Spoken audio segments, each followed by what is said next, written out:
2022, Dongshan City. A guy in a black t-shirt with black hair touches his face in surprise and says that this is not a dream, sitting in his bed on the floor and looking at the purple rift in space right in front of him. He said that he woke up and the entrance to the dungeon was right at his house. In 2012, similar portals began to appear all over the world. After a series of riots caused by competition to explore these portals, the dungeon spiraled out of control. Soldiers armed with machine guns fight goblins running at them. The government has introduced 5 rules. 1. You can't get rid of the portal, but a raid can seal it. 2. If you fail to close it within the specified time limit, the defense will fall and the dungeon monsters will flood into this world. 3. People who get lost in the dungeon and still survive are doomed to stay there, becoming adventurers. 3 men, a swordsman, an archer, and a mage stand in a battle stance in the forest, surrounded by wolf-mouthed monsters. 4. The higher the level of monsters in the dungeon, the greater the reward for conquering it. 5. Top-level dungeon bosses can't even be destroyed with a nuclear warhead. 10 years later, because of the continuous appearance of new portals and their endless captures, the world has gradually come to terms with this. In recent years, information about dungeons and adventurers has gradually begun to leak out to the public.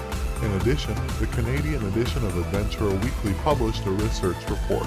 The newspaper has an article with the headline, "Adventurers. Only 1 out of 20,001 good luck."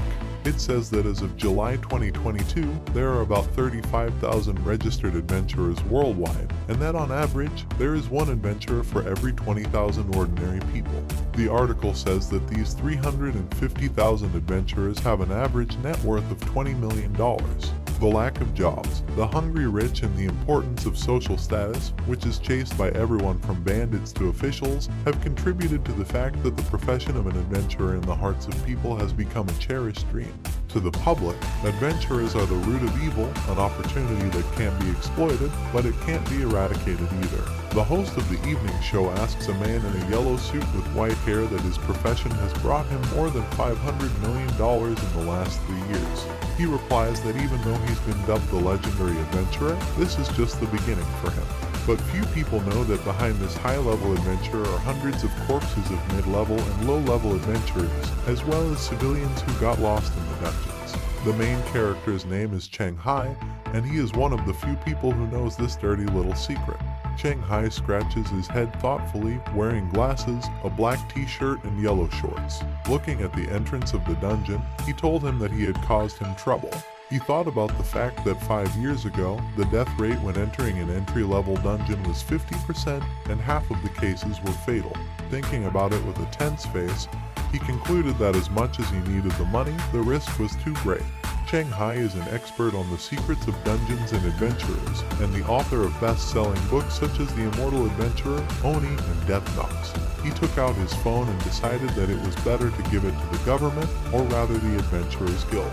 He recalled that when an ordinary citizen found the entrance to a dungeon and surrendered it, they were rewarded with rare treasures. An alert from a news channel appeared on the phone screen that an association employee in Shanghai was arrested by the police today, and according to reliable sources, this person is suspected of murder and reselling portal coordinates.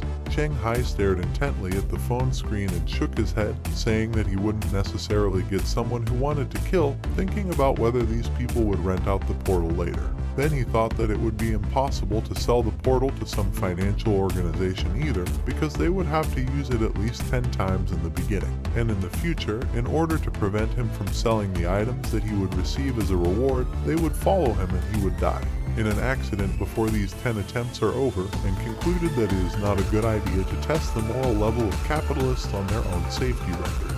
Then he looked at the portal again and thought that he shouldn't just leave it like that either, because as soon as the time runs out, he will turn, the monsters will break out, and this will inevitably lead to victims and destruction of state facilities, and the main character can be soldered for 20 years for knowing about the existence of the portal and not reported it.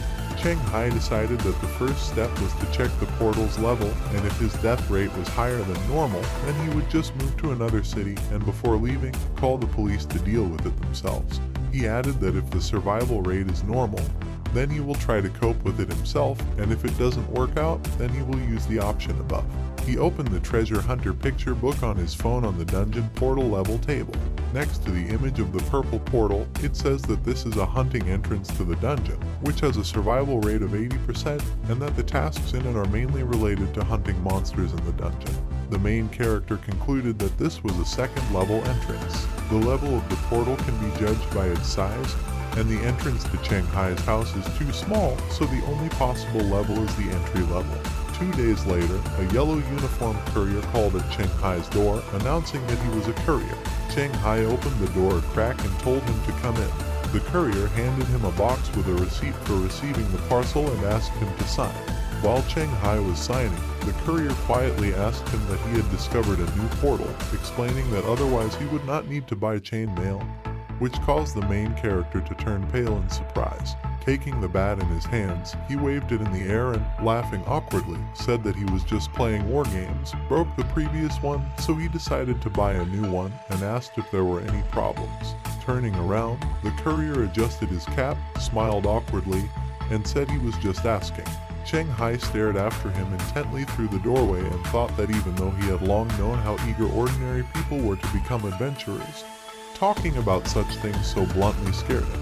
He closed the door and turned abruptly to the box. After taking off his clothes, he changed into chainmail and iron armor, replacing his glasses with contact lenses, and armed himself with a fire axe that he bought at a nearby fire equipment store. The main character noticed that the armor is heavy and a little tight in the chest, and looking at himself, said that he is grateful that it does not restrict movement. He stared intently at the portal to the dungeon and stepped inside. After leaving the portal, the main character found himself in the forest and noticed that the first enemy would be werewolves. He was glad that he had bought the chainmail for a good reason, and noted while waving his finger in the air that according to official information, after a newbie entered the dungeon, the adventurer's panel and exit conditions would be activated. Status, inventory, achievements, and task buttons appeared in the air. He opened his status, where it says his name, race, first adventurer rating, that his profession and nickname are missing, and the main characteristics read Strength 9, Agility 9, Physique 10, Intelligence 16, Perception 10, Charisma 11. That the basic stats of ordinary people are about 10. The weaker ones have 8, and the outstanding ones have 14, and he didn't train, so he was counting on 9, not 16. He smiled smugly and said that charisma and intelligence might not be the most useful stats at an early stage, but 16 intelligence points are not so common. Then he added that strength, agility, and physique can be improved through training, but intelligence can't. He chuckled and told himself to calm down, then decided to read the terms and conditions and clicked on the tasks button. The blue dialog box said, Murloc Hunting Season, Challenge Level 2, Current Challenger 1 of 5. Exit conditions: kill any Murloc. Completion conditions: destroy the Murloc squad. There are 9 trials left in this dungeon. After passing the level, the tests will be cancelled. 28 days, 18 hours and 42 minutes are left before the dungeon reset. Cheng Hai opened his mouth in shock and shouted about how he was allergic to water reptiles and whether it was impossible to pick out normal opponents for him. A Murloc with huge eyes, fins, and gills walked through the forest, armed with a spear, and made gurgling sounds. The main character's eyes appeared in the bushes, and he jumped out at the Murloc with a cry, swinging the axe. The Murloc saw this and jumped back, causing the blow to only graze his arm. The Murloc said in its own language that the captain was right and adventurers do come into this forest. Evening came. The main character wipes sweat from his forehead, removing his helmet, and says that perhaps the difficulty of this dungeon was indicated incorrectly, standing next to a dead Murloc lying on the ground, from which an axe protruded. Cheng Hai noted that he had barely managed one, and thinking about what would happen if there were several of them, he wondered if he should go back right now. To the main character's surprise, a dialogue box appeared in front of him, saying that his level was increased. In the window with the status of the main character, the adventurer rating changed to the second level and a nickname appeared, I'm with Murloc's 50-50. He got angry at the insult, picked up the Murloc spear, and decided that that was enough for today, and that he would challenge this dungeon after hiring a personal fitness trainer and improving his core stats as he went back to the portal. Chai Han walked out of the portal to his room and collapsed on the couch, moaning that he was tired a lot, adding that it was the first time he had gotten up from the couch in half a year. A dialogue box appeared in front of him, with the dungeon exit condition highlighted in green. The main character noted that the mission was completed and that strange things happen after leaving the dungeon. The dialogue box says that the adventurer has been found to have left the dungeon and that the settlement is starting. Cheng Hai chuckled and said that he was asking for some, saying that he should be given a magic bottle so that he could improve all of his stats. The dialogue box announced that the calculation was completed.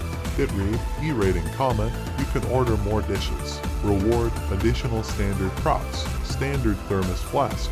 The main character raised his hands in rage and shouted about what other dishes, asking if he hadn't just leveled up. Deciding that something was better than nothing, he decided to see what this thermos can do. A thermos flask appeared in the protagonist's hand. The dialogue box reported that this item is able to condense 500 milliliters of pure water daily, and that an improvement is available. In a rage, he shouted about who got the trash and threw the thermos bottle on the floor. Second day, gym building. Cheng Hai said hello and said that he had an appointment with coaching.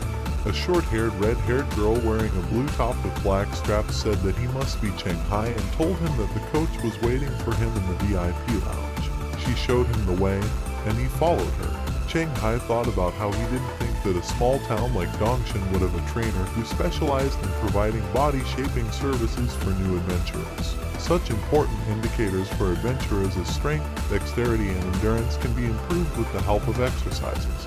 Cheng Hai thought hard that his book fee was barely enough to cover his expenses, but since this training would help him improve his stats, it would be worth it. The girl asked him with a smile if he was already doing fitness, and Cheng Hai said no. She asked why such expenses would be necessary, adding that a regular coach would be enough for beginners. She then looked at him with her eyes slightly closed and asked if he had become an adventurer.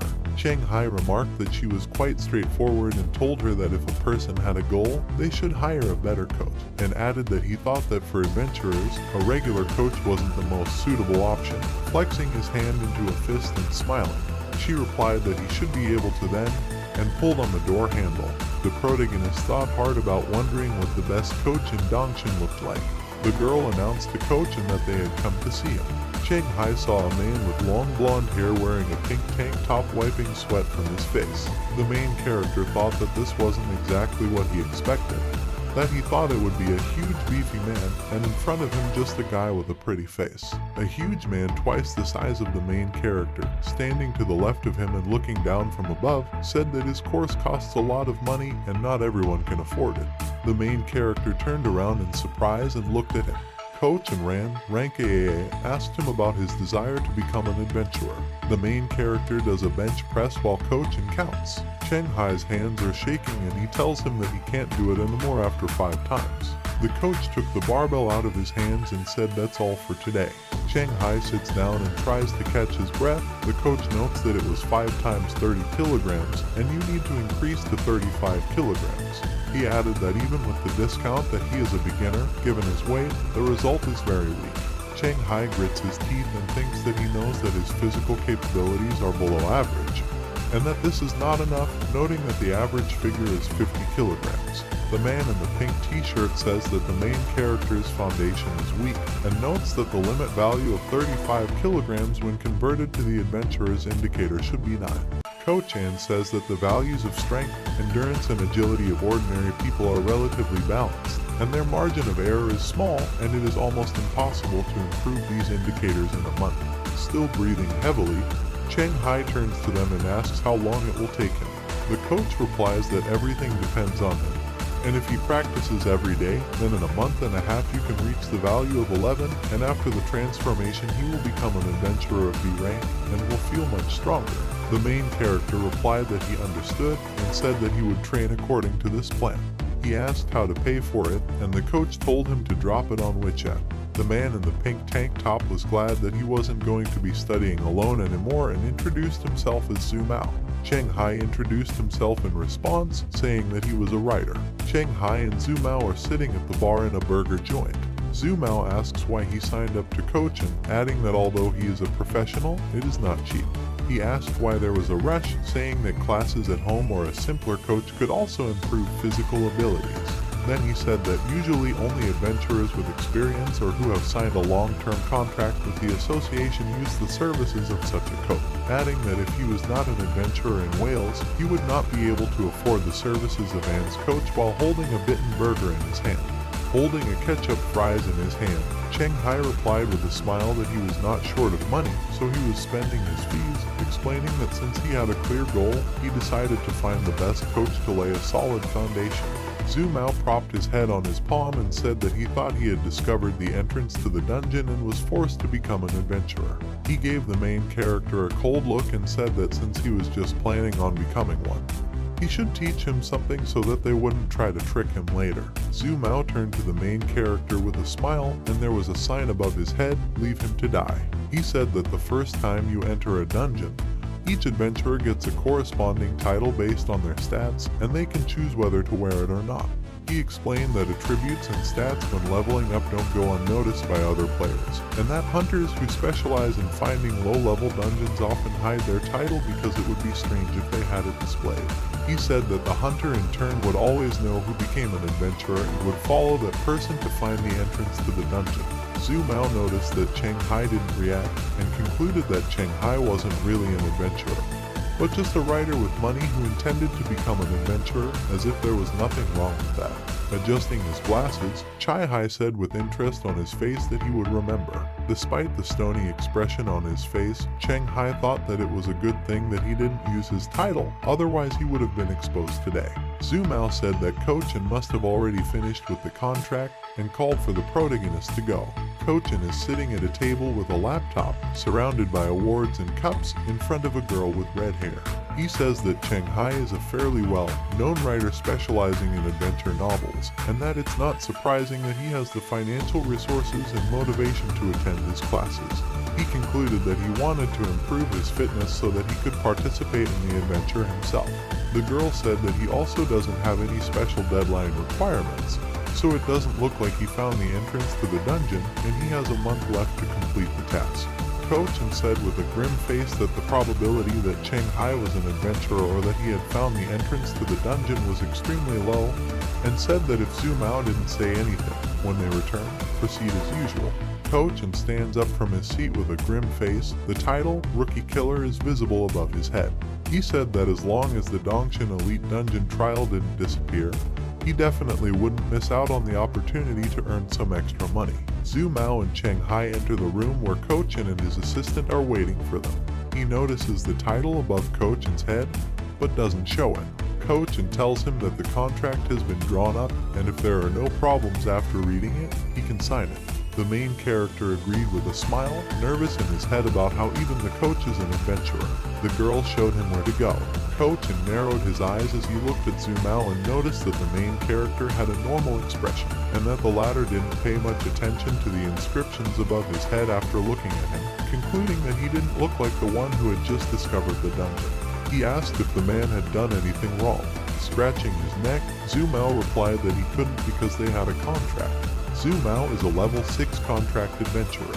When Kochin left, he said that there was no need to constantly monitor the main character. Cheng Hai put the papers on the table and said that everything was ready. The girl gave him a copy of it and asked him to wait a bit, saying that Kochin would test it. The main character is trying to catch his breath while sitting on a treadmill. The coach says that this is enough, writing something down on paper, and concludes that the assessment of his physical form is extremely disappointing. He said that they would not do an agility test, and next week they would focus on strength exercises and fitness, asking at what time it was convenient for him. Wiping his face, the main character replied that he was always comfortable. Before leaving, Kochin told him to come back tomorrow at 10 in the morning and not eat anything greasy for breakfast. Lying face down on the bed, Cheng Hai says that he didn't think the largest chain of fitness centers in China would do such a thing, and that they just use the body-shaping services for adventurers as bait. He added that if he made any mistakes, they would immediately understand that he was hiding something and eliminate him. He thought that it wasn't so surprising now that there was a similar coach in his town, and assumed that there were some all over the country. Then it dawned on him, and he sat up excitedly. He realized that all services related to adventurers were similar to this one, including the chainmail he bought. Looking at his phone, the protagonist thought that he was lucky that he realized in time that it was unwise to buy chainmail and weapons in the same store. Otherwise, it would definitely arouse suspicion, and that he underestimated the risks of being an adventurer. Looking at the portal, he thought that he needed to adjust his plans. Cheng Hai walked out of the portal in the forest, clad in armor, and said that he originally thought to return here after he finished training. But he didn't expect that the real world would be so violent that low-level adventurers were waiting at every turn. Looking at the interface buttons, he tiredly said that even though he was lucky to avoid trouble today, he wouldn't always be lucky, and that the only way to level up was to take the risk. The exit conditions on the dialogue box changed to a pair of Murloc eyeballs. Noticing this, the protagonist remembered the Murloc he killed yesterday and went to where his corpse was, saying that he didn't know if yesterday's eyeball would come off. On the ground lies a Nod Murloc with its body cut open. While holding his nose, Cheng Hai noticed that the internal organs had been eaten and asked who had done it. He noticed that the eyes weren't eaten and was glad that he didn't have to fight, so he sat down on the ground next to the dead Murloc and said that he would just walk around and make a few notes about the place. A Murloc appeared behind him and shouted at him in its own language, asking if he was the killer. The main character exhaled when he realized they were Murlocs and shouted at him that he could make him one when the second one appeared. Cheng Hai started running away with all his might, shouting that he couldn't beat two people and needed to run. Evening came. The main character and the Murloc stand side by side, trying to catch their breath. The Murloc fiercely pointed its spear at Cheng Hai and shouted in its own language. The latter, grinning, wiped his face and told him that he was going to die any minute, but everything was bragging and asked him if he understood. He pointed gloatingly next to the Murloc and shouted that it and its companion had split up, which surprised the Murloc. Cheng Hai smiled maliciously with the axe in his hands, looking down at the Murloc. With a blow of his axe, he sliced it in half. The second Murloc jumped out of the bushes and charged at the main character, shouting. He turned and smiled ominously. The Murloc was startled. Swinging the axe, he shouted at him to run, running after him. The dialogue box says that an adventurer has been found to have left the dungeon, and announces the beginning of the settlement. The following dialogue box says that his performance as an adventurer is low and there is no reward. Cheng Hai gritted his teeth in surprise, thinking that he was clearly better this time and asking why there was no reward.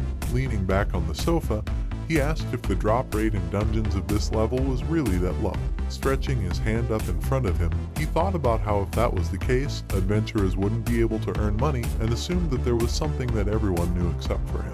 Looking at his phone, he considered asking Zhu Mao and the coach tomorrow, but decided to make sure that they definitely didn't think he was a dungeon owner and a novice adventurer. Day 2. Zhu Mao asked again about how Zhu Mao and Coach didn't show up, and the girl replied that Zhu Mao had gone to another city and would be back in a couple of days, and Coach was busy today and wouldn't be back until noon. He replied that he would go to the VIP lounge. Cheng Hai runs on a treadmill with a mask on his face. Zhu Mao asks Kochan about the fact that the main character has been training so much for the past few days that he wasn't there, to which the coach replies in the affirmative. He notes that he is quite persistent and that the moment is not far off when he will raise his strength and agility to 11. He explained that if he continues like this and is not slowed down by injuries, then his strength, agility, and overall body condition can rise to 12 pretty quickly. Zhu Mao turned to the coach with a smile and asked if he was considering recruiting him, explaining that he was a rich and persistent candidate and would definitely become a successful adventurer in the future. The coach replied that he had asked him while Zhu Mao was away, but he refused and said that he wanted to become a black adventurer, that is, not affiliated with associations and companies, not subject to supervision and restrictions, and having more freedom, and then work solo. In response, Zhu Mao shrugged and said that they each had their own plans. Cheng Hai is lying on the treadmill, trying to catch his breath. Zhu Mao walked up to him and said with a smile that he was working too hard and would get hurt if he trained so hard, adding that he had a whole year ahead of him. He sat up and replied that he wanted to become an adventurer as soon as possible, and that he was afraid that if it took too long, his finances would simply run out. Zhu Mao thought about the price of an adventurer's quota on the black market, which only increases over time, and agreed. Cheng Hai sits at a table in a burger joint and stares intently at his burger, thinking that given the fact that the coach tried to recruit him, He can be sure that they've ruled out the possibility that he's an adventurer, even if he's an entry-level one, and now it's just a matter of finding the right time. Zhu Mao walked over to the table with a tray of food in his hands and asked him why he was frozen and what he was thinking. He replied with a smile that he was just tired and a little distracted. Zhu Mao replied with a serious face, holding a French fry with ketchup in his hand, that it wouldn't work that way, and the constant exertion of overwork only increases the risk of injury, and injury will slow him down. Cheng Hai replied that he had already realized that the amount of training needed to be reduced, and, pretending to remember casually, asked when he had managed to recoup the initial investment in the adventurer profession. Zhu Mao shook his head and said that he hadn't succeeded yet, and he needed to wait until his level reached at least 11 before he could think about making something pay off. The main character asked in surprise why after level 11. Zhu Mao explained that this is because low-level adventurers, especially those from 1 to 5, are useless to mess with, and the survival rate is lower than average only in campaigns led by veterans. He said that adventurers without ambition usually choose mixed levels, and at 6-10 levels, the difficulty of the mission increases significantly. Information about monsters is more valuable, so the guys who are before start working as information collectors at this stage. He added that the survival rate is not as high as in the previous stage, and said that only at level 11, when the difficulty level does not allow mixing, do adventurers start to make a profit, and adventurers at this level already have sufficient strength and agility. He explained that equipment, items, and skill books, everything that helps you level up, are sold at a very high price. Cheng Hai said that he didn't understand why level 6-10 adventurers didn't actively prepare if a level 11 dungeon was so dangerous. Zhu Mao replied that for many reasons. He started to explain that first of all, the Adventurers Association doesn't officially force adventurers to attack dungeons, so most of them prefer to retire in order to return to normal life when they reach level 11. He added that few adventurers make it to elite dungeons, and that compared to levels 11-15, which have great advantages in addition to risks, at level 6-10, relying on information gathering and logistics can recoup the initial investment and even get a little bit on top, and that such people do not need to risk their lives to survive. Up to level 11-15, Cheng Hai realized that this was why Zhu Mao decided to stay at the 6th level for a longer time. Looking at his phone while sitting on the couch at home, Cheng Hai says that he really learned a lot, and that it's not surprising that he can't find any useful information, because most of the community does this just to make money. He said that they only provide information to others, and in the future, all owners of low-level dungeons will be eliminated. Recalling Zhu Mao's words, he thought that what surprised him the most was that in the dungeon, the reward can only be obtained once, even if the mission is completed several times.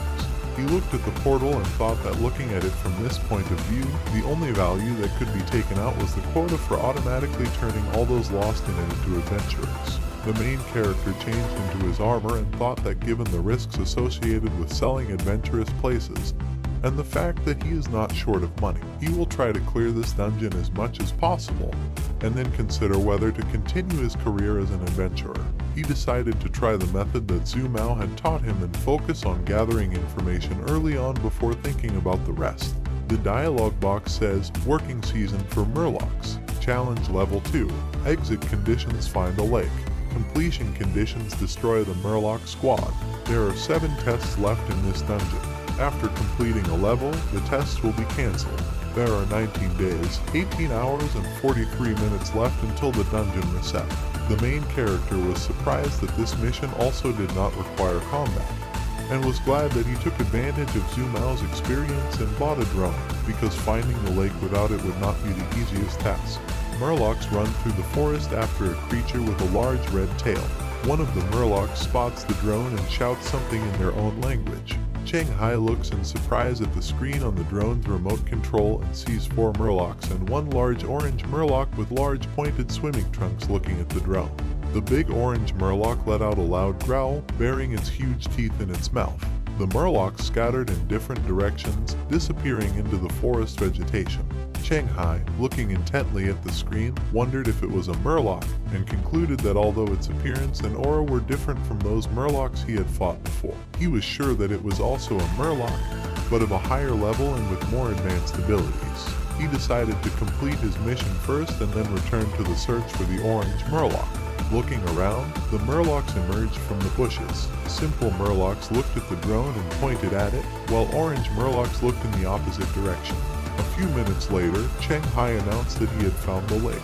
The drone flies over a lake located among the trees. Sitting on the ground near a tree, the main character, smiling, says that it is not surprising that there are so many Murlocs in this forest, since there has been such a large lake all this time. He said that the exit conditions must be met. The task dialog box turned red and the exit condition changed to a fake lake. A black dialog box with red text announced that the map was being changed and the dungeon's rating had been increased. The main character looked questioningly in the direction from which the sound came, and found a large orange Murloc looking at him. Sputtering and making a loud noise, the Murloc lunged towards the main character and smashed the drone's remote control with a blow of its clawed hand. Cheng Hai jumped back and took out an axe. He noted that he was glad that he managed to react to the Murloc's attack, otherwise it would have caused him a serious injury. He glanced with annoyance at the drone's control panel lying on the ground, broken into pieces. Then he checked himself, decided that this wasn't the time to think about it, and this Murloc was too fast, and he would have to be careful.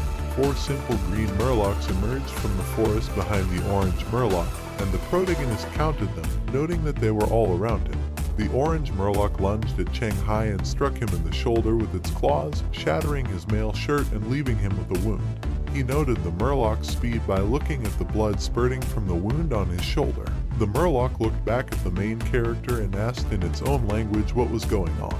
Cheng Hai thought that if it wasn't for the chain mail, he would probably have lost an arm by now, and wondered if it was true that novice adventurers had to deal with such creatures. Standing in a threatening pose, the orange Murloc asked in its own language why this person was so difficult to kill, then shouted at the other Murlocs not to just stare.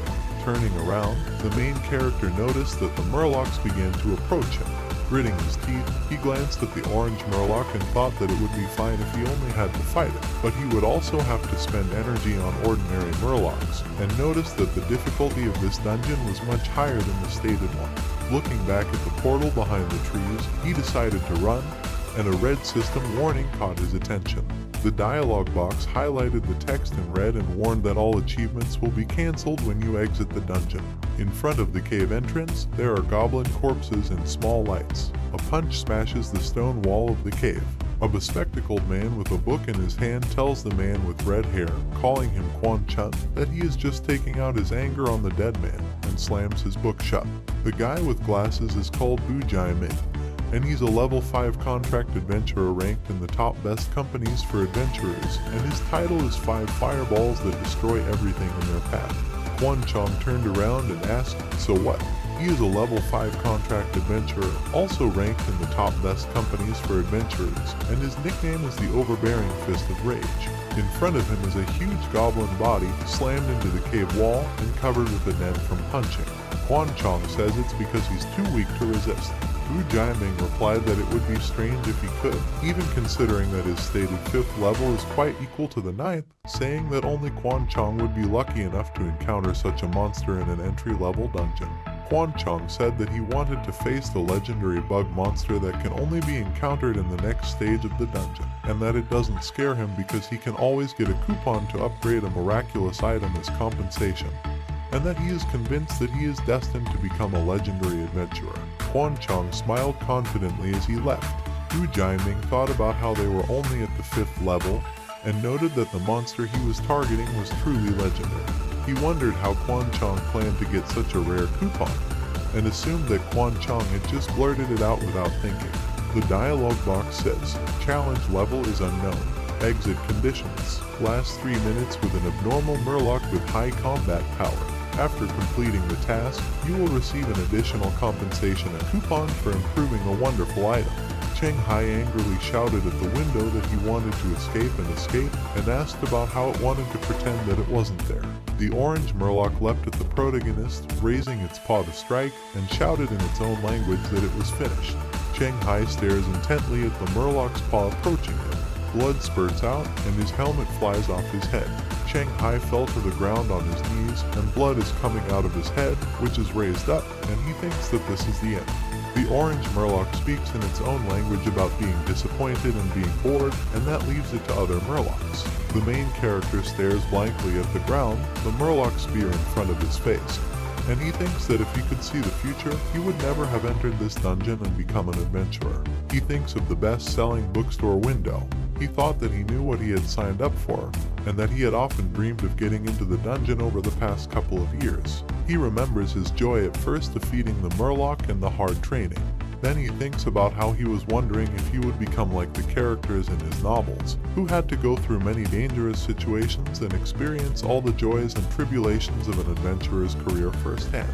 He remembers talking to Zhu Mao. Shanghai is kneeling on the ground, blood dripping from his head to the ground. He thinks that he is afraid of death and that he is a coward who doesn't really know how to fight. He snatches up his axe and cuts one of the Murlocs in half, shouting that he is also an adventurer and can't die here. The orange Murloc turns around in disbelief and looks at what is happening. Swinging his axe, surrounded by Murlocs, he tells himself to think about what trump card he has and what he can use. He remembers his title Murloc Fighter 1v1 and shouts that he wants to use it. A blue dialog box appears above his head, stating that the Murloc Fighter 1v1 title has been used. It says, "Title effect automatically finds the nearest strongest Murloc." The user who uses this title gains the target's strength, agility, and perception. The following dialog box announces that the title has increased his stats, strength +1, agility +8, perception +6. Shanghai swings the axe at the Murloc, attacking him with a quick movement. His blue title is visible above his head, and he cuts the Murloc in half. He notes that his body has become lighter and stronger, and he feels that all the Murloc's movements have slowed down, suggesting that his vision has also improved. Glancing threateningly at the remaining two simple Murlocs, who are visibly nervous, the protagonist thought that in this state he could deal with them. After a moment of silence, the orange Murloc said in its own language that it was strange, and asked why the man had suddenly become so strong and what he had done. There are 4 Murloc corpses lying behind the main character, and he heads towards the orange Murloc, holding an axe in one hand and a Murloc spear in the other. With a sinister smile, he told him that they were now alone. The orange Murloc shouted at him in its own language not to get cocky just because it managed to get a couple of its low-level Bipods. Shanghai thought that he didn't know why, but this Murloc's strength was incredible, and that even in this chainmail, he couldn't match its strength and speed. He threw the axe to the ground, grabbing the spear in both hands, and thought about how he only had one chance, and he only had to leave his defenses in one place, and the helmet would have to be removed, because this Murloc would use a direct attack method to reach the speed limit. The main character reflected that he had determined the Murloc's attack style and route, and he needed to give up the head guard to use it as bait, thereby winning the chance to exchange injuries and severely injure the opponent. And if he did not take this opportunity, then he would not have another chance to do something like this. He sighed and thought that he wasn't sure he'd survive this, and it was really terrible. Finding the moment to attack and swinging his spear, he decided that he had to try and get out of it. The main character and the orange Murloc were behind each other, exchanging blows. The spear pierced through the Murloc's mouth and throat, remaining in its body. Shanghai chuckled with a blank stare, blood gushed out from his neck, and he fell to the ground, asking about how he was good for nothing. The orange Murloc, trembling, clutched at the spear stuck in its body, trying unsuccessfully to pull it out, and shouted in its own language that the fact that this weak little human managed to injure it was ridiculous. Closing his eyes, he thought that this was a nightmare and fell to the ground. A blue dialog box appeared in front of the fainting Shanghai, announcing that the death of an abnormal Murloc with high combat power had been recorded and the mission completed, and announcing that the settlement was underway. Then the following message appeared on the dialog box: calculation completed. Comment: for a novice adventurer, you have proven yourself to be incredible without fear of death. Received a new title, Escape Death. Hidden bonus, Death Escapee Certificate. One-time item received, Magic Item Upgrade Coupon. Friendly reminder, using this coupon on the thermos bottle that you received earlier will help you solve your problem. Lying in a pool of his own blood, Shanghai tapped the button for a regular thermos flask, and it appeared in his hand. He said to apply the coupon to a regular thermos flask. The thermos flask glowed and turned into a glass jar with a red potion inside. A dialogue box labeled as Miracle Item Delivery announced that it was a magic blood restoration potion, and described its effect. Daily produces a potion with a random flavor that can be used to heal injuries and restore physical strength. Cheng Hai drank the red potion, and the wounds on his body healed. Exhaling heavily, he collapsed to the ground and noted how much it refreshed him. After a few minutes, he sat up and sighed, noticing that the wounds on his neck had already healed. The main character opened the status window and noticed that his perception increased slightly and was equal to 11. He asked what the exit conditions were now, and when he opened the task window, he drew attention to the conditions for completing them, which said to destroy the pond with the brood of Murlocs. Getting up from the ground and gathering up the spears of the defeated Murlocs, he decided that he definitely couldn't do it right now and entered the portal. When he came out on the other side of the portal in his house, he noticed that the entrance to the dungeon had increased. He touched the portal with his hand, and the electric shock pushed his hand away. The blue dialogue box said, "Insufficient level, the entrance to the dungeon is closed. The number of trials in the dungeon is 10. After clearing the dungeon, the number of trials will be 0. Before the dungeon expansion, 89 days, 23 hours, 42 minutes. Cheng Hai was surprised to see that his level was insufficient, and the level of the dungeon had increased. He said that the conditions he met to exit the dungeon had to belong to a higher level dungeon, and it was no wonder that the difficulty of the mission increased so much and that he received an improved reward. A blue dialogue box reported that adventurers were found to have no job and suggested applying for a transfer certificate to the hidden profession of Deathwalker. The main character remembered that there was someone on the forum who emphasized the importance of the profession. In the forum post, it is written that the 4 elements of an adventurer's power are the main characteristics: title, inventory, and profession, and the most important among these 4 is the profession. Cheng Hai clicked on the confirm button, and the dialogue box announced the change of profession, showing the download slider. A dark purple energy enveloped him, which surprised the protagonist. In the status window, the profession Deathwalker appeared. The dialogue box announced the effect of following death. 1. Perception plus 5. 2. The closer the adventurer is to death, the greater the strength and agility. Stat points increase from up to 4. 3. Unlock rewards. Cheng Hai was surprised to see that his perception was now 16, and found that even with his eyes closed, his brain could accurately imagine and perceive every corner of his living room. He thought hard that he was afraid to imagine how people with a perception score of 20 would see the world. He remembered that his first title had synchronized his basic stats, strength, speed, and perception with the Murlocs, and wondered what the effect of his new title was. The dialogue box reported that the effect is triggered when the wearer is seriously injured or dies, or encounters an enemy whose strength is slightly greater than their own. Strength plus 4, agility plus 4, perception plus 4. He reasoned that this bonus adds 4 points to strength, agility, and perception, and its effect is similar to his new profession. Then, he noticed that he would be able to gain plus 8 strength, agility, and perception in the new status under extreme conditions. He grinned nervously and said that if he was brave enough, he would be able to activate the self-harm effect on his own during the encounter with the enemy, kill the enemy, and then use a recovery potion. He was glad that thanks to the potion, his options were limitless, and he no longer had to worry about overexerting his muscles due to training, and he could train as much as he wanted. A month later, Cheng Hai holds a barbell in the gym. His muscles noticeably increased, and, exhaling, he lifted the barbell with large weights above his head. Zhu Mao, who was standing next to him and wiping his face with a towel, looked at him in surprise and thought to himself, who would have thought that a rookie would be able to achieve such a result in less than 2 months, and it usually takes a whole year to do such a thing. He thought that if it had been anyone else, he would have been taken to the intensive care unit long ago, which means that he has an amazing physique, and suggested that it might be 17 minus 18.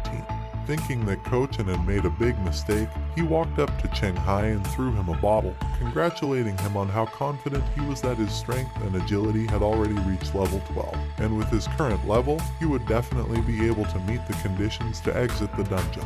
The main character caught the bottle and began to drink from it in large sips. Zhu Mao asked him if he would like to join Wales, and he replied with a smile that he didn't want to be held back by any contractual obligations. Zhu Mao spread his hands and shook his head, saying that he thought they could go on raids together as colleagues. Cheng Hai smilingly told him that even if they weren't colleagues, they could still go on raids together, and told him that he was going to purchase a couple of dungeon spots after asking him for advice. He thought about it. Cheng Hai asked in surprise, a non-specialized alliance. Then he asked if he understood correctly that they were the largest non-specialized group. Raising his palm up, Zhu Mao replied that if he was going to buy a place in a dungeon on the black market, he would advise him to choose a place in a low-level dungeon that was covered by the guarantee of a non-specialized alliance. The main character asked why. He explained to him that usually deals involving the sale of adventure seats are accompanied by quite large risks for both the seller and the buyer, and usually sellers are afraid that some veteran will pretend to be a novice, and buyers that after receiving the money, the seller will simply disappear. He added that this does not apply to those transactions that accompany a non-specialized alliance, although they do have quite a large commission, and in transactions that relate to the purchase of an adventurer's seat and other things related to dungeons. They ensure that the seller is in contact with the buyer, and that they can be trusted. Sitting on the bed in his room, Cheng Hai looks at his phone and says that he has checked all the available ads, and out of all of them, only the seller from Yunzhao City seems to be more or less reliable, and he has the guarantee of a non-specialized alliance. On the phone screen, a chat is opened with the seller, where Cheng Hai is signed as a Dongshan citizen who likes to write, and the seller is an old driver from Yunzhao. Cheng Hai asked if there were any more seats, to which the vendor replied that they had recruited 6 people and were waiting for 2 more to start the raid. The main character asked how they would exchange and is waiting for an answer. 2 days later, Cheng Hai is standing in a night park in Yunzhao City looking at his phone. He texted the salesman that he was there, and the salesman replied that he could see him. A man with a beefy body, a beard, a white t-shirt on his hairy chest, orange pants, and a jacket tied around his waist ran up to him. He announced his presence loudly, and Cheng Hai turned around. He asked him again if he was really an old driver from Yunzhao, and the latter replied in the affirmative, extending his hand and asking if Cheng Hai was really a Dongshan citizen who liked to write. Cheng Hai greeted him and they shook hands. The salesman turned around and ran, hurrying the main character, announcing that they would now sign a contract and go to the dungeon. The contractor of a non-specialized alliance in a purple suit and pointy-eared glasses signed the paper with a pentagram with a smile and announced to the audience that this contract consists of 3 points. The first is that the final payment of the buyer will be in a special account that they will provide, and that the seller will help them in performing the above-mentioned services, and they will transfer the final payment to the merchant's account will only be charged after the adventurers leave the dungeon. He continued by explaining that after entering a dungeon, the seller is prohibited from doing things that might violate the security agreement, ignore dangerous situations, or take force against buyers, and the buyer is prohibited from divulging the location of the entrance to a given dungeon. He asked if anyone else had any questions about the contract. A man in a yellow sleeveless jacket with the nickname Leader and a man with long white hair with the nickname Liang answered that there were no questions. Cheng Hai and an elderly man with white hair with a confused expression with the nickname Hateful Hatred answered that there were no questions. The contractor smiled with his sharp teeth and said that in this case the contract would take effect, and the pentagram on paper turned yellow. Yellow pentagrams lit up on the adventurer's hands. The fat guy with the nickname You Don't Mind Me Making Fun of You and the thin guy in a white shirt with the nickname Security Squad Leader were surprised to find glowing pentagrams on their hands. Putting the pen back in the breast pocket of his jacket, the contractor announced that this was the end of his work, and as he left, he waved to them and said that he hoped they would do more work in the future.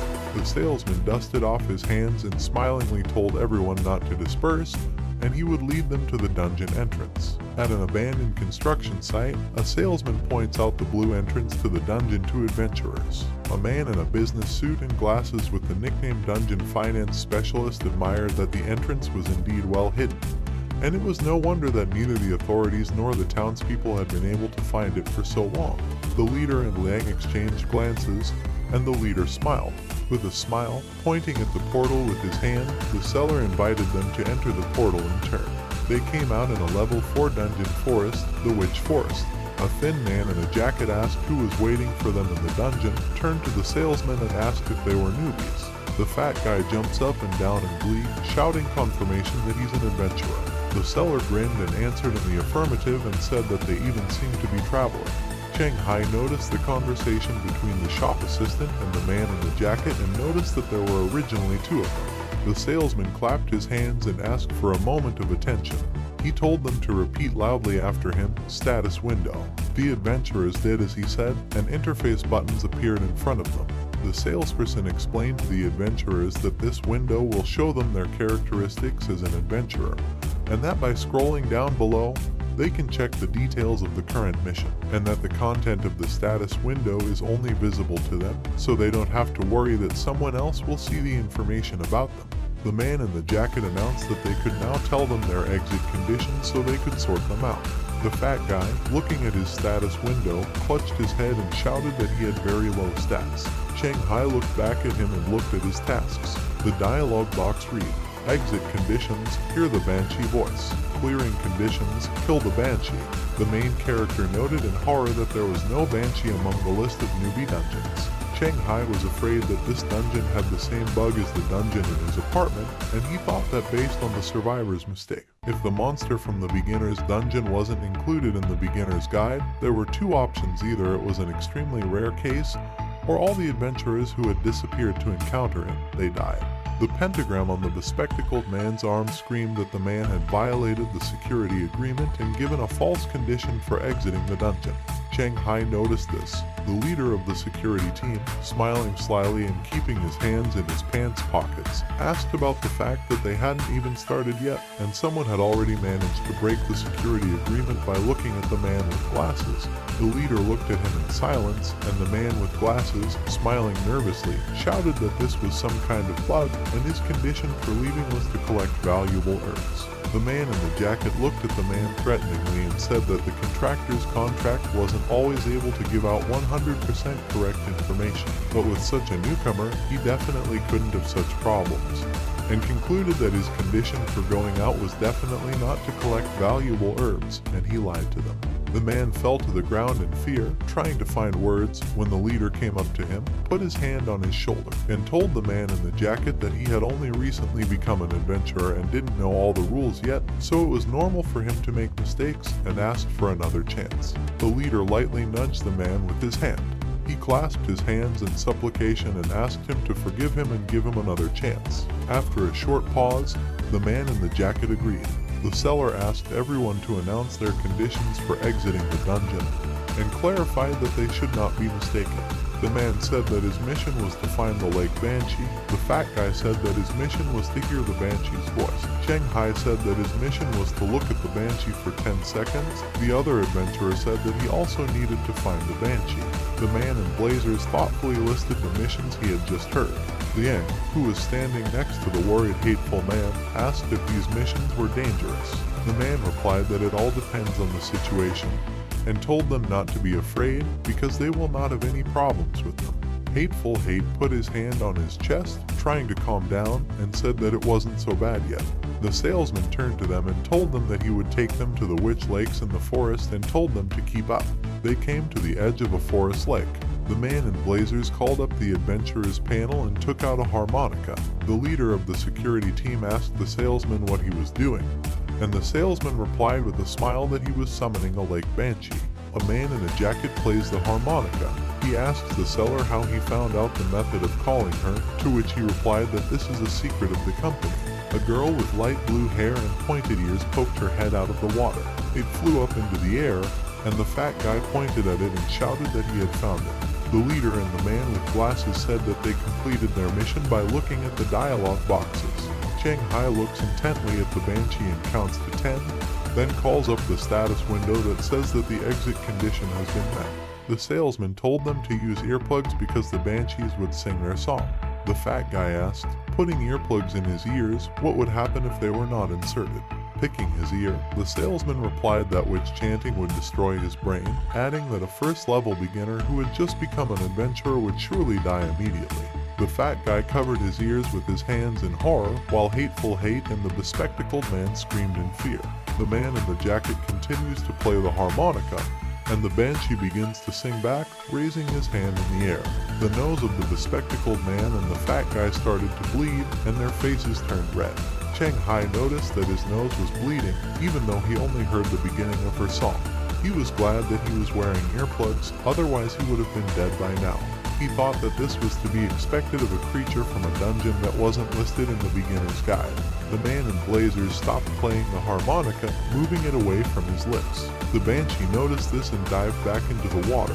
The man waved to the adventurers, explaining that everyone had been able to complete their mission, and added that they could return the same way they came. The leader of the guard squad, wiping the blood from his nose, retorted that he had done a little research before coming here and found out that the plants and minerals from the dungeons were of great value. He said that he was sure they were in a hurry to send them off just to collect everything alone. The man in the jacket stared at him in silence with a dark look. Smiling smugly, the leader of the guard squad said that they had paid for everything and asked why they couldn't collect valuable herbs and minerals in the dungeon to restore the blood loss. The salesman shouted at him that it wasn't in the contract. He replied that there were no rules against it either, and the salesman gritted his teeth. Cheng Hai asked Wu Liang about the fact that adventurers can collect herbs and minerals. He replied that in fact, most adventurers can't pass through customs, and their main method of making a profit is collecting resources and information about monsters. Turning to the leader of the security team, the man in the jacket clarified that he believed that once the task was completed, they could not take measures against them within the framework of the contract, so that they would not do anything stupid. He smiled wickedly and asked the man in the jacket if that was the case. Smiling maliciously back, the man told him that there was one thing he hadn't considered. Liang stiffened. The man in the jacket said that he didn't sign the contract with them, and took out an oblong object from the inventory. Leader Liang blocked his path by crossing his hands, and he asked what they were doing. Liang pounded his fist. The title of combat expert was displayed above his head, and he said that he wouldn't work without it. The leader said with a grin that he thought his argument made sense, because it was just herbs and minerals, and they weren't worth making such a fuss about. The vendor shouted that according to the contract, if he didn't exit the dungeon, they wouldn't receive the final payment, and if he died due to collecting resources, they would all suffer losses. The leader, to the seller's surprise, told him that he could protect them in exchange for resources on their part. The salesman smiled and held up the palm of his hand, apologizing and saying that they weren't willing to take that risk. The leader clarified with a smile that it was out of fear of taking risks, and suggested that there were other secrets in this dungeon, and they were afraid that they would discover them during the resource gathering, and the vendor gritted his teeth nervously. He told the leader that he was far from a novice and had come here for a mission. The veins on the salesman's face bulged. He called out to the man in the jacket, calling him Liao Liao, who was standing in front of Liang with gritted teeth, asking what he was doing. Liang told Liao Liao that he should see for himself which of the two was stronger. Liao Liao stared at him in silence, gritting his teeth in anger. He put the guns away and told them to do whatever they wanted and announced that they were leaving, much to the surprise of the salesman. The salesman ran after him. Hateful Hate asked in surprise that they would just take it and leave. The bespectacled man adjusted his glasses and said that the leader who spoke on their behalf was actually a much more experienced adventurer than these two. The leader placed a hand on Liang's shoulder, who calmly closed his eyes, and the title team leader was displayed above his head. He said while pointing his finger at Liang that he wasn't that strong unlike him. Cheng Hai tensed up and thought that according to what Zhu Mao had taught him, a true contract master would not allow an adventurer disguised as a novice to enter the dungeon so as not to lose a buyer, concluding that it was simply illogical. The leader gave a thumbs-up gesture and told the adventurers to choose. They can act on their own or join them. He explained that those who work alone keep all the profits for themselves, and those who join them will give half of the customs fee to them. Hateful Hate was surprised at how much it was. The fat guy replied with a smile that they only covered half of it, and their goal was to pass the level. He added that the normal fee for newbies was 10% or less, and if they gave half of it, they would still be 90% ahead of the newbies, and told him to stop being stingy. The bespectacled man, trembling and smiling, was surprised that just 2 months after all his accounts were blocked, he would be able to change his life so abruptly. Hateful Hate scratched the back of his head and asked the leader if these were really favorable terms. The leader, with a sinister smile, replied that it was up to them to some extent whether the newcomers could complete the dungeon, and that the reward for completing it would not be long in coming. Hateful Hate asked if just getting half of it meant that he would still get more than most level 7 adventurers after reaching it. The leader, without changing his face, replied that if he did not waste basic resources, he would really succeed. Hateful Hate, a bespectacled man and a fat guy, asked him to let them join them. Walking through the depths of the forest, the salesperson tells Lio that before signing the contract, it was stipulated that it only involves refusing to complete the mission, and it doesn't cover everything else, so they had to finish the mission first. Lio, after a short pause, replied that it was almost done and they were far away, so they didn't need to be followed anymore and they didn't need to interfere anymore. With a smile, the salesman told him that his acting skills had improved significantly this time and that he really thought that he believed that he couldn't beat Liang. Lio calmly replied that he really couldn't beat him, which surprised the salesman. He continued that he was still afraid of him, otherwise they wouldn't have tried to negotiate. The salesman smiled nervously and said he understood, asking if he thought they could do it. Lio replied with a grim face that the probability was not too high, and the title of combat expert would not help him, and the leader, despite his charisma, like his friend, is only at the 5th level, and he has no real means to be afraid of. Narrowing his eyes, Lio added that only one, at most 2, lucky people would be able to get out of this dungeon alive. Throwing his hands behind his head, the salesman doubted, saying that he thought it was the same last time. The leader hands out swords to the adventurers, and they look at them curiously and try them out. The leader says that now that they've decided to work together, he won't hide anything anymore, and said that he can increase the random stat of his teammates who trusted him with their lives. Description of the group leader title effect. 1. Charisma plus 3. 2. After becoming a leader plus 1 to all attributes. 3. 50% chance that the plan will be approved by team members. 4. Team members get a random attribute boost. When passing through customs, the bonus remains unchanged. Adventurers notice that their stats have increased. Cheng Hai glanced at his status window and noticed that his perception had increased slightly, and realized that the team leader was able to raise the stats of his teammates. The man with glasses turned to the leader, saying that he had a question. He said that the only way they knew of to summon witches was by using the harmonica, and that they were hiding in the lake, and they couldn't complete the task without them. The leader of the security team, picking up a stone from the ground, says that this is not a problem. The bespectacled man asks him for more details, and the latter, tossing a rock in his hand, says with a smile that his title allows him to annoy the designated target, and explains that the provocateur loses 2 points of intelligence, becomes vindictive and fearless in the face of death. The yellow title provocateur is visible above his head. Description of the effect of the title provocateur. 1. Intelligence minus 2, stamina plus 3. 2. This gives you a 20% chance to build a dialogue and a 50% chance to make target. 3. Angry. When used, 2 intelligence points are deducted. The fat guy is surprised to note that he is also an adventurer.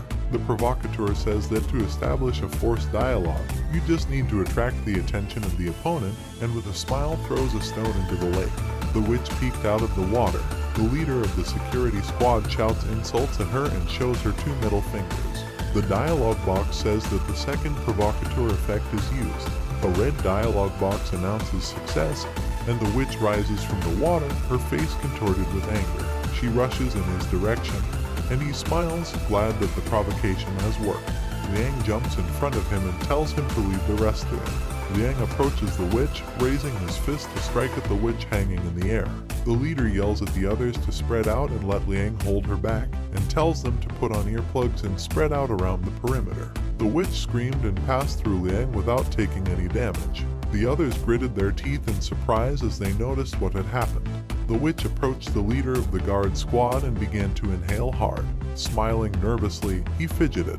The witch screamed loudly, and the adventurers covered their ears, the force of the sound wave pulling the skin over their faces like a strong wind, and blood gushed out of their noses. Everyone crouched down, except for the leader and the man in the cap and earphones with the long black hair. The witch looked at him questioningly. Getting up from the ground, the fat guy was glad that he was wearing earplugs and said that his nose was bleeding. Standing up, the leader of the security team asked about the fact that the witch was also a ghost. Liang landed on the ground on 1 foot, and the leader asked if he was sure. Wiping the blood from his nose, He replied that he was sure it would take longer than he thought, and that the monk fist technique they had obtained in the previous dungeon should work, but he wasn't fully used to it yet, so he wouldn't be able to fight at full strength. The leader said that she wasn't that fast, and that he didn't think she could deal much damage to them. He added that he had a hunch that the reward for completing this dungeon would be quite generous. The man in earphones, adjusting his cap, said it was a stupid decision. Cheng Hao turned around and saw a girl walking away from him into the forest and putting on a hood. He asked her why she thought their decision was stupid, and she was surprised, turned around and thought about how she really met a person with 16 perception points. The chance of meeting with which is 1 in 100,000. He saw the title "They Pretend I Don't Exist" above her head. The dialogue box announced the calculation of 3 title effects. She said, "Unhappy." Then she vanished into thin air. The dialogue box declared success. The main character looks into space with empty eyes. The fat guy slapped him on the shoulder, asking who he was talking to, and he came to his senses. The guy asked if there was anyone in the direction the main character was looking, and the main character started talking about seeing someone there, wondering if it was a hallucination. Then he sensed something and announced that someone was coming, to which the guy asked, "Who is coming?" Several witches, identical to the one they are fighting, flew out of the forest. Liang slammed a fist that radiated yellow energy into the witch's stomach, sending her flying backwards. The bespectacled man and Hateful Hate were overjoyed. Liang landed behind the witch, who had fallen to the ground on her knees and was holding her stomach. Noticing the witches approaching, he turned back to where the fat guy and Cheng Hai were standing, and shouted to the leader that they were mistaken. And there were more than one witch in this dungeon, and they obviously knew about it in 2 ways. Behind the surprised leader, many witches flew out of the forest. The fat guy opened his mouth in horror. The leader of the security squad chuckled sarcastically, asking if it was too much. The leader stiffened. Cheng Hai clenched his teeth tensely and thought that earplugs would be useless against so many. Liang asked why everyone was frozen and shouted for them to run. The adventurers ran as fast as they could, splitting up in the forest. Hateful Hate runs, waving his arms, one of which is tied with a red thread tied in a bow, and in horror asks why this always happens to him. He remembers lying on the floor with his hand outstretched to a man sitting on the couch with 2 girls with red threads on their shoulders. Lying with empty eyes and expressions, a man with a gold necklace around his neck, who, smiling broadly, tells him that he thought he should let go, sticking out his tongue mockingly. He asked who said he enjoyed watching others live their lives in regret, pain, and suffering.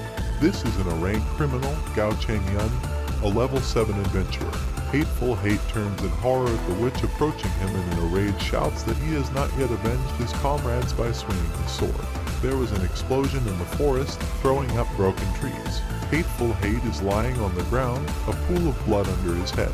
He thinks about how he can die here. A fat guy surrounded by witches brandishes a sword and shouts about whether they know who he is, and says that he is a man who wants to become a legendary adventurer, and shouts at them to get lost. The witches hiss back.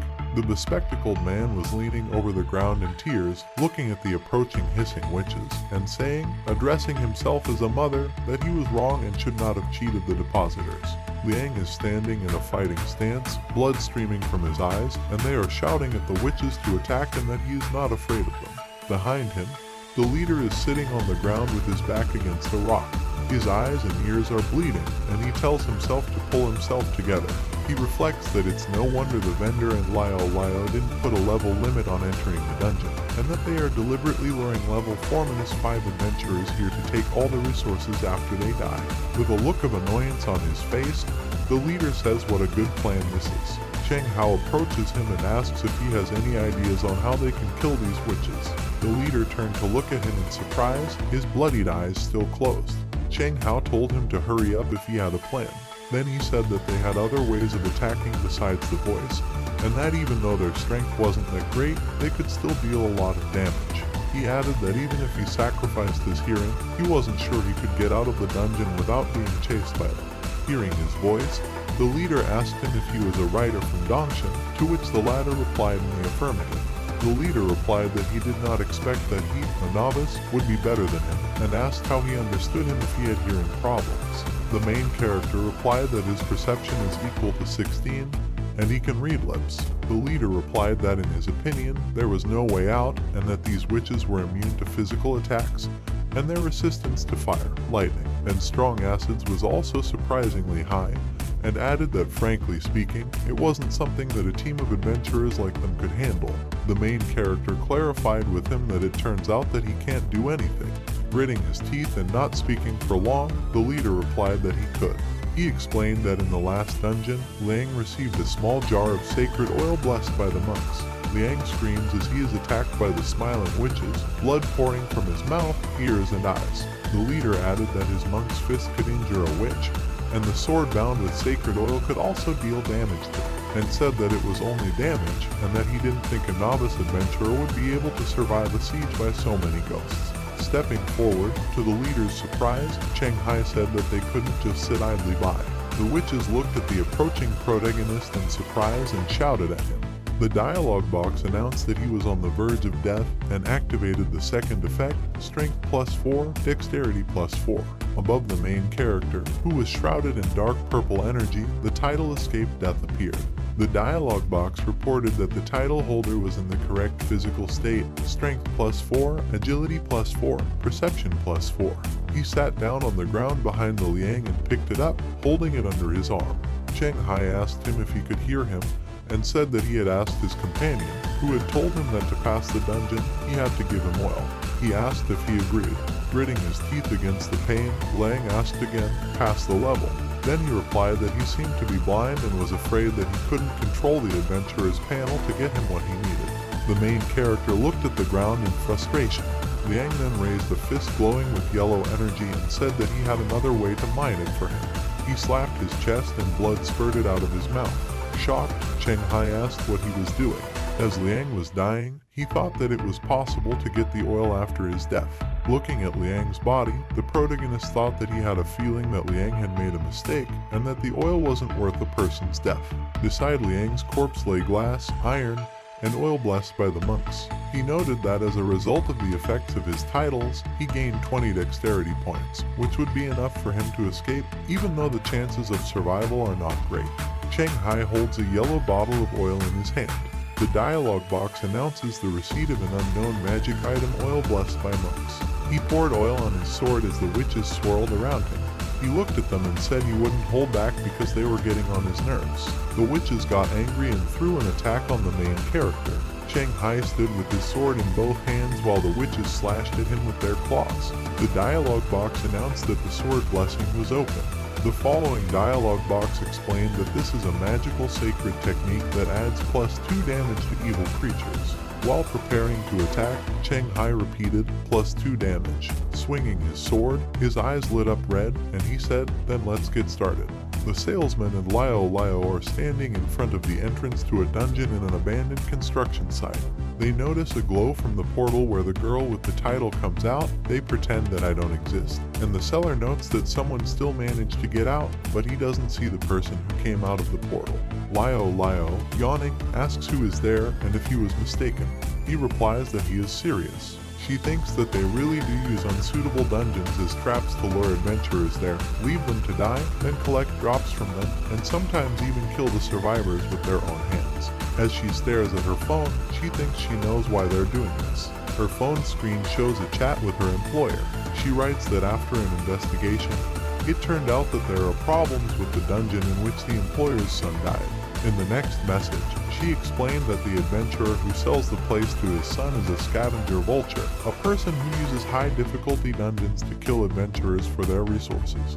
The employer replied that he knew and said that the reward would later go to the girl's account. Cheng Hai cuts the witch in half with a sword strike. The witch disappears into thin air with a cry. Tired, Cheng Hai falls to the ground and tries to catch his breath. He thinks it was close, and if there were just a few more of them, even a recovery potion wouldn't help him. He turned his attention to the adventurer's panel, where a notice appeared stating that the death dance he performed with the banshee was so beautiful that the passing ruler of death liked it, and he received the gift Undead Can't Kill Me, which will save him from dying at the hands of non-life, and yellow a hint that suggests closing a dungeon, with a friendly reminder that shared dungeons are more important than individual ones. Upon discovering his newfound bonus of being immune to death at the hands of the undead, the main character perked up with joy. Deciding that the extra reward is so great that the main rewards and resources pale in front of it, he agrees to close the dungeon. A blue dialog box indicates that the calculation is in progress. The calculation is complete, and the yellow dialog box says, "You, an adventurer of the Z level.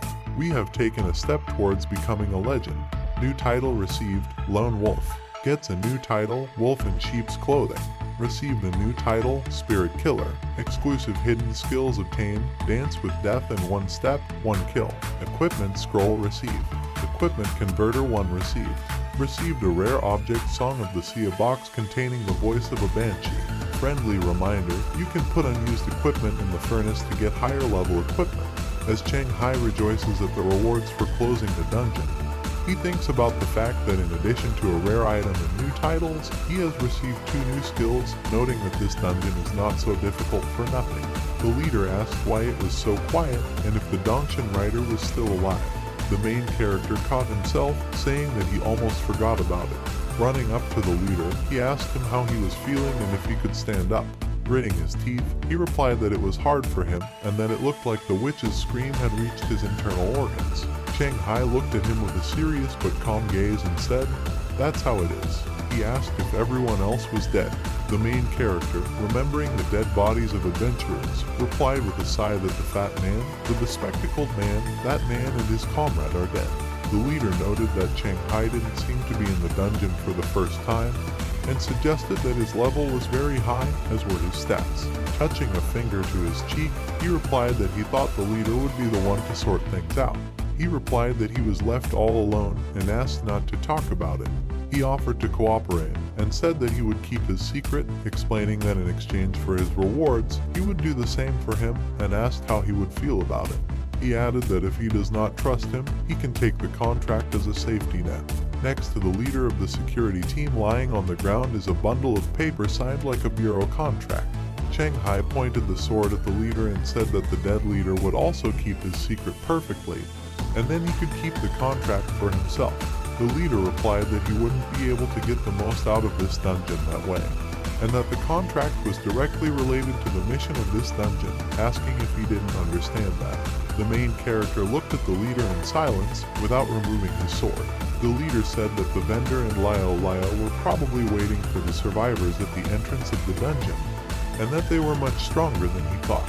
He added that he could divert their attention so that he could fight back or escape, and that letting him out of here alive was the best option for Cheng Hai. The entrance to a dungeon in an abandoned construction site lit up, and when Liao noticed this, he noticed that someone was coming after all. The salesman, flexing his fists, said that last time he probably really imagined it. Cheng Hai came out of the portal, helping the leader walk. The salesman noticed that the dungeon was collapsing and asked in surprise that they had cleared it out. Behind the leader, a sword appeared in the protagonist's hand, and Liao shouted at the vendor to watch out for it. Cheng Hai, with a serious face and red eyes, charged and pierced the chest of the salesman, causing blood to gush out of his mouth. Glancing nervously at the protagonist, Liao said, "Lone Wolf." With his face covered in the vendor's blood and his eyes glowing red, Cheng Hai turned to him and said that the weaker one should be removed first. The dialogue box says, "Dance with Death. During danger, the damage dealt is tripled." The next dialogue box says, "1 step, 1 kill. On the edge of life and death, your perception increases to 18, and you can predict your opponent's next move." Cheng Hai stands with a bloody sword over the body of the salesman and, turning to Liao with a serious face splattered with blood, says that the weak one is finished. Liao angrily shouted at the main character that he was taking a lot on himself. Cheng Hai grinned viciously at him and asked if he thought it was all an empty truth and if he was thinking of taking revenge on him. Liao furiously shouted at him to be quiet and took out a green-bladed poison dagger. Above his head you can see a yellow window with the title, "Run, Cowards." The dialogue box describes the title effect, Speed +2, with the participation of a teammate, Strength +2, Speed +2. Cheng Hai, with the red title Lone Wolf on his head, twirled his sword playfully in his hand as he stood in front of Liao, who had taken a fighting stance. The leader was sitting on the floor with his back against the concrete wall. Cheng Hai touched his face with his index finger and mockingly told Liao that he was very scary. They instantly disappeared from their seats. Their movements were so fast that one could only see the sparks from their weapon strikes that flashed all over the place, leaving a white trail behind them. Looking at these sparks, the leader thought that he had seen a lot, but the fight between these two exceeded all his knowledge of level 5 adventurers. He closed his lips tightly and opened one eye, thinking that he was afraid that even among level 7-8 adventurers, there weren't many who possessed this kind of speed. He understood why people wonder if every adventurer can become a legend, since many don't even make it to the 5th level. Lio was thrown sideways by the impact, his back hitting a concrete pillar, and blood spurted out of his mouth. He fell to the floor with his hands on the ground and cursed that even with the title, he couldn't match Cheng Hai's speed and that it was annoying. The main character stares at him motionlessly, holding a bloody sword in one hand. Lio wiped the blood on his face with the sleeve of the hand holding the green-bladed dagger and clarified that the main character's perception was at least 17-18. Cheng Hai smiled smugly as he pointed the sword forward and asked if he understood. Lio gritted his teeth in anger and shouted for the adventurer panel. An interface appeared in front of him and he stuck his hand in. The main character mockingly asked if Tom didn't have enough speed. Lio took out a glass jar with a green liquid inside, and while glaring at the protagonist furiously, he replied that it wasn't enough. Lio threw the jar to the floor, the jar broke, and Lio was surrounded by green gas. The main character looked surprised. Lio raised his hand. Surrounded by green gas, the veins on his body bulged and turned green, his eye glowed green, and a purple title could be seen above his head, a toxin transporter. He said that he didn't plan to use it on Cheng Hai, but Cheng Hai left him no choice. Leaving a trail of green gas behind, Lio charged at the protagonist, and the protagonist blocked the dagger with his sword while gritting his teeth. Lio, with a mad smile, told him to taste the mutant spider toxin that he had purchased on the black market. Cheng Hai noticed the green gas surrounding him. The veins on one side of his face and neck bulged, turning green, red capillaries showing in his eye, and he gritted his teeth. Cheng Hai crossed his arms in a block as Lio threw many quick dagger strikes at him, slashing all over his body with blood spurting out. Smiling madly, Lio noted that the main character's poison resistance was worse than ordinary people's. As he continued to stab with the dagger, he asked him about how he didn't even have the strength to fight back. The main character, still blocking with his hands, silently gritted his teeth. His eye was green with poison. Cheng Hai swung his sword sharply, but Lio arched his torso backwards and jumped back with a few somersaults. Touching his hand to the floor, he grinned and said that it was too slow and didn't even touch him. Standing in a fighting stance, covered in cuts and green swollen veins on his arm and face, the protagonist asked Lio about the spider venom being something he had prepared for them. Flexing his fist, he replied that he got it after leaving the 7th level Spider's Den dungeon, and explained that this poison significantly reduces strength, speed, and stamina. Smiling wickedly, Lio held up 5 fingers and said that thanks to him, he was able to get rid of 4 level 5 adventurers, and that Cheng Hai would be the 5th. The main character, looking seriously at his opponent, replied with a smirk that he should have prepared more poison and told him to show what he was capable of. Lio stopped smiling and glared at the protagonist in disbelief. Cheng Hai smiled confidently and continued to provoke him, asking if this was all he had. The latter, looking at him seriously, replied that this was not all. He shouted, grinning madly as he pointed the bloody dagger towards Cheng Hai, saying that since he holds the title of a toxin carrier, everything, including his breath, the sweat on his skin, and the blood that flows in his veins, is all poison. He said that the longer it was around him, the deeper its venom would get into him, and he would wait for the venom to clear and he would bleed all over. Looking at Lio, the leader thought that this was a very creepy tactic, and even Liang, being a martial arts expert, wouldn't be able to beat him. He was thinking that if he couldn't finish the battle before the poison was absorbed, then it would be much harder to do so later. He added that his level is not lower than the 6th, and here it remains only to fight. Gritting his teeth and holding his hand on his shoulder, the leader remarked that it was no wonder that Lio and his companions treated them like trash, since with this title, you can defeat anyone. Cheng Hai said that he realized that the title escaped death was visible above his head, and he called up the adventurer panel, much to Lio's surprise. He pressed a few buttons on the panel, saying that he also wanted to look at something. 5 blue dialogue boxes appeared in front of him and said, thanks to the skill 1 step 1 kill, the adventurer gets the opportunity to calculate the next step of the enemy. Death Evader effect activated strength, agility, perception +4. Key features improved. Poisoning. The poison will weaken the adventurer's stats to varying degrees. The professional skill dancing with death triples poison damage. Cheng Hai calmly said to turn off the dance with death skill. The panel announced that the poison damage was removed, and the dance with death is normal. Liao was surprised to find that the main character had disappeared right before his eyes. Cheng Hai appeared right in front of Liao, striking out with his sword, and Liao had a hard time blocking his dagger strike, caught off guard. Gritting his teeth, Liao said that it was impossible and asked how he had achieved such speed. Cheng Hai smiled ominously and asked if he understood. The main character instantly appeared behind Liao and slashed his back with his sword, causing him to cry out. He turned around angrily, brandishing his dagger, and shouted at him not to be conceited. Liao quickly stabbed the dagger in front of him, but there was no one there. Cheng Hai was behind him and said with a serious face that he was too slow to reach him that way. Liao gritted his teeth in rage, shouting that it was impossible because Cheng Hai was a normal lone wolf, and asking how he could be stronger than Liao if he had defeated a bunch of level 5 adventurers. The protagonist pierced Liao's chest from behind with his sword, and blood gushed out from his wound. Liao screamed in pain.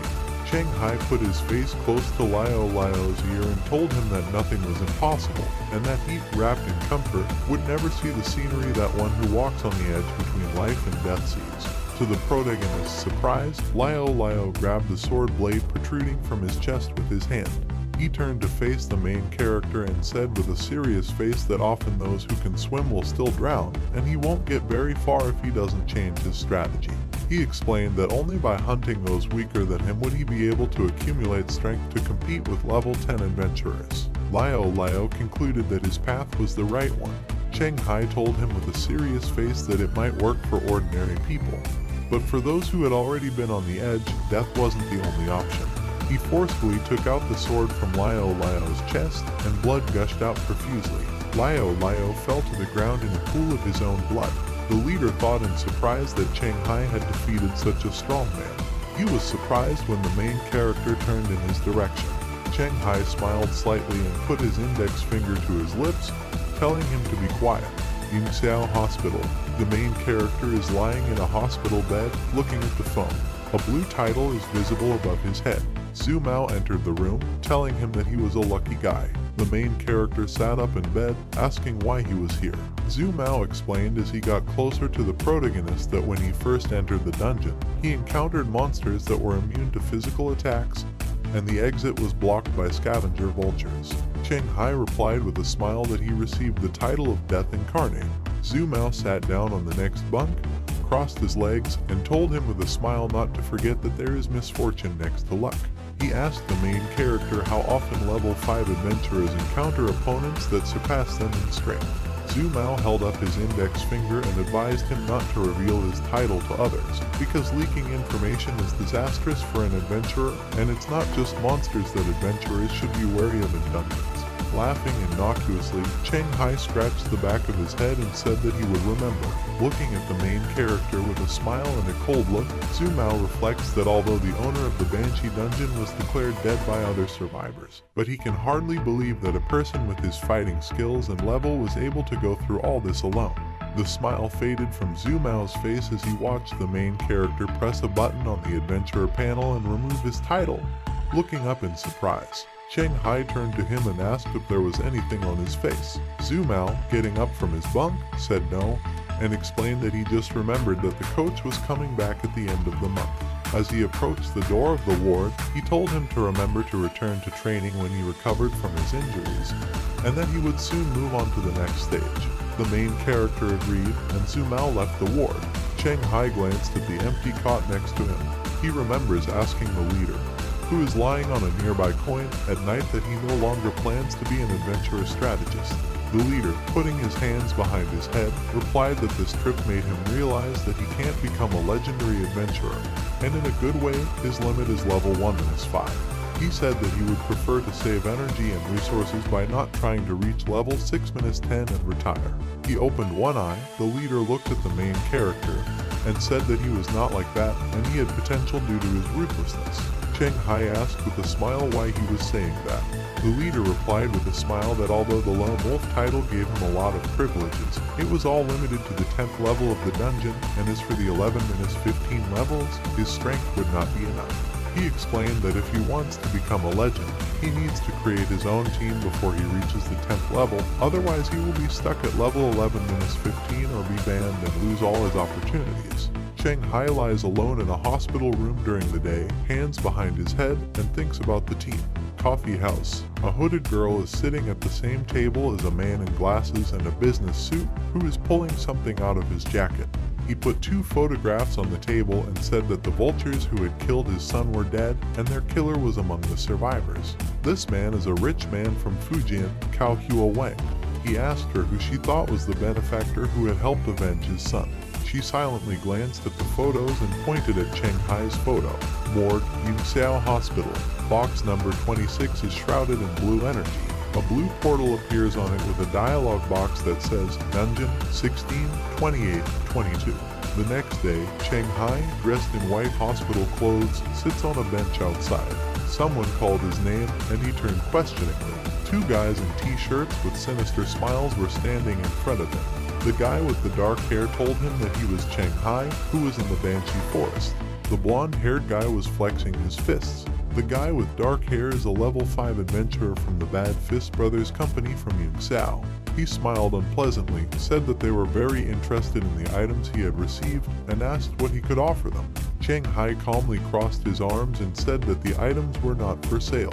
The dark-haired guy paled in anger, and the blonde-haired guy laughed, saying that he thought they were on a business proposition.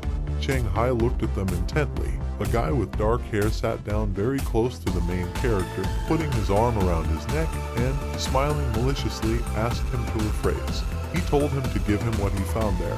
Cheng Hai calmly pulled his head away from the other's face. The guy demanded to do it quickly, threatening that otherwise he would regret it. A nurse wearing round glasses with 2 black pigtails appeared in front of them and shouted at them to get out and don't dare disturb their patients. The dark-haired man stood up and called for his companion to leave. The blonde-haired guy scratched his head in exasperation. They left, and Cheng Hai and the nurse watched them go. The nurse, with a serious face, with her hand on her chest, told the protagonist to tell her right away the next time they bothered him, and explained that her brother was a level 10 adventurer, and they wouldn't go against her.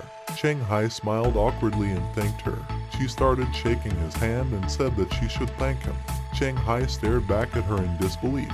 Tears welled up behind her round glasses, and she said that her friend had died in that dungeon, and Cheng Hai had dealt with the villains who had killed him, and that she and her friend's family were extremely grateful to him. Cheng Hai replied with a smile, who would have thought it. The dialogue box on the morgue crate showed that the timer had reached 0, and the portal burst with blue energy. The entire hospital building was shrouded in blue energy. The nurse started to say something, but suddenly disappeared into thin air, leaving a blue holographic trail.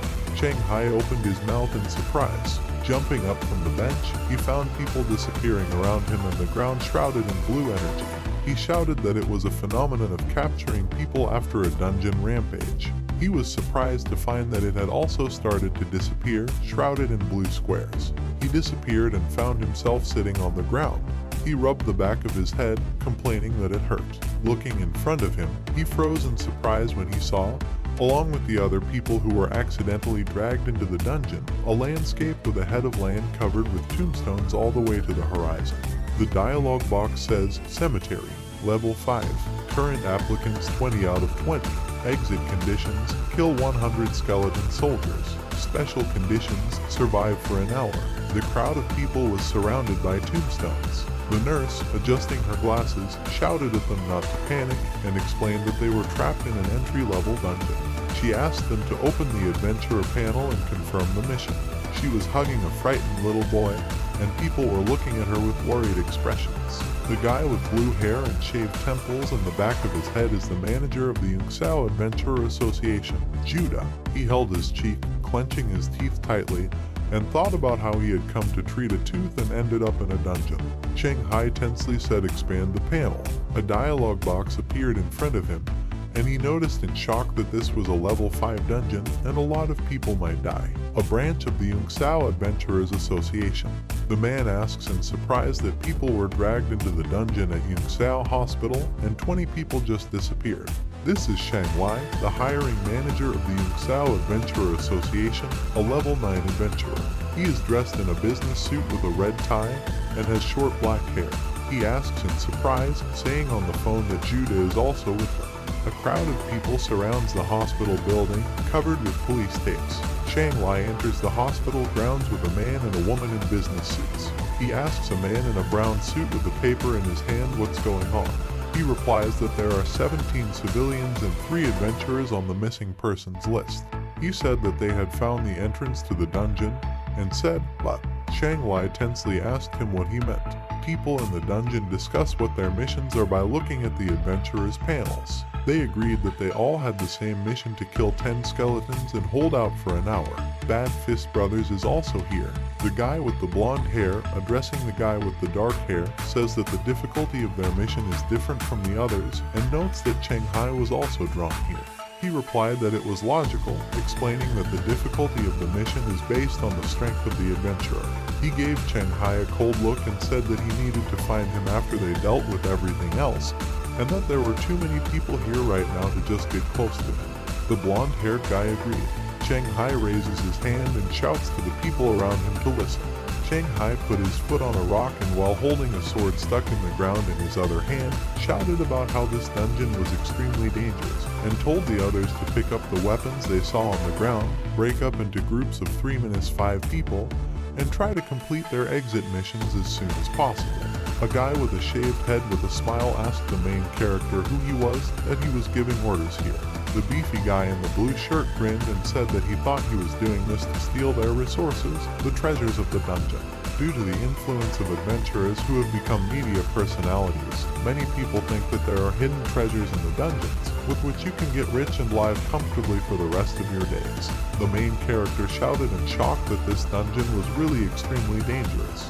He was thinking that the two of them must have gone mad and were arguing with him without knowing anything about the dangers of the dungeon. The nurse pointed her index finger at Cheng Hai and shouted that he was quite a strong adventurer who had escaped from a very dangerous dungeon a few days ago. She explained that he had teamed up with other adventurers to deal with the people who were forcing newcomers into the dungeons and taking their resources. A voice in the crowd asked if this was true. A female voice said that she had actually seen the news about this case. Another voice explained that it happened at an abandoned construction site where 2 people used the dungeon entrance found there to kill people and appropriate their resources, and that according to rumors. They killed dozens of people. The nurse pointed at the main character with both hands and asked him to trust her. Cheng Hai thought that even though it wasn't entirely true, it would be enough to attract attention. Judah asked if this dungeon is really as dangerous as Cheng Hai says it is. He really thinks that ordinary people like them will be able to complete the quest and get out. He added that killing skeletons is very difficult, and that if everyone listens to him and breaks up into groups, then everything will end up with the younger ones joining together, and the old ones and those who are weaker will be left out of business. He asked if he was even thinking about what would happen to them. One voice in the crowd remarked that a dozen skeletons were not easy to deal with. Another agreed that it would be very difficult to deal with such a large number. Another voice asked if it would be safer to work together rather than split up. Another voice said that he had studied dungeon strategies online, and that other adventurers were saying that ordinary people should stick together at the dungeon entrance or stay where they are and wait for help. Another voice agreed and said that a lot of people died because they were wandering around the dungeon alone. Judah chuckled viciously, thinking that his brother-in-law was right to hire him to incite fools like these, and that he could only rely on a tongue-in-cheek attitude to get the experienced adventurers to protect him. He looks at the main character with a grin, thinking that if he thinks for a moment about the lives of all these people, he will immediately turn into their nanny. Cheng Hai exhaled and turned to the nurse and the little boy next to her, asking if they believed him. They nodded back. He turned and went, calling them to come with him, and said that he could let them pass the mission. The nurse agreed and ran after him, holding the little boy's hand. Judah furiously asked who allowed him to leave. The main character stopped without turning back. Judah, with a smug smile, loudly said that as the only adventurer present with experience in such dungeons, he should stay and protect them. People shouted to him that with great power comes great responsibility, and that he must fulfill their missions as well.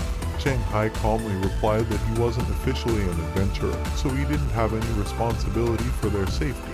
The nurse and Judah were surprised. Judah looked at him questioningly, tensing up. The main character turned to him with a threatening face, his eyes burning red, and said that there was no need to appeal to his moral principles, and that he would break his leg without hesitation and leave him here to fight for his life. Judah fell to the ground in shock. People shouted after Chang Hai, and the nurse with the little boy left, asking why he was acting like this, and shouldn't people protect those who are weaker. Another voice in the crowd shouted that he probably didn't become an official adventurer because of his low morale. One of the people in the crowd turned around and noticed the Bad Fist brothers leaving and asked where they were going. The dark-haired guy replied that they thought he was right, and that since one of the exit rules was survival for 1 hour, they would have a hard time. And for ordinary people, the right thing to do would be to complete their missions and get out of here as soon as possible. Turning away, the guy chuckled, thinking about who would agree to be someone's bodyguard for the sake of some kind of morality, adding that they were not fools. At the same time, Shang Lai and a few people are standing in front of the door in the hospital building, which gave off a strong blue energy. Shang Lai stared at her, his teeth clenched in surprise. The girl behind him, shielding her hand from the bright light, asked what was wrong with this dungeon. Gritting his teeth, Shang Lai replied that the question wasn't what was wrong with him, but how many people would still be alive after that hour. The blue dialogue box shows a countdown that showed 53 minutes and 14 seconds, and a survivor counter that showed 20 out of 20. The blow severed the skeleton's skull. The dialogue box says, exit mission progress, 1 out of 100, remaining time, 50 minutes 36 seconds. Chang Hai stands with the sword that he just used to chop off the skeleton's head. Behind him is a nurse with a baby. He handed her the sword and told her to just repeat after him. He explained that she needed to use this sword to cut open the skeleton's neck when it started crawling out of the grave. The nurse opened her mouth in surprise and took the sword from his hand. She asked, "And you?" She was surprised to find 3 skeletons crawling out of the ground. Chang Hai looked at them calmly. He opened the adventurer's panel, and an axe appeared in his hand. He said he'd look into it. The light guy from Bad Fist Brothers, grinning, smashed the skeleton with a punch. The dark-haired boy yawned, covering his mouth with his hand, while his companion happily beat up the skeletons. With an expressionless face, he told the blonde-haired guy to remember to switch with him when he was done with this game. He agreed. Chang Hai cut the skeleton in half with an axe strike along its spine.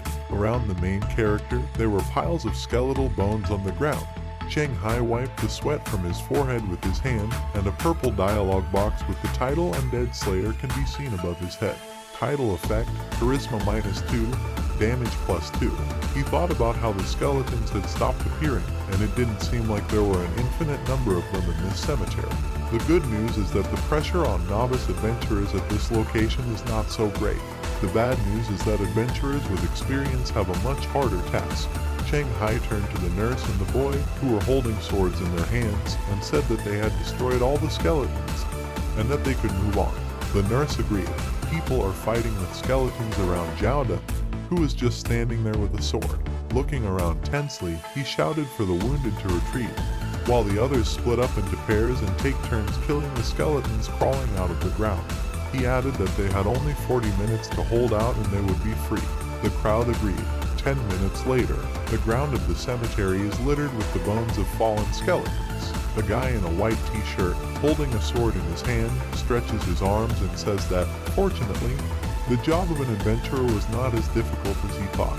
The guy in the purple shirt scratched his head and said that these skeletons weren't as scary as that guy said. Jiaoda gritted his teeth in anger as he cursed at these 2 guys, thinking that just because these skeletons were weak didn't mean that the difficulty of the dungeon was low. On the contrary, if the skeletons weren't strong enough, it was an indicator that there was someone more terrifying in the dungeon that could increase the difficulty of the dungeon. Dungeon level up to the highest entry level value, level 5. Looking at the adventurer's panel dialogue, He thought that the resources were far less than he had expected, even though he had managed to persuade the adventurers to help. Or rather, he had used the old men and the weaker ones to force the adventurers to help. He had only killed 4 skeletons out of the 10 required. He started chewing on his thumbnail nervously and thought that it was fine if he could finish 10 minutes before the end of time. But if not, there would definitely be more skeletons here, and he had to find a way to kill the remaining 6 skeletons as soon as possible. The dialogue box shows that there are 35 minutes and 43 seconds left. The main character took out the axe point from the skeleton's skull. After exhaling and placing the axe on his shoulder, Cheng Hai asked the nurse if their missions were completed. The boy, smiling happily, answered in the affirmative. He glanced at the nurse and asked her how much she had left. She opened her mouth nervously and, awkwardly touching her index finger to her cheek and smiling, replied that it was 8. He assumed that she had been helping the boy all along. Putting his hand in his pocket, he told the boy to come back while they continued cleaning up the skeletons. He offered to meet them outside when they were done. The boy agreed. Blue energy radiated from behind the double hospital doors. Cheng Lai shouted that in 10 years, no one had been able to pass this dungeon on their own. He gritted his teeth and said that the dungeon was very large, as well as the number of people who were drawn there, and that almost everyone there was a novice. The girl next to him was looking at him in surprise. She worriedly asked where such an abnormal dungeon came from, and shouldn't the difficulty be related to the strength and experience of adventurers? Cheng Lai stiffly replied that it was all about one mechanism of this dungeon, the grave of an experienced fighter. He explained that the mission difficulty for newbies is only 1/10 that of experienced adventurers, and when newbies complete their tasks and exit the dungeon boss appears, whose strength greatly exceeds the limit that adventurers can handle, and opens a hunt for them, killing most of the experienced adventurers. A large man with long blonde hair is standing in a dark armor with spikes. Cheng Lai thought that the essence of this dungeon was that once the first contestant left the dungeon, a real race for survival would begin. The boy confirms in the dialogue box that he wants to leave the dungeon. He waved to the main character and the nurse and said goodbye to them. They returned the greeting with a smile. The boy disappeared, leaving a trail of blue squares. Cheng Hai turned to the nurse and said that he would kill a couple of skeletons for her and said that they would meet outside once they completed her mission. The nurse agreed. The portal in the hospital begins to glow, and those present notice that someone has completed a mission. A small boy comes out of the portal, which shocks Cheng Lai and the guy with the girl behind him. The blue dialogue box says, Adventurer 20 has left the graveyard dungeon. The second stage begins. Looking at the dialogue boxes in front of them, people in the crowd are surprised that someone has already left, express envy and ask what the second stage is. Youngda stares at the dialogue box in surprise, thinking that the essence of this dungeon is a race for survival. And what will happen now? He called out to the guys in the white t-shirt and purple shirt like Lu Meng and Wang Jia and told them to follow. They looked back at him questioningly. The blonde guy from Bad Fist Brothers told his companion that someone had already completed a mission and left the dungeon, and asked him if he thought it was Cheng Hai Lai. The dark-haired guy said it was impossible because he was wearing a nurse and a baby, and it wasn't easy to find 100 skeletons. The blonde-haired guy scratched his head, asking who it was. The dark-haired boy turned in surprise and saw a silhouette on the cliff. On the cliff was a knight in dark spiked armor, sitting on a ghostly blue horse clad in similarly spiked armor. This is the Death Knight Claude with an unknown difficulty level. Youngda, Lu Min, and Wang Jian walk among the tombstones. The guy in the white t-shirt asked the guy in the purple shirt if it was okay for him to ask them to come with him, but he didn't explain anything. He added that they had traveled quite far, and if they met a large group of skeletons with the 3 of them, they would be in trouble. He replied that he probably had a reason, and pointed out that he had called them after seeing that the panel had changed. Turning to Youngda's side, he said that he was afraid that he knew more about what was going on in the dungeon than they did. They found that Youngda had stopped walking. In front of him, a crowd of skeletons crawls out of the ground. Weapons appeared in their hands, and Youngda told them to get ready. A voice in the crowd asks about the fact that the 3 of them never returned, and another tells him that he doesn't care about them. Another voice said that they shouldn't have refused that adventurers help. Another said that if he hadn't left, many of them would have already made it out. A hoof stamped in front of the crowd, and they turned at the sound. The guy with the shaved head was horrified to see the severed heads of the Bad Fist brothers. Their heads hung from the belt of Claude, who was sitting on his horse. At the same time, Wang Zhai he stands in a rage, blood gushing out from his severed arm. He curses Juda and Lu Ming, asks what they are doing. Juda and Lu Ming run away while a crowd of skeletons surround Wang Zhai. Juda asked Lu Ming how much time he had left as he ran. He opened the adventurer's panel and answered 3. Juda said that just a little more and they needed to find a smaller skeleton group and then they would be fine. Lu Ming shouted that something was wrong and the number of survivors was decreasing, and something had happened in the camp. They stopped and looked back, and Juda asked what he was saying. Cheng Hai and the nurse fight off the skeletons with their backs to each other. The nurse asked the main character what the second phase was. Cheng Hai, chopping off the head of the skeleton in front of him, replied that perhaps the difficulty would increase or stronger monsters would appear. He told her not to worry about it and asked if she had completed the mission. She said she was going to take a look while opening the adventurer panel. She opened her mouth in surprise when she saw the dialogue box and shouted to the main character that something had happened and there were 4 of them left, and all the others were dead. Claude stands on a horse with a spear in his hand, surrounded by the bloodied bodies of adventurers. Claude looked towards the horizon and said, 2 on the left, 2 on the right. He charged forward on his horse, announcing that he would go to the left. Juda shouts that the dungeon boss has appeared, and if Lu Ming wants to survive, they must stick together and complete the mission before he finds them. Lu Ming furiously shouted that this was nonsense, asking how they could manage this mission together if they couldn't even manage it together with Wang Zhai. Juda asked if he could understand the human language and shouted that they didn't have much time left to find the skeletons. Claude came into view, galloping towards them. He swung his spear, and they saw him coming. Claude announced that he was now going to move to the right. Juda looked at the spear in fear and begged his mother for help. Claude chopped off its head with a single swipe of his spear. Cheng Hai puts on a suit of armor while sitting on the ground and asks the nurse if she's finished. Almost, she noted. The sword severed the head of the skeleton lying on the ground. The nurse, leaning on the sword with her hand, wipes the sweat from her forehead. She turned to Cheng Hai, who was putting on steel gloves, and happily announced that she had completed the mission. The main character turned to her with a smile and told her to drop the sword and leave. His eyes tightened in surprise. Behind the nurse, who started to say something with a puzzled face, Claude swung his spear at her. Cheng Hai charged forward tensely, yelling at her to duck, a weapon appearing in his hand. Activated professional skill dance with Def, Strength +4, Agility +4. The nurse looked around in surprise at the spear approaching her head. The main character managed to block Claude's blow with a green-bladed dagger before it reached the nurse. Claude stared at him in silence, his eyes completely red. Cheng Hai was surprised to see that his dagger was breaking. The force of the impact sent the protagonist and the nurse flying backwards. The blue dialogue box says, "Sword strength reduced to 0. Cheng Hai landed and looked in the direction of Claude approaching him. He noted its power as he stood in the clearing cloud of dust. A red dialogue box appeared, warning that the adventurer had encountered a dungeon boss. 5 more red dialogue boxes appeared in front of him, stating that the title Deathwalker had been activated. Perception increased to 18, and the hidden skill 1 step, 1 kill had been activated.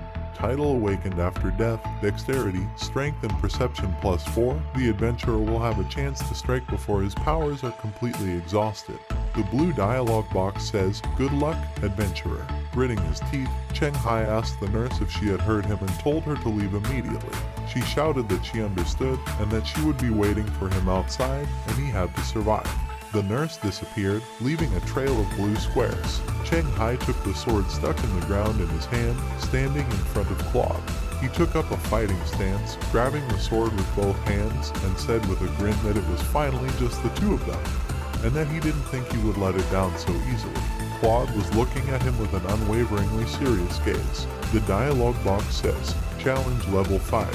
Number of survivors 1 out of 18, number of exited 2. Exit conditions: kill 100 skeleton soldiers 63 out of 100. Special conditions: survive for an hour 15 minutes and 7 seconds left. Shang Lai, the girl and man who came with him, and the boy who came out of the dungeon saw a nurse coming out of the portal. The boy called out happily. The girl walked over to the nurse, putting her arm around her and helping her walk, and asked if there were any other survivors there. She said there was. Cheng Hai and Claude exchanged quick weapon strikes, blocking each other's attacks. Claude swung his spear from above, and the protagonist gritted his teeth, cursed, and blocked the sword strike in front of his neck.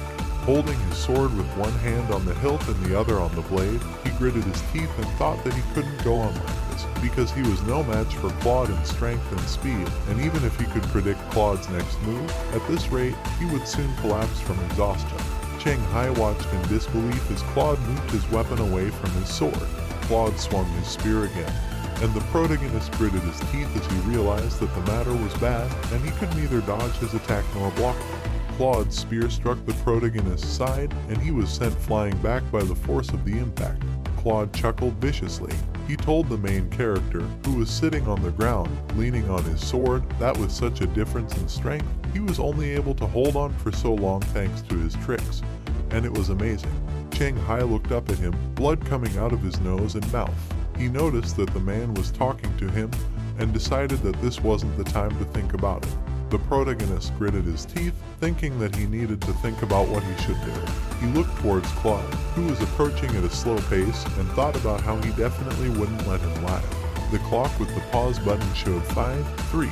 Chang Lai announced with a tense face that it was over.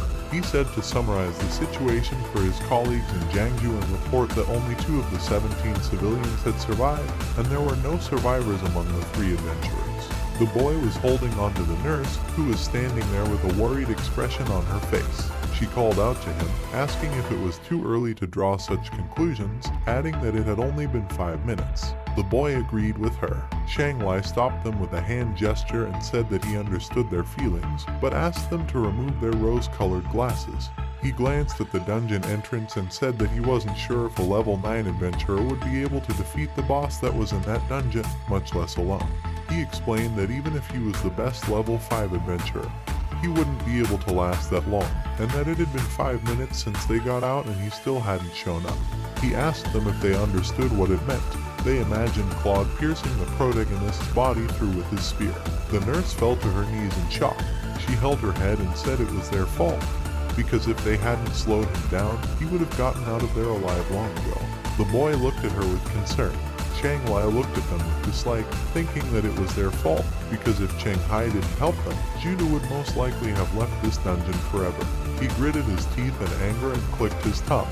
When he left, he said that he was going to smoke, and gave the man and girl in suits a task to take care of these guys. The girl asked what they should do with the dungeon entrance while Chang Lai took a cigarette out of the pack with his teeth. He turned to her with an evil look and replied that when such low-level entrances get out of control, they pull people in, and after everyone who is pulled in dies, the entrance will close for half an hour and then reappear in a random place. He explained that the association's internal training manual clearly spelled out what to do in such cases, and told them to deal with the survivors, and the rest would resolve itself. As he left, he said that if they cared so much about it, they could wait for the outcome. The girl agreed.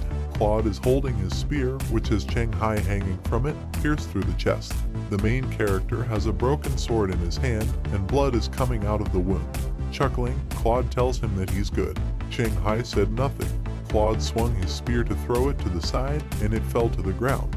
Raising the spear to his head with one hand, he said that he was looking forward to it joining him when he turned into a ghost. The spear in Claude's hand was filled with dark purple energy. The spear in his hand turns into a sword, shrouded in purple energy. Turning around, Claude swung his sword in front of him, and a purple portal opened up in front of him. He and his horse entered it.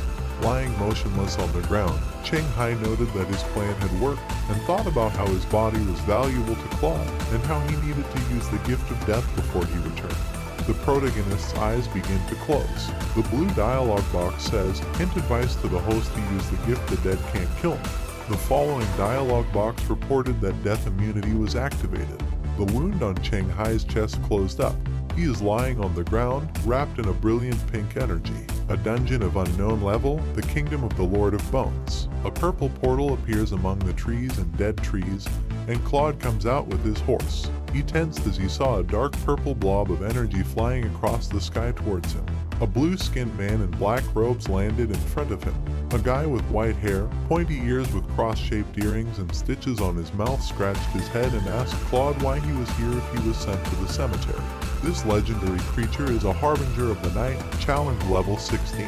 He thought about how it was a waste of time, and he thought that he was here at the invitation of the Lord of Bones. Claude put away his sword and said that he had encountered a newbie adventurer, and that making him a mere skeleton would be too wasteful, and he wanted to ask the Overlord for the Black Knight crown to send him to the reserve. Harbinger of Night scratched his head, grinned, and said that if he remembered correctly, access to the graveyard only opens at the 5th level, and previously beginners regardless of title did not get there. He asked if he was confident that he would become a legend.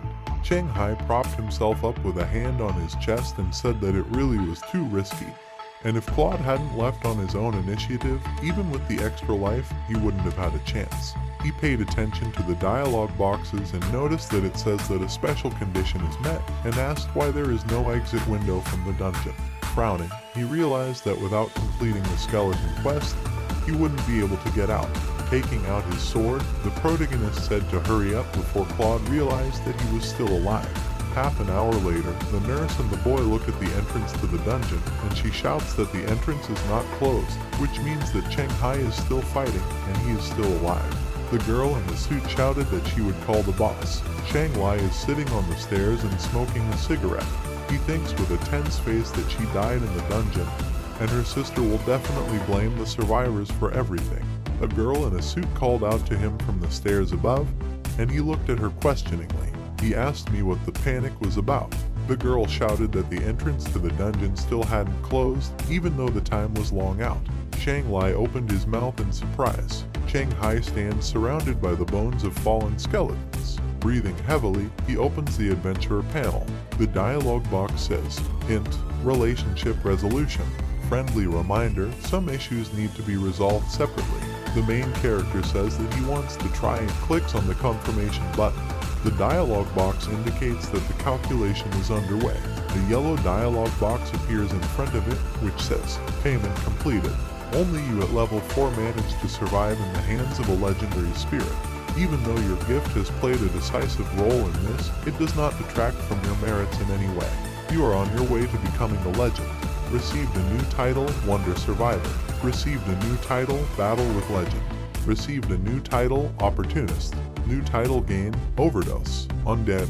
Received a hidden skill, Heroic Knight Badge. Obtained a hidden skill, the exclusive Fake Death skill. Received an invitation letter to the Lord of Bones dinner party. Received a rare item upgrade coupon 1. Rare items obtained, Sword, Dread Flute. Obtained an epic miracle item, Knight's Helmet Claude. Rubbing his chin thoughtfully, Cheng Hai notes that the boss name is Claude and he has a legendary level. He thought that if he remembered correctly, creatures of this level were only found in the corresponding dungeons, and wondered where such a boss would come from in the 5th level graveyard. The main character said that Claude was incredibly strong and asked if anyone had passed this dungeon before other than cheaters like him. He pressed the button confirming his desire to leave the dungeon. Shang Lai looked at the dungeon entrance in surprise. The girl pointed at him and asked him to look at it. She asked if this meant that low-level dungeons continued to exist even after there were no survivors left. Shang Lai replied with a tense face that there were two options. First, an adventurer who was involved in the dungeon completed the main task but not the escape task, and second, an improved dungeon.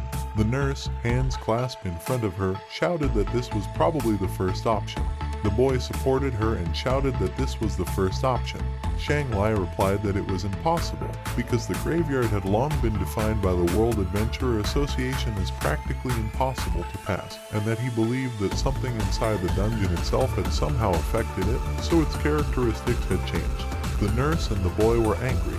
The entrance to the dungeon began to glow, and the boy happily shouted that someone was coming out.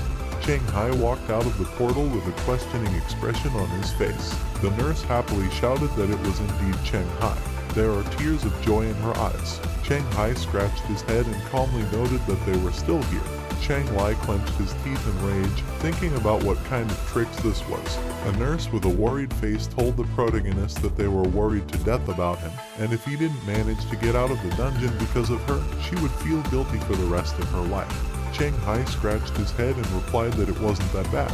Looking at them with a serious face, Shang Lai noticed that he had cleared almost the entire dungeon by himself.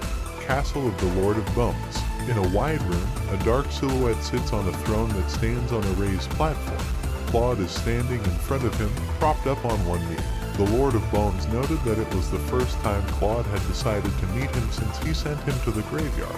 The Lord of the Rings turned out to be a skeleton with long white hair, clad in golden armor, a crown, and a red robe. His trial level is unknown, and his eyes glow red in their empty sockets. Meeting room. Shang Lai is sitting next to the association secretary in charge of recording the conversation between the dungeon supervisor and Cheng Hai, who cleared the dungeon.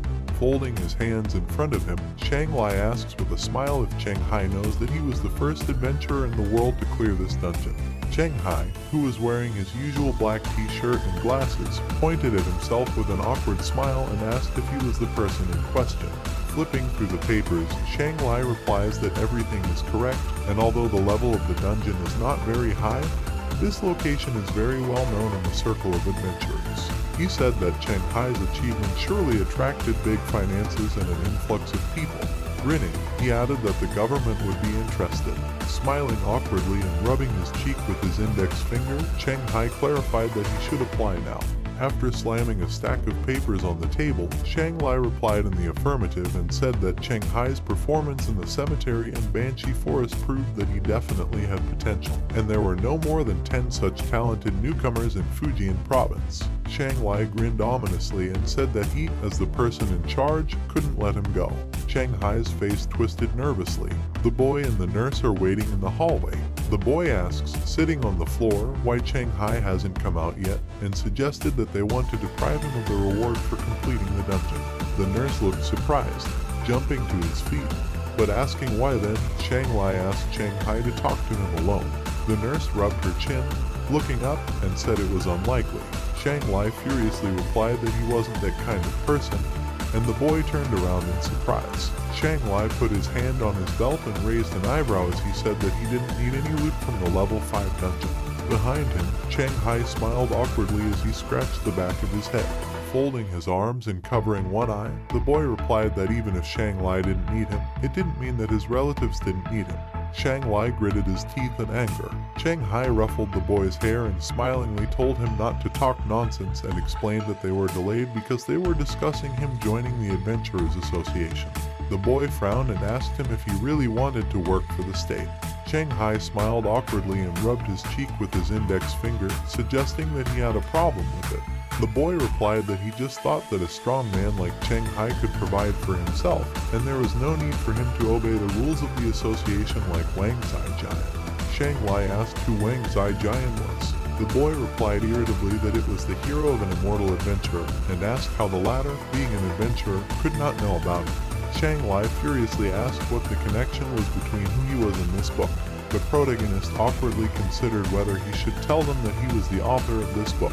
Burger joins. The main character, a boy and a nurse, are sitting at a table with trays of food. The boy jumps up, asks Cheng Hai if he is really the author of The Immortal Adventurer, and shouts that it can't be. Cheng Hai smiled smugly and adjusted his glasses, saying that if he didn't believe him, he could show him the original manuscript of Immortal Adventurer 2. The boy asked, "Really?" Cheng Hai turned his attention to the nurse, who was looking down with a face like she was about to cry. He asked her what had happened. She awkwardly asked if it was possible for him not to join the association. Cheng Hai wondered why. She replied worriedly that she once overheard her brother talking to his friends, and it seems that most of the people who joined the association later regretted their decision. Cheng Hai asked if her brother had said why. She replied with an even more worried face that she hadn't spoken, but she remembered the expressions on their faces when they discussed it, and that joining the association was their biggest mistake. The main character paused for a moment. He smiled and said he would think about it, thanking her for her concern. The nurse replied that she should be the one to thank. The cup shattered on the floor. A red-haired woman in an expensive coat points her finger at Shang Lai and shouts at him that Cheng Hai refused to help her brother, but Cheng Lai decided to accept him anyway. Cursing at him, she asked him if he had forgotten exactly how he had managed to get this position. This woman is the daughter of the deceased legendary adventurer Zhu Chang and the wife of Shang Lai. He looked at her with a serious face. Holding a lit cigarette in his hand, he replied that he hadn't forgotten, and that he had invited him to join them for a reason. He explained that the dungeon he had cleared was special, and in a few days, his name would be known to everyone, and if he agreed to accept the offer of their competitors, it would complicate everything. He added that if he signed a contract with them, then she herself knows what will be waiting for him after reaching the 15th level. Enraged, the girl replied that it was too long even if he had the potential, and that it didn't mean that he would be able to reach level 15 and become a legendary adventurer. Sitting up in his chair, Shang Lai replied that he understood. He stubbed out his cigarette and said they'd just get rid of him. Apartment, night. In a dark room, a guy with long, disheveled black hair is sitting at a computer. On its screen is a message stating that the sender has valuable information about the cemetery. In the next message, the interlocutor says that the offer will be valid for about 3 days, and asks how much they will be willing to pay. The guy raised an eyebrow, looked up thoughtfully, chewed on his fingernail, and asked aloud if the information about this place hadn't been known for a long time. This is the hacker and purveyor of dungeon information, Lao Wang. He wrote a reply message asking for a hint because he wants to find out if he is interested in this information. The man replied that someone had cleaned out the cemetery a couple of hours ago. Shang Lai, who was sitting at his laptop, calmly turned to Zhu Chang and said that was all. The girl leaned over her laptop, still looking furious, and asked if he was sure. Shang Lai glanced at the laptop with a smirk and explained that while the reward for completing a level 5 dungeon might be nothing in the eyes of adventurers, for more experienced level 6-10 adventurers who have a constant problem with running out of resources, this information is very valuable. He said that in adventurer circles, it was normal to use the services of such guys to search for information about dungeons, and you just need to leak information about Shanghai on the black market, and adventurers from all the nearby provinces will rush to search for him who will avenge her brother. On the laptop screen, Lao Wang replied that he was willing to exchange the information for other information or for 15 units of gold from the black market. Shang Lai replied that he would send the necessary information. Sitting in the cinema hall is a level 7 adventurer, Gao Changyun, a wanted-to-rank criminal. He looks into an old push-button phone, which says that the sender has just received information about a novice adventurer who has passed a level 5 dungeon that no one has ever managed to pass before. The message declares a condition of 50%. Gao Changyun smiled crazily. Shanghai is talking on the phone with a cup in his hand. He asks that his personal data will be entered into the official system within 3 days. Shang Lai smokes on the balcony and asks him if he's from Dongshan, and offers to find him a temporary place to start so that Shanghai doesn't have to wander around for a few days. Shanghai refused, explaining that he would go to Dongshan on business and return here in a couple of days. The nurse looked at him worriedly, and the boy raised an eyebrow. Shang Lai smiled slightly with a cigarette in his hands and said that they would see each other in 3 days. He hung up the phone and looked off into the distance with a serious face, adding in his mind if he's still alive by then. The next day, Dongshan. Shanghai stands in his house with a backpack in his hands, looking at the entrance to the dungeon, which has become noticeably wider. He said that he hadn't seen him for a few days, and asked how he should feel about the dungeon entrance getting bigger. The main character walked up to the dungeon entrance and extended his hand towards it. A bolt of energy pushed his hand away. A red dialogue box appeared, stating that if his level is lower than 6th, then he can't enter the dungeon. Looking at the dialogue box, the main character said that it turns out that the dungeon is now only available for adventurers from the 6th to the 11th levels. He judged that he was currently at level 5, and according to his previous leveling speed, he would need to complete 2 more level 5 dungeons to advance to level 6. Shanghai is sitting on the sofa with his legs crossed, flipping through his phone, and says that last time he browsed the forum, he remembered that there is a level 5 dungeon in Dongshan where people are recruited. He said that he was lucky and it is still relevant. On the phone screen, it said, having adventurers from the association to help with the process. No vultures, level 5 dungeon goblin crypt. We recruit thugs and interested private traders. Shanghai typed out a question about what the recruitment conditions were. The person in the chat told him that he needed to have experience clearing level 5 dungeons, have a combat role or command title, and sign a temporary contract. And after leaving the dungeon, according to the amount of the contribution, the payment is 3-to-1 in relation to the price of gold coins on the black market. Zhu Mao, wiping his sweat with a towel in the gym, asks over the phone why Shanghai is asking him about black market gold coins. The main character replied with a smirk that he was looking through the forum and found that when adventurers on the forum trade with each other, they don't use cash, so he was curious about what gold coins they were talking about. Sitting down on a bench and taking out a bottle of water from his bag, Zumao replied that, with the exception of low-level dungeon entrances and various drops, one of the most common currencies to pay for anything is black market gold coins. Cheng Hai looked up thoughtfully, clutching his chin, and asked what was so special about them and why they couldn't just be paid in cash. Zumao, holding the bottle to his lips, replied that gold coins were quite common in level 10 and higher dungeons, and that he had asked the trainer about it before. He said they were quite useful in high-level dungeons, but he didn't say what exactly. Cheng Hai smiled and said that he understood and asked where adventurers whose level is lower than 10 get these coins, adding that he also needs a little. He replied that he could try to sell some of the dropped items and asked if he had anything to sell. He added that he could take him to the local ghost market. The main character happily replied that there was, and thanked Zumao, a city street with lots of signs, full of people. Zumao and Cheng Hai walked down the street. Zumao says that the ghost market is open from 2 to 4 in the morning every Monday, and that there are a lot of people here, but the share of adventurers is 1/10, if not less. He explained that sellers here often sell fakes, taking advantage of the fact that those who are not adventurers can easily be deceived. They looked at the jars of liquids that looked like potions. Cheng Hai smiled awkwardly and said that this place was a bit like an antique market. Zumao chuckled and agreed.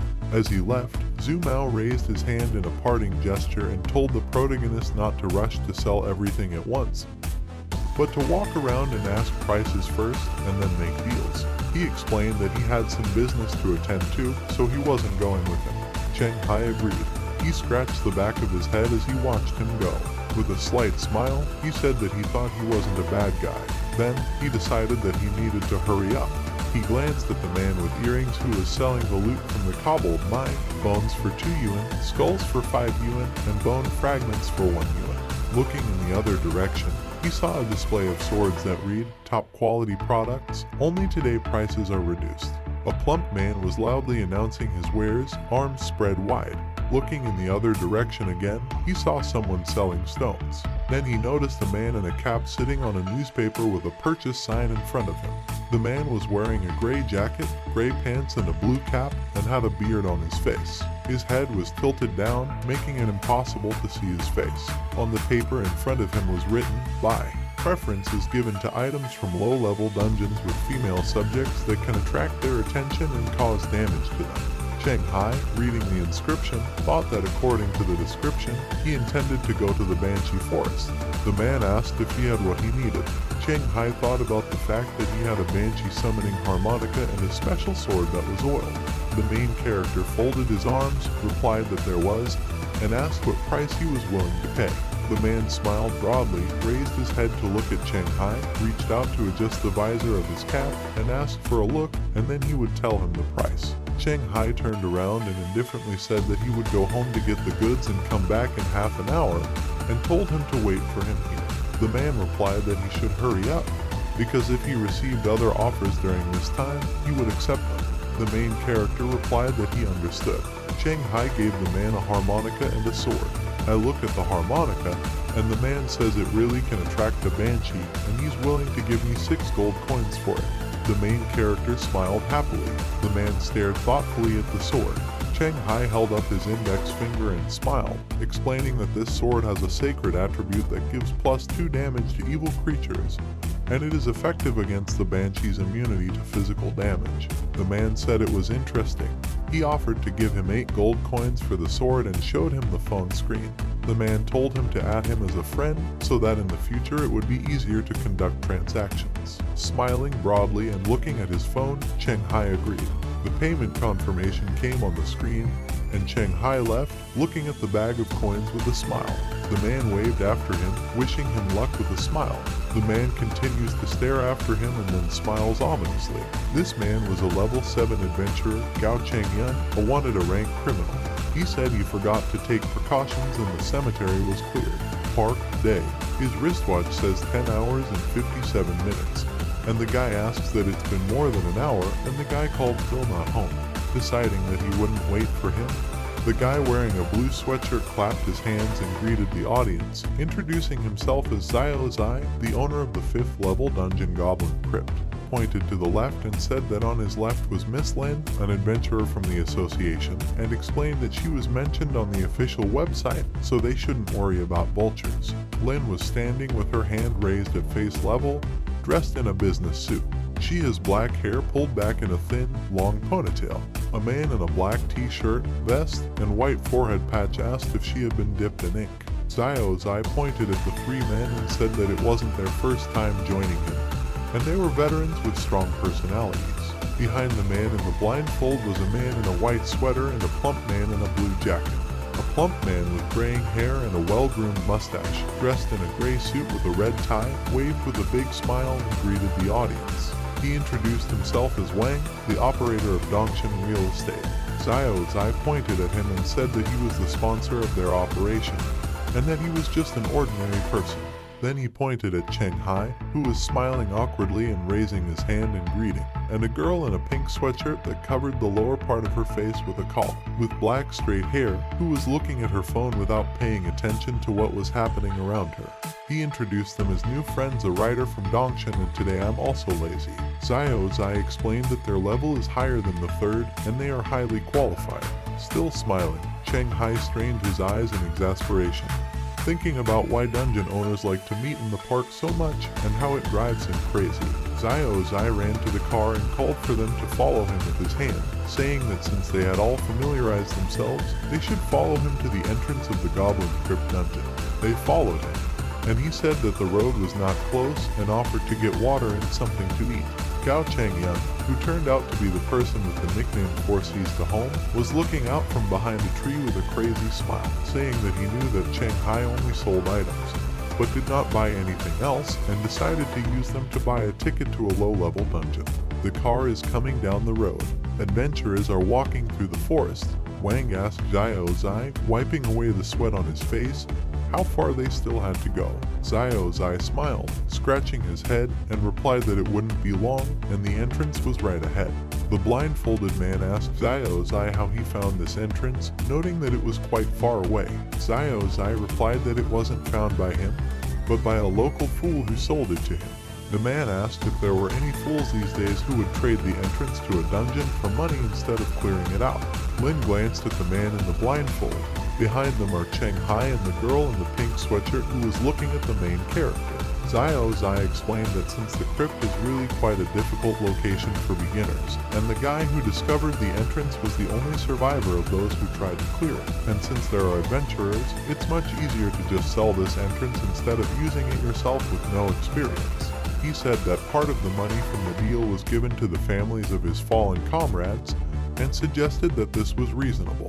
The man in the blindfold rubbed his chin thoughtfully and said that it was reasonable, but he didn't think that the guy really just sold him this dungeon. The men in the white sweater and blue jacket nodded their heads in silence. Xiao Zai furiously turned to the blindfolded man and asked that he still doubted him even though it wasn't the first time they had cooperated. Lin noticed the green entrance to the dungeon and announced that they were here. She opened the book signed as a dungeon guide and looked at the entrance to the dungeon, saying that the shape, color, and size of this entrance completely matched the entrance to a level 5 forest or crypt. She closed the book. She told the adventurers that they could enter after they assessed the risks. The blindfolded man happily shook his fist in the air. Xiao Zai said that he would personally vouch for everything. They started entering the dungeon one by one.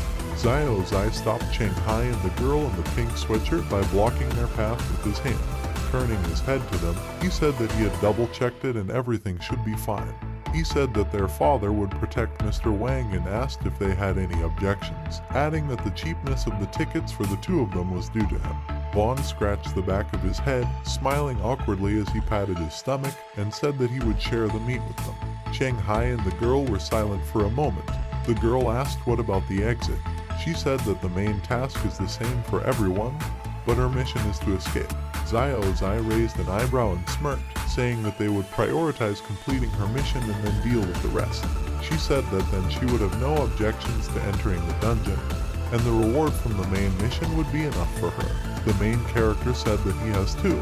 Shanghai came out on the other side of the passageway in the forest, where the adventurers were already looking into their adventurer panels.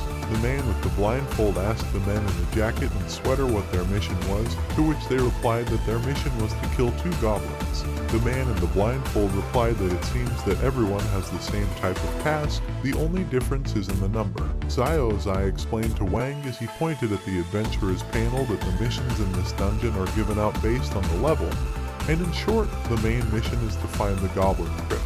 He explained that adventurers of 2-3 levels should discover it, and 4-5 levels to kill a certain number of goblins. Van replied that he understood, and added, looking at the girl in the pink sweatshirt who gave him a questioning look in return, that it wasn't surprising that his missions were different from hers. Xiao Zai clapped his hands and asked everyone to listen.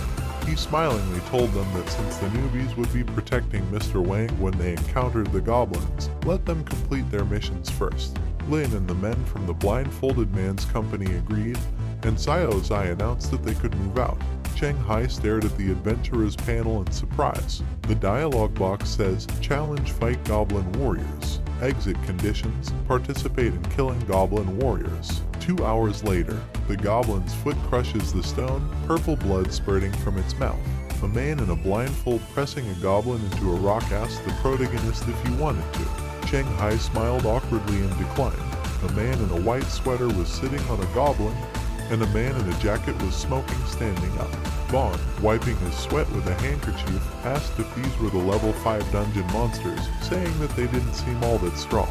Lighting a cigarette in his mouth, the man in the blindfold explained that this was because these goblins were ordinary mobs, and the most difficult bosses were probably hidden in the depths of the crypt. He turned to him with a lit cigarette and said that it usually takes 3 to 5 veterans to defeat the boss in the crypt, and normal goblins aren't a problem for them as long as their numbers don't exceed the limit. Van smiled, eyes wide, and said he understood. He said they could handle it if there were only a couple of goblins in the crypt. Xiao Zai replied that of course they could handle it, but as far as they knew, the number of goblin warriors didn't exceed 1 per crypt. Somewhere in the forest there is a cave, inside which it is dark. Xiao Zai said that there was only one known case of running into twin goblins, but he doubted that it would happen again. Wang chuckled and said that he was calm then. Inside the cave, you can see a large goblin with huge fangs and gold earrings. This is a goblin warrior, challenge level 5. Behind him is an unknown figure with eyes glowing red, and the only thing known about this figure is that its challenge level is 5. A crowd of goblins armed with swords and clubs rush to attack. A man in a blindfold, armed with a long-handled mace, which he holds in both hands, urged not to let the goblins escape. The man in the jacket was standing in a fighting stance, armed with brass knuckles. The man in the white sweater and the man in the jacket agreed and charged. Lin said it was bad, and Xiao Zai looked at her questioningly. He asked her what she was talking about. She replied that since they had entered the crypt, they had already encountered 4 waves of goblins, and they were all very simple warriors, but they had not gone deep inside, and there were abnormally many mobs in this dungeon. The men successfully fight the goblins attacking them. Lin said tensely that they might have hit the jackpot. The girl in the pink sweatshirt asked Wang, who was wiping his face with a handkerchief, why he was so desperate to become an adventurer when he had so much money. She said that if he didn't want to miss the opportunity to enter the dungeons, he could just become a sponsor for a couple of adventurers. Vaughn smiled awkwardly and scratched the back of his head, saying that he was ashamed to admit, but mostly he wanted to become an adventurer to lose weight. The girl was shocked by this response. Raising an eyebrow, she asked what the connection was between losing weight and all these risks. Wang's eyes flashed and he clenched his fists in front of him, explaining that he had interviewed a couple of people he knew in the profession, and they all said that meditation practices didn't require any physical effort, but also helped you become stronger and leaner. He asked her if she didn't think that adventurer meditation training was the perfect weight loss option for those who had a lot of money and no time for exercise. The girl's face turned blue from shock, and looking away, she noted that he spends so much money just to lose weight, and said that they, the rich, are really difficult to understand. Shanghai appeared behind them and asked what they were talking about. He smiled awkwardly in his mail shirt and asked if he could go with them. Vaughn's eyes twinkled, and when he noticed that the man had prepared a chainmail suit, he said that he really was a true professional. He gave a thumbs-up gesture of approval. The girl was surprised to ask the main character if he dressed up like this every time he went down to the dungeon. Stretching his arms, Oni replied that he would have just died in the dungeon last time without the chainmail, and he didn't understand why she wasn't wearing armor. She said nothing. The impact of the weapon drew blood from the goblin's wound on the ground. Wiping the sweat from his brow, the man in the blindfold announced that they were done. There were many goblin corpses in front of them. He turned to Lin and Xiaozai and said that it was time to change, and the next wave of goblins would be upon them. Xiaozai smiled as he flexed his fists and said that it was their turn now. Cheng Hai asked in shock about the scoring mechanism. The girl looked down at him and asked if he didn't know that the less power he used in the dungeon, the more points he would get for completing the task. He stared back intently, wondering if that was true. With a disappointed hand on her face, she said that it wasn't surprising that he didn't need to kill small mobs this time, since he was clearing a dungeon in full armor back then. She said that she was afraid that his ranks, equipment, and skills weren't enough, and considering that most of what he had was basic level, he was no better than a beginner. Smiling nervously, Cheng Hai tried to say something, but the girl ignored him.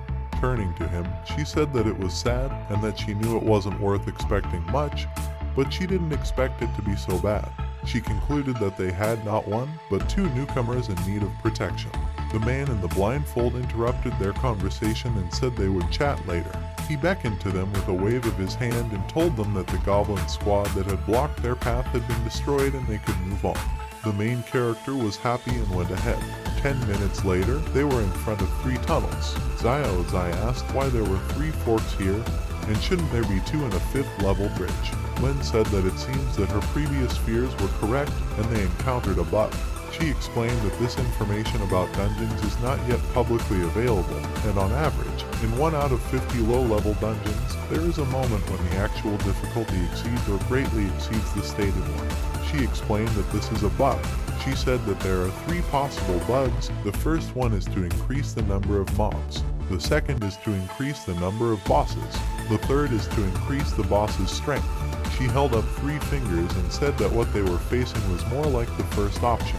Cheng Hai held his chin and raised an eyebrow thoughtfully, thinking that if her words were to be believed, then the problems he had encountered in the past dungeons. Vaughn anxiously asked Lin about the fact that if they went any further, they would run the risk of running into even more mobs. She replied that it was true. Vaughn held up his palms and smiled awkwardly, noting that it was dangerous, and suggested that he forget about it and just go back, adding that he wanted to become an adventurer. Xiaozai shouted that he couldn't go back. Smiling and spreading his arms, he said that the number of mobs had exceeded everyone's expectations, but the boss's strength was probably still the same, and their task was not to kill all the goblins in the crypt. He said that they would just find the boss, kill them before the small goblins noticed them, and that it was no different from a normal mission. The man in the blindfold looked at him thoughtfully. Vaughn opened his mouth in surprise, and the girl raised an eyebrow. The girl frowned and said that the boss' strength hadn't changed just in his imagination, and if he was wrong, it wouldn't be possible to deal with him quickly. She added that if mob reinforcements arrived at this point, they would all die here. Xiaozai asked in displeasure if she was suggesting that we just give up and miss out on the opportunity to pass the dungeon. He told her that if she wasn't ready to take that risk, she should change her occupation and become a courier of some sort. The girl responded furiously, asking if the risk was too great, and said that challenging a dungeon that has a higher difficulty level than stated and that there is no clear information about is called suicide. The man in the blindfold asked if he could ask a question, and Lin turned to him. He asked if the reward for a bug dungeon was higher than for a normal one. She replied that it all depends on how much the actual complexity differs from the stated one. Lin said that it was rumored that even level 14-15 adventurers were sometimes willing to clear out such dungeons. To Xiaozai's and the girl's bewilderment, a hand was raised and Cheng Hai asked why not. Smiling awkwardly, he suggested that they just vote on whether to stay or come back. After a moment's thought, the man in the blindfold replied that it was a good idea and offered to vote. Xiaozai irritably shouted at the girl to leave and no one was keeping her here. The girl was angry. Raising his hand, Lin said to raise your hand to those who want to stay. The man in the blindfold, the man in the jacket, and the man in the sweater all raised their hands. Xiaozai raised his hand. Vaughn stood awkwardly still, not raising his hand. The girl waved her head, hands in her pocket, thinking that they were a team of fools without any risk assessment. Suddenly, her eyes snapped open and she glared furiously away, pointing her finger at the main character, who raised his hand with a ridiculous smile and shouted where he was going. She said those guys were at least level enough to fight and she could understand them, but his strength was no good, so she asked him what he was up to. He said he wanted to try. Xiao Zai smiled and told Wang that since everyone had made their choice, it was time to say goodbye, and said that he would return the money to Wang later. Wang shook his hand and declined, saying that he was happy to cooperate. The girl called out to Wang, who turned around in surprise. He ran after her, asking her to wait. The others turned to watch them go. A man with a bandage on his forehead and Xiao Zai are looking inside one of the forks, wondering which way to go. A man with a bandage on his forehead says he thinks it's better to go to the right. Xiao Zai smiled and flexed his wrist, offering to solve the problem with a game of rock, paper, scissors. They smirk as they bring their hand up behind them, holding onto their wrist. The man asks what they will do if there is a draw. Xiao Zai replies that then they will enter the passage in the middle. The man agreed. The man in the sweater was looking at them, smiling awkwardly. A plump man in a blazer stood quietly with his eyes closed. Cheng Hai and Lin looked at them accusingly. They started counting down, and the man threw a rock and Xiao Zai threw a paper. Xiao Zai happily waved his hands up, and the man with a bandage on his forehead gritted his teeth and looked at his hand with 2 fingers outstretched, saying that he felt that it was worth throwing the scissors. Lin turned to the main character and told him not to climb when the boss appeared.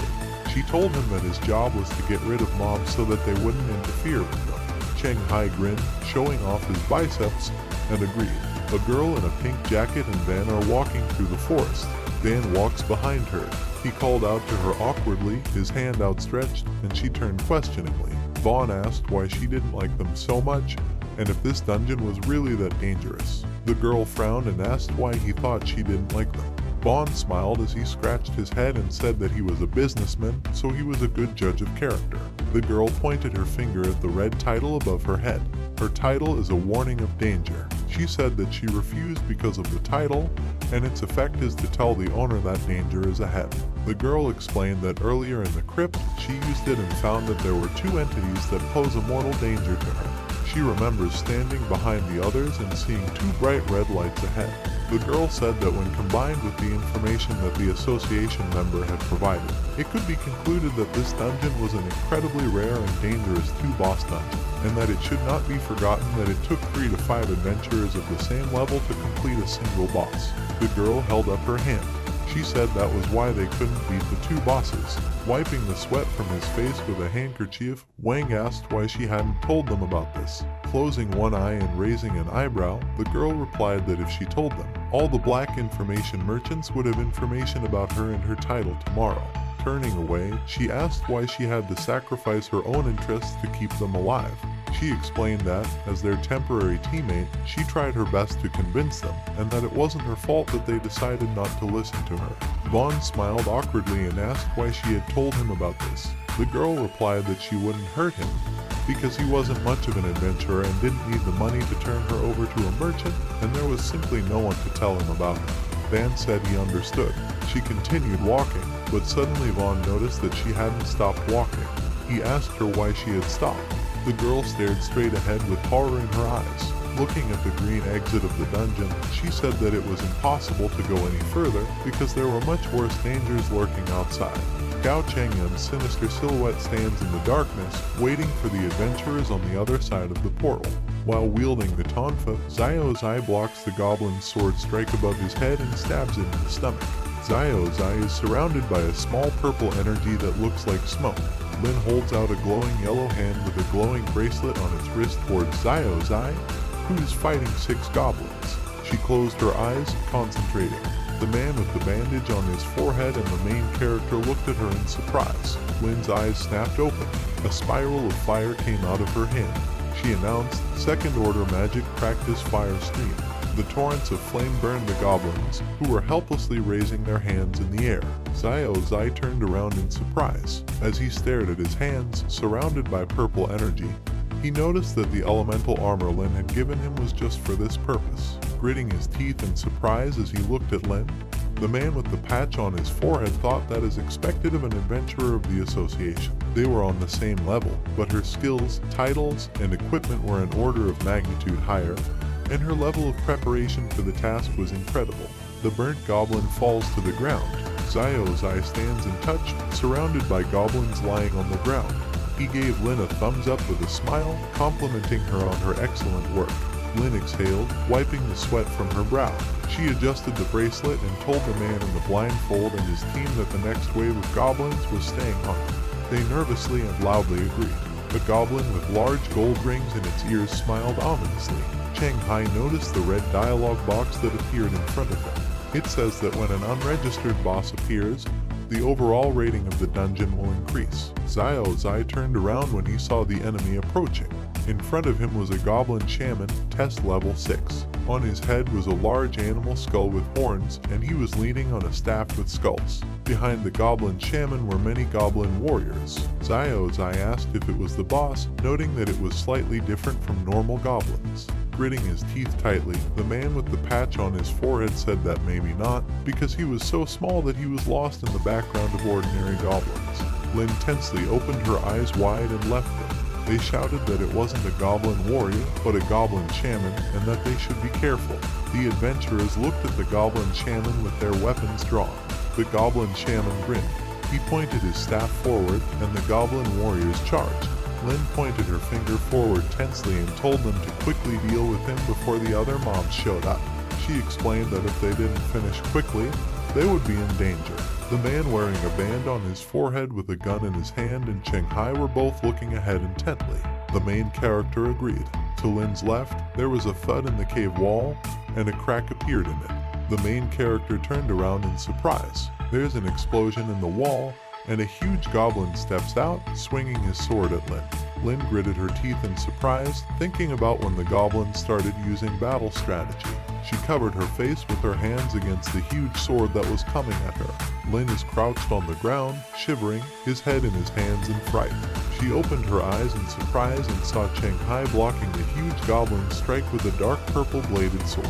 His teeth are clenched tightly, and above his head is the title Vanquish Death. The main character told her to run away, and that he was taking it upon himself. Xiaozai and the man with the bandage on his forehead are fighting a crowd of goblin warriors. Looking towards Lin and Cheng Hai, Xiaozai shouts that Lin is in trouble and needs help. The man angrily shouts at him that there are so many goblins here that they themselves need help. Cheng Hai grits his teeth and barely holds the huge goblin's sword with his own. Glancing at Lin, he shouted for her to help the others while he handled it himself. Turning to face him, Lin started to protest, but Cheng Hai interrupted her, pushing the goblin's sword away with a swing of his sword, and said that if she stayed here, she would only get in the way. Lin clenched her teeth, trembling. After a short silence, she ran to the others, shouting that she would quickly get rid of the shaman and help him. The huge goblin slammed its sword into the ground, causing a shockwave and leaving a crater in the ground. He grinned contentedly, but noticed that the main character wasn't in the scattered cloud of dust. Cheng Hai calmly told him that no one would bother them now. He stood in the clearing cloud of dust, looking at the goblin. The main character pointed at the huge goblin with his sword and told it to attack with a calm face. Dance with death. In a near-death state, the main character's damage is tripled. One step, one kill in a near-death state, the protagonist's perception increases to 18, and he will be able to predict the opponent's next move.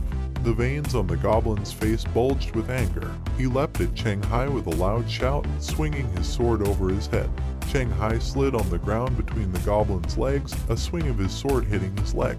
He skidded to a stop with his hand on the ground, turning sharply. The protagonist thought with a smirk that although this boss was very strong, it was too clumsy, and Cheng Hai should be able to dodge most of his attacks even if they came one after another.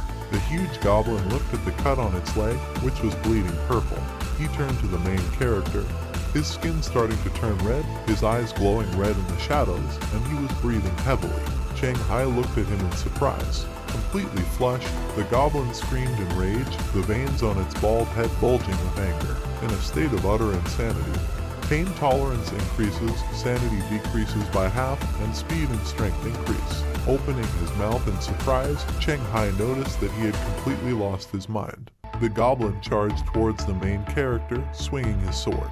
Cheng Hai dodged a few of the goblin's attacks with light movements, thinking that it was too easy, and that even though the goblin's strength and speed had improved significantly, the goblin didn't have any special tactics, so it was easier to resist him.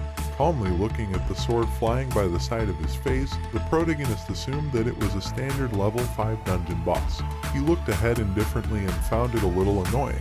Cheng Hai knocked the weapon out of the goblin's hands with a slash of his sword, and it sank into the ground behind him. The goblin gripped his wrist, which was shaking from the impact. Then he looked in surprise at the main character, who was standing in front of him in a fighting stance, holding a sword in one hand.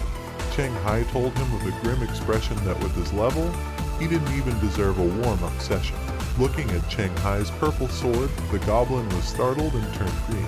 Turning green, he started running away in fear with a terrified expression on his face. Raising one eyebrow and rubbing his neck with his hand, Cheng Hai noted that he didn't even have the courage to fight to the end.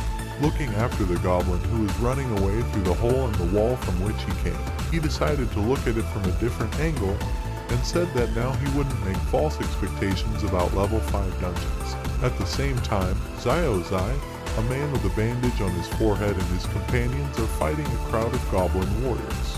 Lin deflects purple projectiles from the goblin shaman's staff with fire projectiles from his hand. Brandishing his weapon, the man in the blindfold shouted tensely about how many goblins there were in this crypt, and noted that they continued to advance and never ended. Xiao Zai turned to Lin and shouted for her to use fire magic. Lin, her brows drawn tight, shouted that she wanted to do it herself, but the goblin shaman was hindering her with his low-level spells. A goblin shaman with an evil smile waves his staff, creating purple spheres above his head. Xiao Zai turned around questioningly as a blue dialogue box appeared in front of him, announcing that the task was completed. Xiao Zai asked in surprise when he managed to complete the task. The man in the blindfold said that his tasks were also completed. Defending herself against the purple projectiles with a blue magic sphere around her, Lin said that Cheng Hai seemed to have killed a huge goblin, and said that he was about to join them. A man in a sweater with 2 swords and a man with brass knuckles are standing tensely in a fighting stance. Swinging his weapon, the man with the patch on his forehead killed another goblin and said that he had completed the task, and he was not with them, adding that there was no point in risking himself for them. A man with brass knuckles shouted, suggesting that they just leave because their task was completed. Lin argued that if they didn't kill the shaman, their escape routes would be cut off by the goblins he controlled.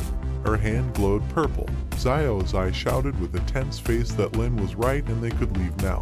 He urged everyone to hold on. The man with 2 swords shouted, easy to say. Behind the grinning goblin shaman, there was a sound in the cave wall. Turning around, the shaman noticed that the wall had exploded.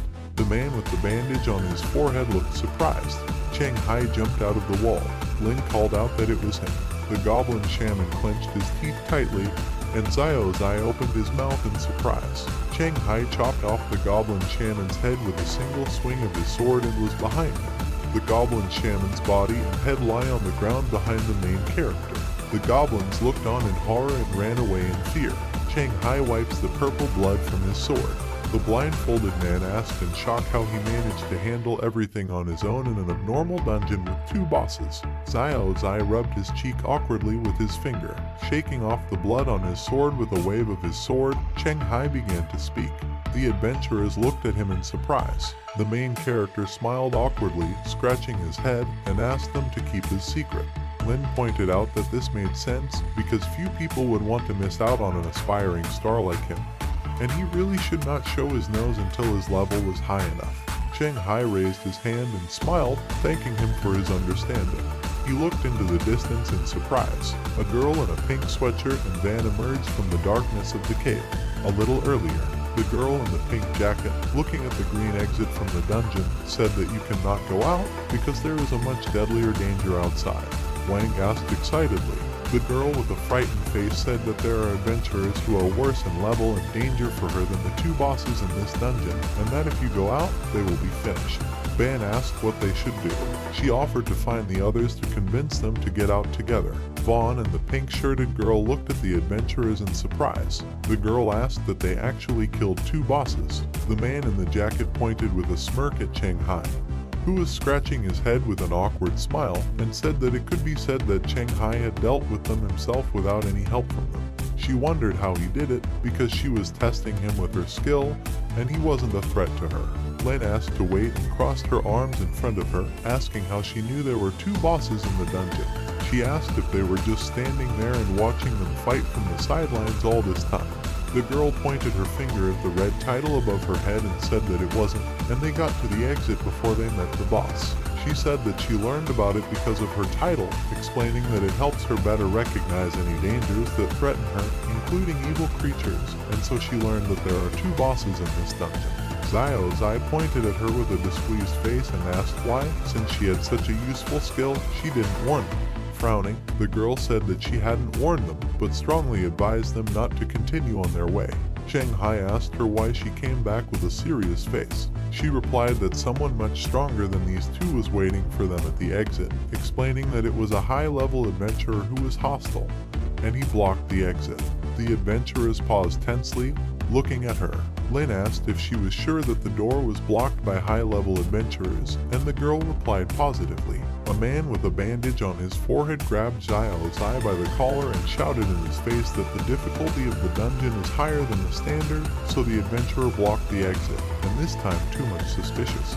He asked if it was his business. Xiao Zai shouted back that it wasn't me, and if he didn't believe him, he suggested that he sign a special contract. Cheng Hai tensely thought that perhaps the adventurer who was blocking the exit was the guy who never came. He thought that if that was the case, it might be possible, but it still didn't make sense. Cheng Hai turned to the girl, noting that her title is able to warn of danger. He asked if she could tell which of them was stronger if he expressed his intention to kill that person. The girl replied that she could. Cheng Hai replied with a grim face, "Fine." 3 red dialogue boxes and a dark purple energy appeared between the main character and the girl. The dialogue boxes say, "The professional skill dance with death has been activated. Profession effect activated, strength +4, agility +4. Title activated, strength +4, agility +4, perception +4. The girl looked at him in surprise. Surrounded by a dark purple energy, Cheng Hai with the title Death Runner asked which of them was stronger now. Everyone stared at him, their mouths hanging open in surprise. The girl replied tensely that the guy outside was a little stronger. Cheng Hai calmly replied that he understood, and the purple energy around him began to dissipate. Thinking about it, Lin put her hand to her chin and looked down, saying that there was only one way out. She announced that they needed to complete their missions first, and when everyone was done, they would try to attack that adventurer together. The man with the bandage on his forehead gritted his teeth and agreed. Xiao Zai looked down with his eyes squeezed shut and his teeth clenched. He was shaking and said that if he had known that he would face so many problems after buying this dungeon, he wouldn't have gone for it. Turning around, Cheng Hai calmly told him that it was useless to regret anything right now, and there were a lot of them, so they could handle it. On the other side of the portal, Gao Chengyun, a wanted-to-rank criminal, a level 7 adventurer, is standing in front of the dungeon entrance. Frowning in displeasure, he asked why no one had come out yet, adding that the guy who cleaned out the cemetery was definitely not going to die just like that. The girl in the pink sweatshirt is talking to Lin, Xiao Zai is talking to Wang, and Cheng Hai is calmly looking at the dialogue box. He noted that he had received the report. In front of it was a dialogue box that said, "Calculation completed. Now you can once again challenge the Murloc dungeon where you almost died. Hurry up to get rid of the shame." New title received, Goblin Hunter. New title received, The Art of Darkness. Received a new title, Guardian. Exclusive skill received, Life After Death. Item received, Goblin Shaman's Bone Flute RAND only summons a goblin to fight on your side. Excellent rare item obtained, Goblin Encyclopedia rare item obtained, Goblin Secret Medicine. Looking at the report with a slight frown, Cheng Hai noted that he didn't get any epic items this time, and that for some reason, the 2-boss dungeon was easier than the graveyard. He decided that it looked like there was nothing to waste on level 6 dungeons, and he could go straight to the next level dungeons. After opening his status screen, the main character opened a window with all his titles. It read, "And with Murlocs 50/50 automatic search for Murlocs with a level close to the host so that the fight is fair. Deathwalker if the wearer is seriously injured or near death and encounters an enemy whose strength exceeds his own. Stats increase, strength +4, agility +4. Perception +4. Wolf in sheep's clothing allows you to hide your true skills, stats, and titles. Lone wolf when fighting alone, strength +2, agility +2. Undead Asile -2 Yemeni Ryle FRON intelligence +2 to charm. Survivor on the edge of life and death +5 to build. Standing up to a legend with a large power gap between the title holder and the opponent +2 perception. Adapter adapts to any enemy he encounters. Overkill Undead -3 perception, +3 damage. Goblin Hunter when facing goblins -1 to perception, +1 to agility. Art of Darkness activated when the owner is in the blind spot, helps to easily find the target. Guardian when defending colleagues, strength +2, speed +2, constitution +2. Cheng Hai thought that out of all the titles, the only ones that would be useful to him were Wolf in Sheep's Clothing, Survivor of Legend, Art of Darkness, and Guardian. He noted that all their names are quite peculiar, and that you need to think carefully and summarize all the additional indicators to the characteristics. He decided to first use the title Wolf in Sheep's Clothing to use it to get into the enemy's poor visibility zone and use the Art of Darkness, and then activate the professional skills Dance with Death and One Step One Kill to deliver the perfect blow. He thought about how he would then try to quickly switch between standing up against Legend and Guardian, so that he would gain +2 perception and pull off one move. One kill with which he would be able to predict the opponent's next move, and as soon as he turned around to attack his comrade, he would change his title to Guardian, and then his chance to stand up against an opponent who is stronger than him will increase significantly, and the main thing is to think through everything correctly and implement it. Thinking hard, the protagonist thought that he was confident in his titles and tactics, but making a choice in the direction of one is quite risky. Looking intently at the adventurer's panel, he said that it was necessary to examine the items he had received for all the time and then make a final decision. The dialogue box listed the main character's professional skills. Dance with Death, increase damage when the wearer is on the verge of death. One step, one kill when the owner's life is in the balance. Perception increases to 18. The skill owner can predict the next move of the enemy. Pretend to be dead, stops breathing and heartbeat. Die to survive. The closer death is, the higher your agility and speed. Cheng Hai opened his eyes wide with excitement and smiled nervously, saying that the skill Die to Survive is quite good and improves agility and speed, and with the skill One Step, One Kill it will be able to attack the enemy's vital points. He noted that the Fake Death skill was also quite good, and it could be used to give him a chance to attack and fight back. He imagined lying on the ground, pretending to be dead, while the other party sneaked up on him to steal, and then Cheng Hai's smug face struck the other party with his sword. The main character thinks that if the adventurer who blocked the exit isn't crazy enough to fight the corpse, his plan will work. Cheng Hai scratched his head and said that this was a last resort, pressing the inventory button. He said that if everything worked out, he would win, adding that he wasn't entirely sure that the adventurer on your side wouldn't kill them to take their stuff. The dialogue box listed items in the main character's inventory. An incredible recovery potion, an upgrade coupon, a rare equipment upgrade coupon, a furnace for equipment, 6 copies of a Murloc, a Song of the Sea wearing it. The owner can breathe and make sounds underwater, which makes it possible to communicate with marine life. A music box with a large number of recordings of the Banshee's voice. The wearer can use the box to suppress their opponents with the Banshee's roar, as well as summon the Banshee if necessary. 4 swords, arsonist tools, bone fragments when smelting. There is a possibility of acquiring special equipment characteristics, iron used to make equipment, as well as to improve the quality and durability of equipment. Talent armband doubles the effectiveness of practice. Wonder item coupon allows you to exchange unwanted items for new ones with a similar rarity. Ghost frame, invitation to dinner from the skeleton lord.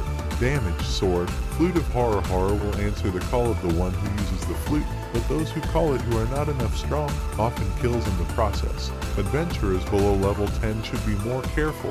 Legendary undead practice helps to gain additional combat experience and skill. Goblin bone flute summons goblins, can be used unlimited time. Goblin Shaman banner. The standard bearer in the eyes of goblins is seen as a goblin shaman. Goblin clan heritage book keeps in itself important information about this race. Goblin potion. If consumed, there is a chance of acquiring additional courage and so on. Shanghai said that he really had some good things this time, and that the bone flute, the shaman's banner, and the legacy book could definitely be useful to him in the future. He added that the potion could also be very useful, and with the flute, he could get a goblin as a companion. The main character said that given that that guy might be 2 or 3 levels stronger than him, he should save the rare item upgrade coupons as well as the smelting coupons. A helmet with long metal horns appeared in his hand, Claude's legendary undead helmet. Shanghai recalled how the leader said that this item had the highest level among all the items that he had, and suggested that the best solution would be to use the coupons on it. The leader said that it doesn't matter to him how the improvement goes, because he will still have a couple of coupons left. The main character tensed up and gave the command to apply the coupon of a miracle item. The in his hands glowed with a bright white light. The helmet remained in the hands of the main character, and a dialogue box with red text appeared in front of him, stating that this item has reached an epic level and the coupon cannot be used. Shanghai noted that the epic level is the maximum. Putting the helmet on his head and flipping through the adventurer's panel, Shanghai suggested that he should melt down what he didn't use, then decide whether to use this coupon on what would come out after smelting. He selected a furnace in his inventory and a dialogue box with several items appeared in front of him. He turned on the furnace with a button on the dialogue box, and another dialogue box appeared in front of him, stating that the arsonist's tools, Song of the Sea, and Rama are not equipment, and the number of times the furnace is used will not be used up. Frowning, the protagonist noted that such things cannot be melted down, and he will not be able to use spears and swords because it is difficult to melt them, and nothing useful can be obtained from them. Looking at the purple-bladed sword in his right hand, Shanghai said that this sword also couldn't be upgraded anymore, even though it wasn't bad enough. The sword glowed with a white light and turned into a Black Knight's sword. When using this sword to kill an enemy that exceeds the wielder's strength, agility, and physical fitness are slightly improved. Looking at the sword, Shanghai said with a smile that it was a good sword. Looking at his chainmail, the main character grinned and said that once he decided on a helmet and weapon, you can use coupons on armor, and this is a great opportunity to replace the chainmail that he bought online. The dialogue box announced that the exchange was successful and that the equipment upgrade coupon had been used. Shanghai appeared to be wearing a large dark long armor. Looking at it, he said that this armor was lighter than the chainmail he used to wear. As Lin approached him, she asked if he was finished, and Xiaozai looked at the protagonist in amazement. Shanghai replied that he was almost done and asked if they were ready. Lin replied that they would be ready to move out soon. Xiaozai was enthusiastically looking at the main character's armor, shouting about how cool his equipment was and asking if he got it in this dungeon. Shanghai opened the adventurer's panel and asked him to wait while he picked up a companion. Xiaozai raised his palms in shock and asked them not to ignore him. A bone flute that looked more like a horn appeared in the protagonist's hand. Shanghai raised it to his lips. He started blowing on it, and there was a loud sound. A small blue portal appeared in the wall, and a small goblin with long pointed ears and large round eyes emerged from it. The man with the patch on his forehead was disappointed to see that it was a goblin. He grabbed him by the head and lifted him off the ground, ignoring his protests. The man asked what use such a companion would be to him, adding that he had barely half a point of battle and was useless. Shanghai turned to him with a smirk, holding the goblin potion in his hand, and said that he wasn't finished yet. He tossed the open potion into the goblin's hands, who held out his hands in surprise. The goblin sniffed the green potion intently. Shanghai, holding the goblin shaman banner in his hand, told him to drink it. Goblin saw the main character as a goblin shaman and looked at him with an admiring glint in her eyes. The goblin obediently put his hand to his head and began to drink the potion. The man with the bandage on his forehead, still holding the goblin's head, looked at him with one eyebrow raised. Large blisters began to throb on the goblin's body. The man was horrified and threw the goblin to the ground in fright, asking what it had given him. The goblino's body was covered in swellings. He shouted loudly, reaching out his hand. Shanghai was looking at him with a smirk. Lin and Xiaozai were staring open-mouthed in surprise. The goblin had grown huge and was looking at the changes in its body in surprise. Xiaozai asked about the fact that he had turned into a boss. The naked goblin danced happily as the main character stared at him in silence, dissatisfied with his nakedness. He called out to the goblin and pointed at the huge goblin boss lying on the ground with a grin, saying that his clothes and weapons were just right for him. The goblin obediently ran towards the body of the goblin boss. The man with the patch on his forehead asked fearfully, pointing a finger at the goblin to see if it would get out of control. Cheng Hai replied indifferently that he didn't know. The main character with a smirk told the girl in the pink sweatshirt to use the title to check if he was hostile. The girl's eyes lit up red and she looked at the goblin who was rummaging through the things of the goblin lying on the ground. She said they didn't have to worry too much. The goblin snuggles happily against the huge sword. The man let out a sigh of relief. Lin, holding a hand to her face, prays to the goddess of magic to grant her her divine power. Adventurers are standing in the forest. Lin holds out his palm and announces magic armor and bear endurance attribute. Purple energy radiates from her hand, directed towards the main character. Surrounded by purple energy, Cheng Hai looked down at his hands and smiled as he noticed that his physical performance had improved. Wiping her face tiredly, Lin said that the buffs would only last for an hour and explained that magic armor could protect even parts that weren't covered by normal armor, and it couldn't compare to his armor, but it was better than nothing. She turned around questioningly. A goblin was standing in front of her, smiling enthusiastically and pointing his fingers at his face, asking her to apply effects on him as well. A contented goblin surrounded by red energy was showing off his biceps. The effect of Buffalo Power, Power Plus, was applied to her too. Lin lies exhausted on the ground, and a worried Sayosai asks if she is okay. She replied that everything was fine and she just needed some rest. The entrance to the dungeon lit up with green energy, and 3 silhouettes appeared in it. Gao Chengyun smiled as he noticed that they were finally coming out. He opened his eyes in surprise when he noticed that along with the adventurers who were looking around intently, there was a huge goblin. Gao Chengyun asked where it came from.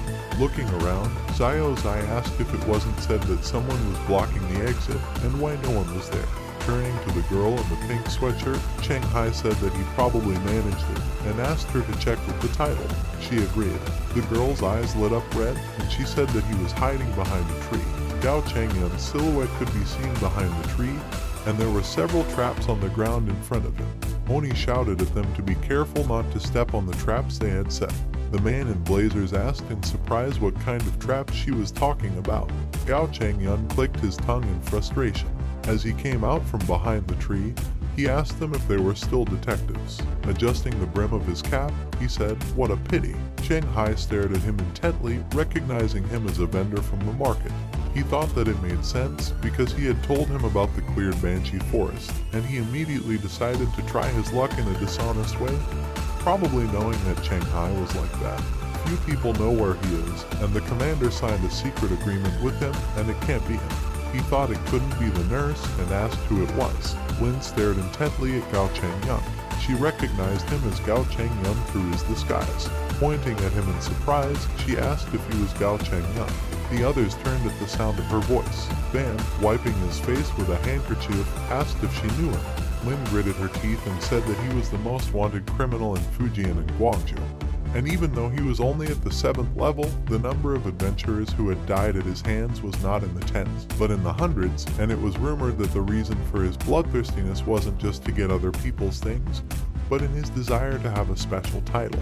She imagines Gao Chengyun standing with his back to her, naked from the waist up, holding up his hand with a sinister smile.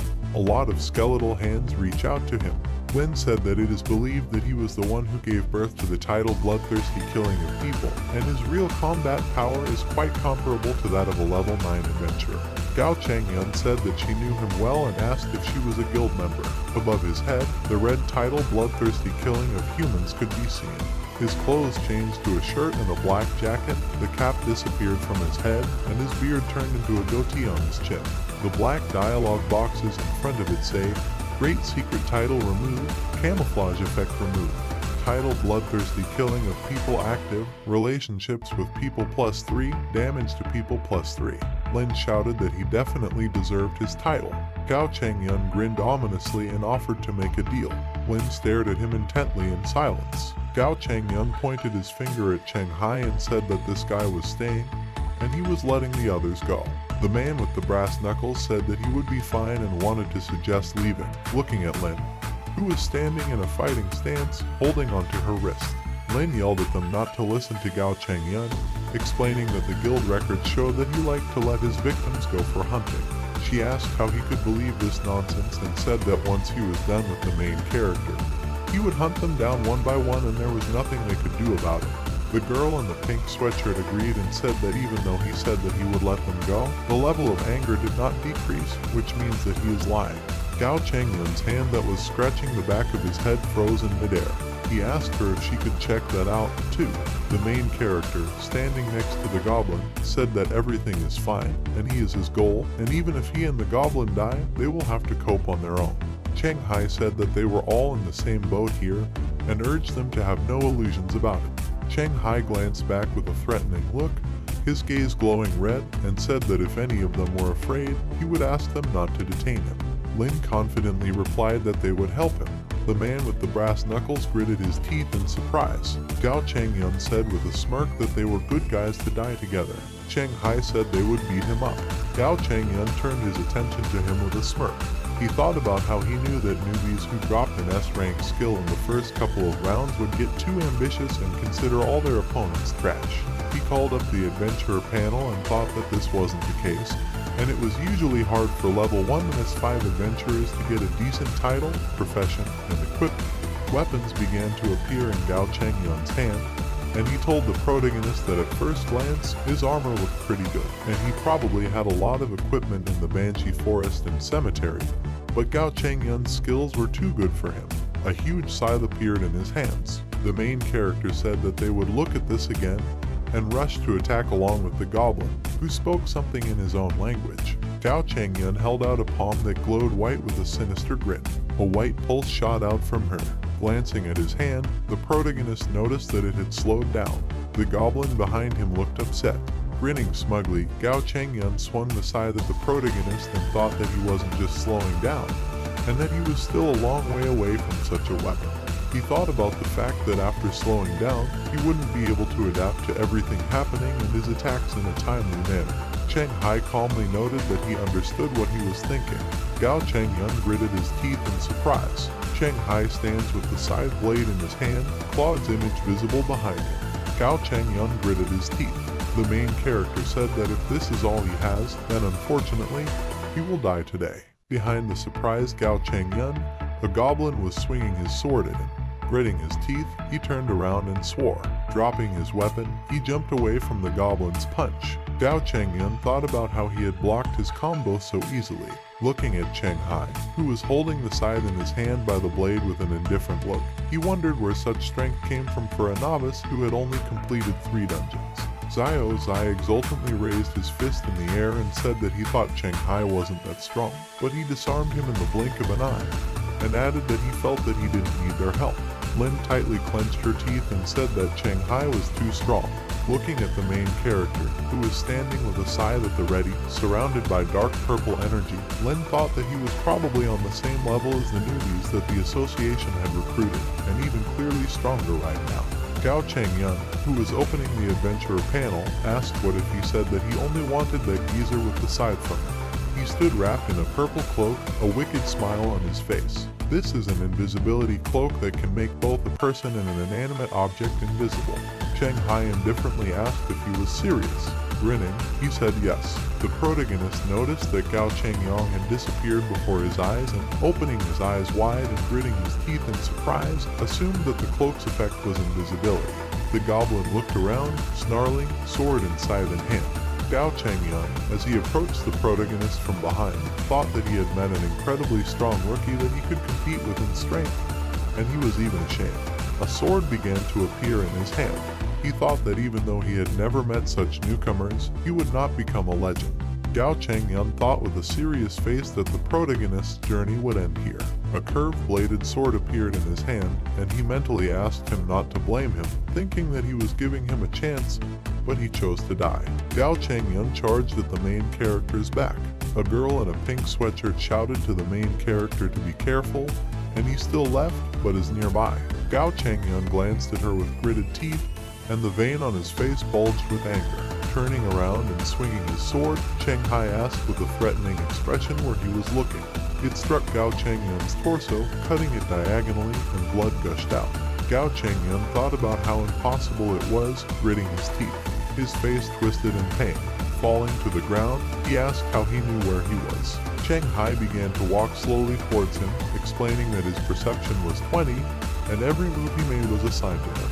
Gao Chengyun was lying in a pool of blood, his face pale from the loss of blood, and his eyes started to roll up. Turning to the goblin, the main character told him to kill him, to which the goblin roared in the affirmative in response. As the goblin approached Gao Chengyun, who was lying on the ground, he swung his scythe and blood spurted out.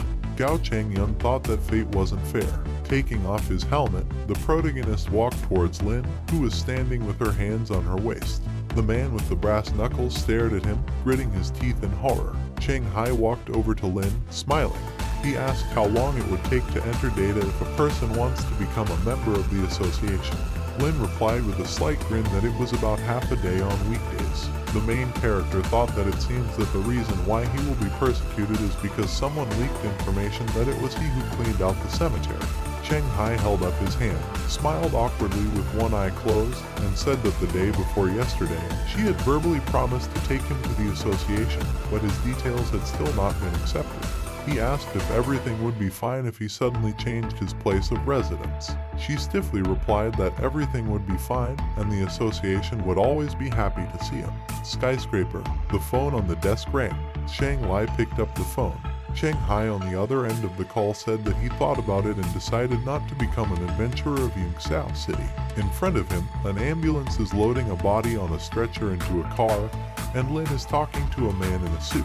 Cheng Lai asked him why he had changed his mind if his information would be entered into the system tomorrow. The protagonist replied that he had just gotten rid of a wanted criminal, and the Dongshan Association had invited him to join them. Cheng Lai replied with a blank expression that becoming an adventurer in his hometown was indeed a good option. Cheng Hai replied that he thought so too. Cheng Lai said goodbye and put the phone away from his ear. His face twisted with anger and he swore, smashing the phone on the table. Cheng Hai turned his attention to Lin, who asked if he was finished. He smiled and said he was done. A girl in a pink sweatshirt approached them. The main character asked her why she hadn't left yet.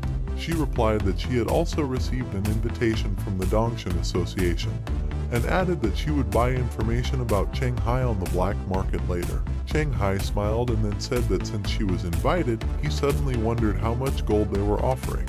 She thought about how they had discussed it in the dungeon, the Adventurers Association branch building. A man in a brown suit pointed his finger at a device with a large red button and asked the main character to turn off the title and professional skills and hit it with all his strength. Cheng Hai smiled and agreed, taking a fighting stance. He swung his fist and punched with all his might. The device showed the number 12.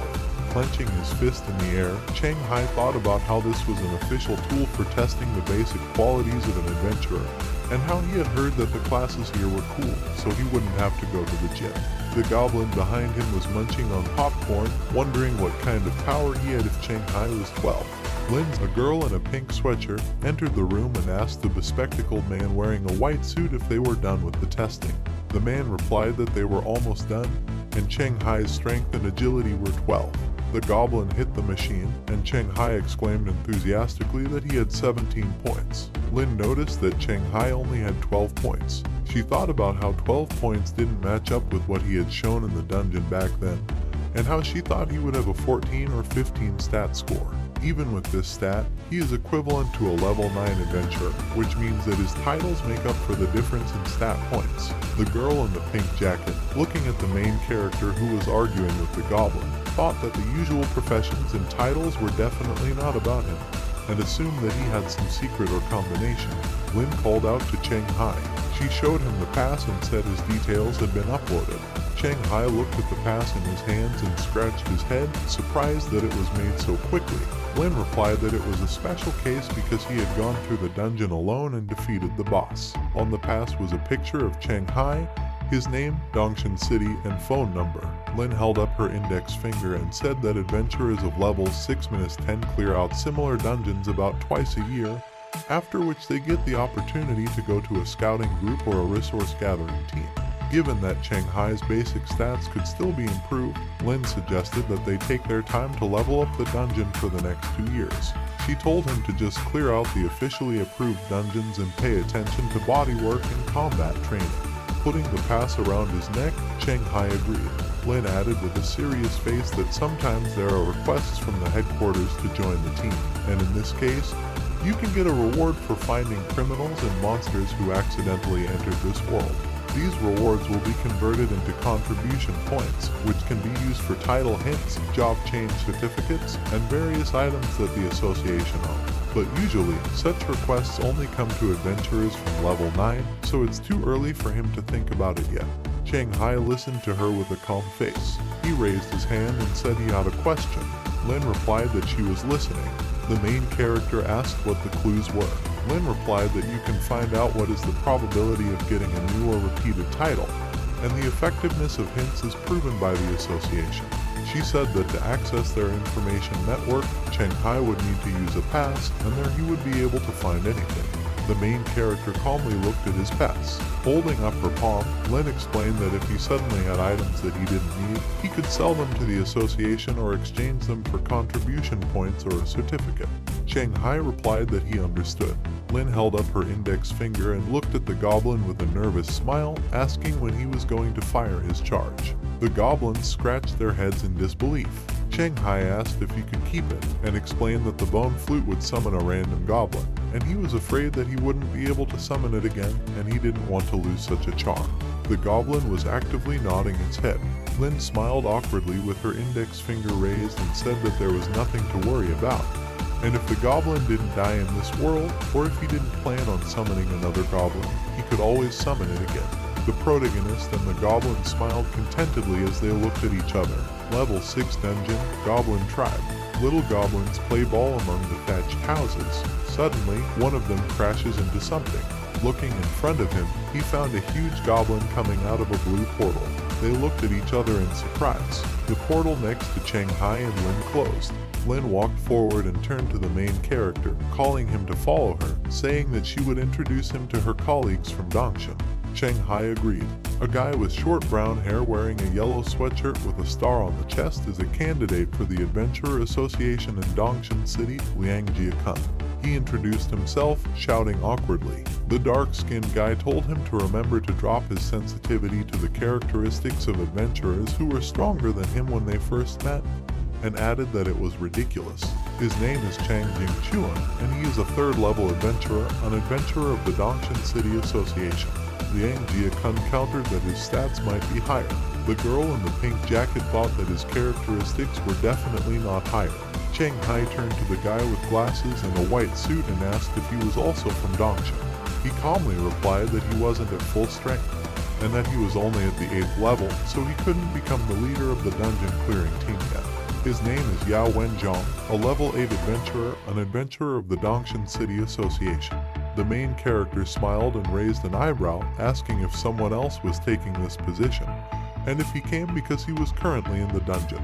Yao Wenjiang replied that he didn't come because he was busy looking for a criminal adventurer. He said that it was rumored that he had come for the person who had cleaned out a graveyard dungeon in a nearby town. Cheng Hai chuckled nervously. When Liang Jiakun heard about the graveyard, he exclaimed about how many weapon upgrade coupons were dropping from there. He shouted that it was cool, but not as cool as Cheng Hai, who single-handedly cleared the dungeon and killed the boss, and that he was proud to be a native of the city where the person who passed the dungeon and destroyed the ranked criminal lived. He was surprised to find that everyone was looking at him in silence. Blushing, he asked in displeasure why they were looking at him like that and if he had said something wrong. Lin smiled maliciously and asked him what he still didn't understand. Liang Jiakun asked what it was and said that he was just sharing his thoughts. Chang Jingchuan turned tensely in the other direction. Cheng Hai stopped Liang Jiakun with a hand gesture, and the latter looked at him. With an awkward smile, the main character said that it was he who cleaned out that cemetery. Liang Jiakun shouted that Cheng Hai was very cool. The main character is sitting in his apartment. While wearing armor and sitting on a chair, Cheng Hai says that he really shouldn't be in a hurry, and it's better to spend time improving his physical fitness and raiding low-level dungeons. He took a serious look at the dungeon entrance in his house and thought about the fact that this was the dungeon entrance he wanted to explore on his own. As he put the helmet on his head, he said that according to Lin, when he went all out, he reached level 10 in strength. As he entered the purple portal to the dungeon, he said that even if he couldn't clear the entire 7th level dungeon with such stats, he would still do something, and added that the most important thing was that there would be no surprises with the difficulty like last time. He came out in the woods. Looking around, he said that nothing seemed to have changed since last time. The main character noticed that a blue dialogue box appeared in front of him. It says that after the last promotion, he has access to elite dungeons. It also says Title Induction, a system for switching between the main and additional professions and updating the taskbar. Looking at the dialogue box, he smiled and noticed that the panel could be refreshed. He said that according to the 4 stages of becoming an adventurer that he was told about earlier, the next upgrades were waiting for him at the 11th and 16th levels. 3 dialogue boxes appeared in front of the main character. One of them describes the induction of the title. An adventurer can use 4 main titles and 6 auxiliary titles during a dungeon raid. Titles can be switched at will during combat. To do this, open the panel that displays available titles. The second dialogue box describes the system for switching between the main and secondary professions. While in the dungeon, the adventurer cannot use any other skills and abilities, only those that relate to the main and additional professions. The third dialogue box describes updating the taskbar. Tasks for exiting the dungeon will be divided into 2 stages. To exit, it will be enough to perform one of them. The rest remains unchanged. Looking intently at the dialogue boxes, Cheng Hai asked if there would be more restrictions as the level increased, and added that he was afraid to imagine what would happen after the 11th level. Continuing to press the buttons in the adventurer's panel, putting his hand on his belt, the main character was glad that there were 2 exit missions. He said that for adventurers who don't plan on completely clearing the dungeon, this is a great option. The dialogue box said Title Induction. Main titles: I'm a 50-50 Murloc, a Death Runner, a Survivor, a Loner. Auxiliary titles: Wolf in Sheep's Clothing, Battle with Legend, Undead Slaying, Dark Art, Guardian. Passive titles: Undead Slayer, Goblin Hand. Cheng Hai grinned with satisfaction as he looked at his titles. Clicking on the task button, he asked what kind of mission was waiting for him. The dialogue box said, MURLOC Breeding Season. Challenge Level 7. Current Challenger 1 of 15. Normal Mission: Find the Murloc Spawn Point. Replacement Mission: Make friends with the Gnoll. Task: Destroy the Murloc Spawn Point. There are 7 challenges left in this dungeon. After passing, the number of tests will be changed. There are 19 days, 15 hours, and 15 minutes left before the update. The main character noticed the mention of the Gnoll and, looking around fussily, will ask that, in addition to Murlocs, there are other monsters here. At the same time, in a level 6 dungeon, goblins go about their business among the thatched houses. The main character's goblin is roasting meat on a bonfire, and the little goblins around him are looking at the meat with an appetite. Suddenly they noticed something and growled in surprise. A blue portal appeared behind the main character's goblin, who was looking at them in disbelief. The goblins were surprised to find that it had disappeared along with the portal. They clutched their heads in frustration as their meat disappeared along with the big goblin. Cheng Hai eats the meat that the goblin was roasting. He clarifies that the dwarf tells him that the gnolls are devious and cunning, and they are real bullies. The goblin is busy gesturing to him. Cheng Hai clarified to him that they were something like forest robbers. The goblin smiled and gave him an approving thumbs up.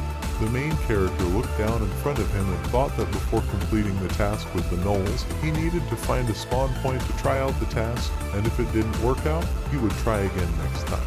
Cheng Hai told the goblin that that was all and he could go back. The man opened his mouth in surprise. Raising an eyebrow, Cheng Hai asked him what he didn't want. The goblin nodded with a pitiful expression.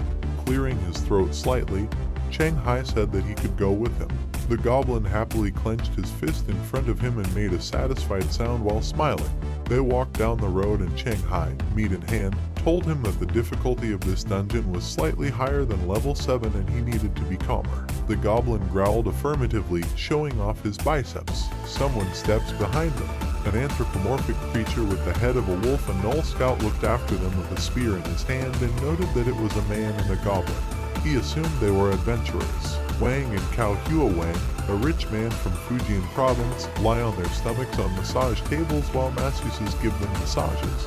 Cao Huawang asked Wang if it was true that he had assembled a team to guide him through the dungeons, praising him for his bravery. Smiling, Wang said that there really wasn't anything terrible except for one incident. He added that on the other hand, he had met two adventurers with great potential. Cao Huawang replied with a serious face that if there were reliable adventurers, his son wouldn't have died. Opening one eye, Vaughn replied that he knew, and so he chose those who would go with him carefully, otherwise he wouldn't even be venturing into the second level dungeon. He added that he did not want the adventurer he had hired to abandon him to certain destruction at a dangerous moment. I remember, he said that the news reports over the past few days said that the death of Cao Huawang's son was not accidental at all, and asked if it was true. The man with a serious face asked what kind of accident he might be talking about. He explained that before his son went to the dungeon, he prepared 2 items for him that would ensure his survival even in an elite dungeon, but he is dead and the dungeon owners are still alive. Cao Huawang added that he was sorry that those 2 were killed before he got to them, otherwise he would definitely make them regret being born into this world. Wang said with a worried face that he needed to thank the person who had indirectly avenged his son. He asked me his name. Cao Huawang replied that his name was Cheng Hai, and he had come here to personally thank him. Hearing the main character's name, Vaughn was surprised. Seeing his reaction, Cao Huawang asked if they knew each other. Vaughn smiled awkwardly and said that there was a person with that name on his team and it might be him. Cao Huawang opened his mouth in surprise. 4 Murlocs are walking along the road in the forest, challenge level 3. A Murloc with yellow spikes on its back told everyone to get ready in its own language and said that Null Scouts might be nearby. The Murlocs with fins on their backs agreed. The eyes of Cheng Hai and the goblin appeared in the bushes. With loud shouts, they leaped out of the bushes at the nearest Murloc, brandishing their weapons. Noticing this, the Murlocs turned around. After a small fight, the 4 Murlocs were tied up. Cheng Hai asked the goblin, who was standing with his hands folded in front of him, if he spoke the Murloc language. He answered in his own language that he was speaking and asked if he needed help translating. Cheng Hai replied, "Not now." Opening the inventory on the adventurer panel, he said with a grim grin that he had one thing that would help him with this. He added that if it didn't work out, he would ask the goblin for help. In his hands was a seashell, the song of the sea, with which he can breathe underwater and communicate with aquatic creatures. He crouched down in front of the disgruntled Murlocs. Cheng Hai held up his index finger and asked me to tell him where their spawn point was. He was interrupted by a stream of liquid pouring into his face. The enraged Murloc cursed and asked in his own language if he thought he would betray his clan. He shouted at them to just kill them. Cheng Hai wipes his face with his sword hand, and the goblin clutches his head in horror. Between Cheng Hai's fingers, his furious gaze could be seen. A yellow-spiked Murloc lay on the ground, cut in half. The other Murlocs were horrified to see that their captain was dead. One of the Murlocs shouted that he would avenge his captain, and the other 2 looked at him in surprise. Soon, this Murloc was also on the ground, cut in half. One of the Murlocs, terrified, said that there was a cave at the bottom of the lake where their spawn point was located. The other Murloc on his right glared at him and shouted that he was a traitor. With a swing of his sword, the main character chopped off the right Murloc's head, and the remaining Murloc looked on in horror. Turning to the goblin, who was looking at the scene with a worried face, he said that they would leave this Murloc for now and hang it on a tree. Cheng Hai shouted at the goblin, asking why he was standing up there. The goblin was trembling in fear, hiding behind a tree and looking at the main character. Upset to the point of tears, the Murloc ended up hanging upside down from a tree with a rope. Cheng Hai announced that they could go, and the goblin growled his agreement. 2 Null silhouettes appeared behind the Murloc, startling him. One of them said that this adventurer is quite strong. The Murloc turned around and exclaimed that they were Null warriors. In front of him was a Null scout with a spear and yellow eyes, test level 3. Standing next to him was a Null warrior named Hog, challenge level 8. He was considerably larger than the scout, armored and scarred, and had 2 axes on his back. Turning to the Null scout, the Null warrior told him to tell the others to lure the Murlocs out of the lake to help the adventurer destroy their spawn point. The Null scout agreed. Then, to the Murloc's horror, the Null warrior turned to face him, axe in hand. He cut off the Murloc's head. The main character and the goblin were near the lake. Shanghai was surprised to see that the lake was bigger than he thought. Scratching his head, he said that first they needed to find an underwater cave and then enter it. He said he didn't know how long it would take them to sail, but he needed to find this place. Shanghai guessed that this was where 99% of the adventurers were eliminated. He thought about how it seemed that even experienced adventurers didn't always manage to get this far, and the alternative was to make friends with a gnoll, get out of the dungeon, buy diving equipment, and return. He pictured an adventurer and a gnoll smiling awkwardly as they agreed on something while passing a bag to each other. Shanghai noted that the 7th level dungeon, as expected, was different from the 5th level Goblin Crypt. Looking at the shell with a smile, the main character said that he has the Song of the Sea, which allows him to breathe underwater. He noted that he wasn't a very good swimmer, but Claude's helmet-based combat experience also includes underwater combat skills, and he thinks that makes up for his lack of experience. The goblin growled something, and Shanghai turned to him questioningly. Smiling awkwardly and rubbing his bald head, the goblin said that he couldn't swim and asked if it was okay for him not to walk. Shanghai asked in disappointment that he couldn't swim. Grinning awkwardly as he opened the adventurer's panel, the protagonist told him to go back first. The blue portal in front of the main character disappeared along with the goblin. He looked out at the lake in silence. He said that his body is not very suitable for diving, and it is better for him to remove everything except the helmet. Shanghai stretches his legs, wearing only a helmet and underpants. He straightened up, flexing his shoulders, and said that he was done with the warm-up routine. He pushed off from the ground and dived into the water with a smile. While swimming underwater, he noted that thanks to the helmet and the Song of the Sea, even he can feel comfortable in the water. Under the main character, something with a large fin moved at the bottom. Hidden in the sand was a Murloc Guardian, Challenge Level 4. Its eyes glowed yellow, and it had huge sharp teeth. Shanghai swims through an underwater cave. He noticed something and found that the surface of the water was in front of him. He floated up and looked around. He found himself in a cave filled with Murloc eggs. 2 small Murlocs with big eyes stretched out of their eggs. These are Murloc's toddlers, Challenge Level 1. Shanghai noticed that a blue dialogue box appeared in front of him. It said that the escape quest to find the Murloc spawn point had been completed. The main character noted that the mission was completed, which means that he is in the right place. He glanced at the eggs and wondered why there were no guards. He thought that they thought this place was well hidden, so they didn't put a guard on it, or that there is a guard, but now for some reason it is missing. He paused tensely. Shanghai then walked out of the water, deciding that this wasn't the time to think about it. Standing in front of the Murloc eggs, he said that he had a great chance and couldn't let it go. A sword appeared in his hand. From above, the Murlocs clung to the stalactites on the cave ceiling and stared down at the main character. Shanghai looked around cautiously, and there were more Murlocs hanging from the ceiling behind him. They jumped to the ground behind him. Shanghai turned around in surprise. Blue Murlocs with red appendages on their backs, armed with swords and spears, noted that he was only one. One of them smiled and said that after all this time, there are still fools who are trying to get here. These are Nest Keepers, Challenge Level 6. Another Murloc Keeper with a scarred eye replied that he did not expect a human to be able to get in. Grabbing the sword with both hands, Shanghai noticed that the guards were just hiding. He thought hard about the fact that he wouldn't have time to put on his equipment and decided to use one of the abilities. At the same time, several black Murlocs surfaced on the surface of the lake. They puffed out their cheeks and then shouted loudly, causing the sound to reverberate throughout the forest. A yellow Murloc with red corals on its shoulders noticed the sound. A gnoll lay dead beside him, and behind it another Murloc was fighting another gnoll. This is the Murloc leader, Challenge Level 7. He tensed and realized that a human had barged in. The gnoll warrior swung his axe and hit the big red Murloc with it. He opened one eye questioningly. The gnolls noticed that the Murlocs were leaving. The gnoll scout, holding his shoulder, told the gnoll warrior that the Murlocs had retreated and their sentries had spotted the man. He told me to send someone smart to the lake, and if the adventurer escaped, let him know. The gnoll scout agreed. The dialogue box says, Black Knight Sword effect activated. When fighting an enemy, build +1. Wiping sweat from his brow, Shanghai stands among the Murloc Guardians lying on the ground and says that the strength of these guards is much greater than that of ordinary Murlocs, and that they must be the bosses of this dungeon. Behind him, red appendages appear out of the water.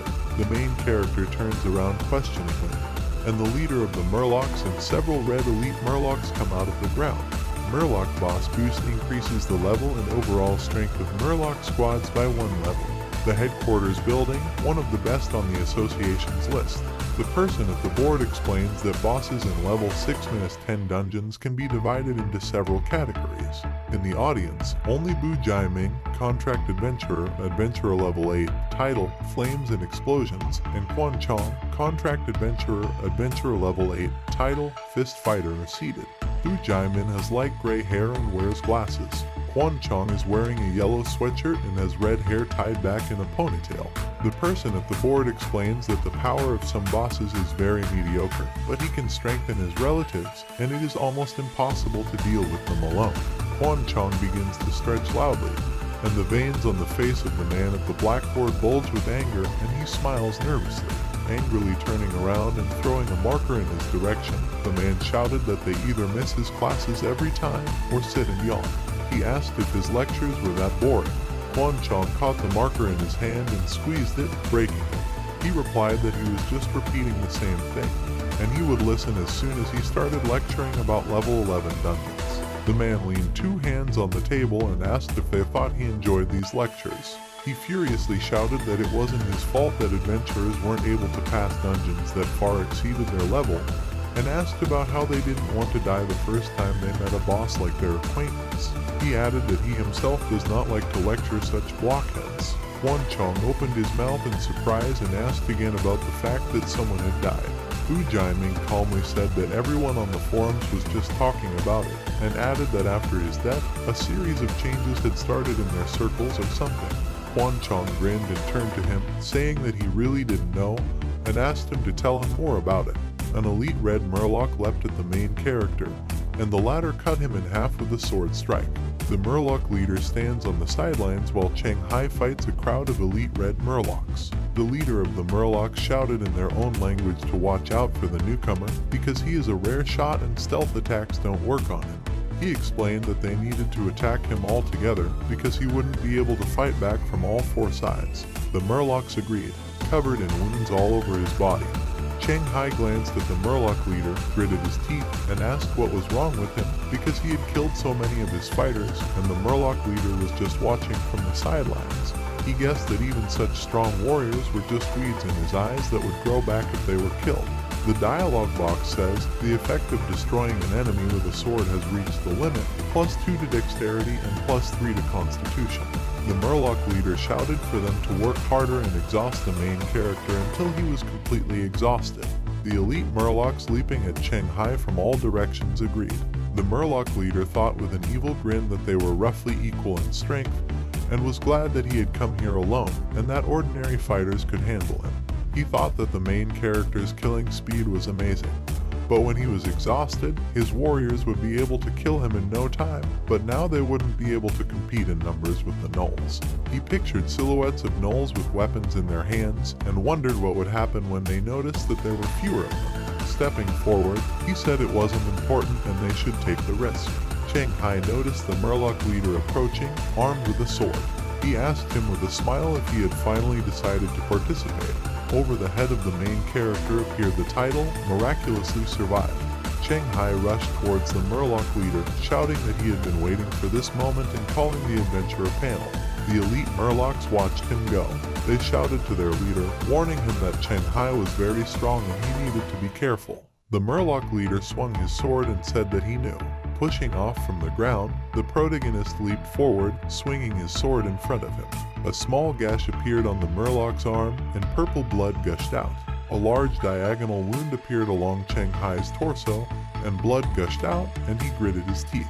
Grinning, he thought that the last line of defense had been breached. He was leaning on the ground, bleeding profusely, wearing an invisibility cloak and holding a red potion between his teeth.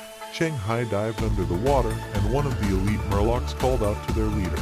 He shouted back at them to leave him alone, and that he was sure Cheng Hai's injuries were much more serious. He said he paid for his chance of escape with a serious injury that would make him weaker and less mobile. He asked them that they would be able to catch up with him without his help, kill him, and bring back his head. The elite Murlocs said they could. Elite Murlocs swim along an underground cave and see blood in the water in front of them. They are surprised to see that this blood is coming from the body of a black Murloc that has been cut in half. The elite Murloc exclaimed in surprise, asking if that guy was seriously injured, and how he managed to escape after dealing with their sentries. Another Murloc, looking at the body, said that he killed them with a single blow and noted that he was quite good at underwater combat. He said that there were signs that their boss might have been mistaken, and it was likely that Cheng Hai's injuries weren't that serious. Another elite Murloc exclaimed in surprise. Cheng Hai came out of the water by the lake. Gritting his teeth, he said that he was still alive because of the title, and that he did not think that without it he would have been able to maintain his swimming speed and combat capability. The title of Miracle Survivor gives +5 to the Constitution when the life of the owner is on the verge. In the main character's hand is an almost empty bottle of red potions. Thinking back to the Murloc leader, he thought that if that Murloc had lost its temper, it probably wouldn't have survived. He remembered talking to the leader in the hospital, and he thought that he now understood what the leader had said about how the dungeons would get harder and harder to complete on their own, and that groups of monsters were very difficult to fight. He decided that he needed to find a strong partner as soon as possible. A Gnoll scout looks out from the bushes at the main character. He notices the wound on Cheng Hai's stomach. The Gnoll warrior asks if he made it out alive and how he did it. The Gnoll scout dropped to one knee and replied that he couldn't get close enough to see everything, but that he was very much injured. Grinning, the Gnoll warrior asked about the fact that he was seriously injured. Cheng Hai's body was glowing, and there wasn't a single wound on it. The elite Murlocs that were peeking out of the water suddenly dived under the water when they found that the latter had noticed them. With an exasperated but cool face, Cheng Hai said that he would get even with them next time. A goblin came out of the blue portal while Cheng Hai was putting on his armor. The goblin growled, asking if it was over. Opening one eye slightly, the main character replied that there were too many Murlocs, and he could not cope with them alone. He said that he had flipped through his legacy book and found out that goblins accumulated a certain number of battles and raised their level. He handed the goblin his sword and told him that it was now his own, and that in the future he would try to find dungeons with monsters that matched his level. He added that the latter had returned the sword to him when he had leveled up. The goblin asked worriedly what Cheng Hai would use. He grinned, and a large scythe appeared in his hand. He said he would use it. He said with a smile that they needed to practice snorkeling and that they would need it when he decided to come back here. The goblin agreed sadly. Hanging from the tree was the headless corpse of a Murloc tied by its legs to a tree. The goblin said in surprise that it was most likely done by the Gnolls. Cheng Hai paused thoughtfully. Turning to the side, he said activate Dance with Death. The blue dialogue box says, Adventurer takes the lead and enters a life-threatening state by activating the title +4 perception. A Gnoll axe can be seen in the bushes. Next to the Murloc corpse, the goblin is sitting on the ground, and Cheng Hai is standing with a scythe on his shoulder. A Gnoll warrior stares at them from the bushes, axe in hand. Noticing the enemy's approach, Cheng Hai opens his eyes in surprise and turns around, asking who is there. In front of him, a Gnoll warrior leapt at him, tongue hanging out, 2 axes in hand. The main character looked at him in surprise. Gritting his teeth, he blocked the Gnoll warrior's blow with the hilt of his scythe. The Gnoll chuckled and jumped back. The goblin exclaimed when he saw the Gnoll. Cheng Hai gritted his teeth in fright and was glad in his mind that he had raised his perception to 20. Otherwise he would have been dead already. The Gnoll warrior stared intently at the protagonist, wondering if he was seriously injured, and thinking that the wounded man couldn't pull off what he did, decided that it was another guy. The Gnoll grinned silently and jumped into the bushes. The goblin shouted that he was running away. Cheng Hai said with a serious face that it wasn't accurate, and perhaps he was trying to trap them in this way.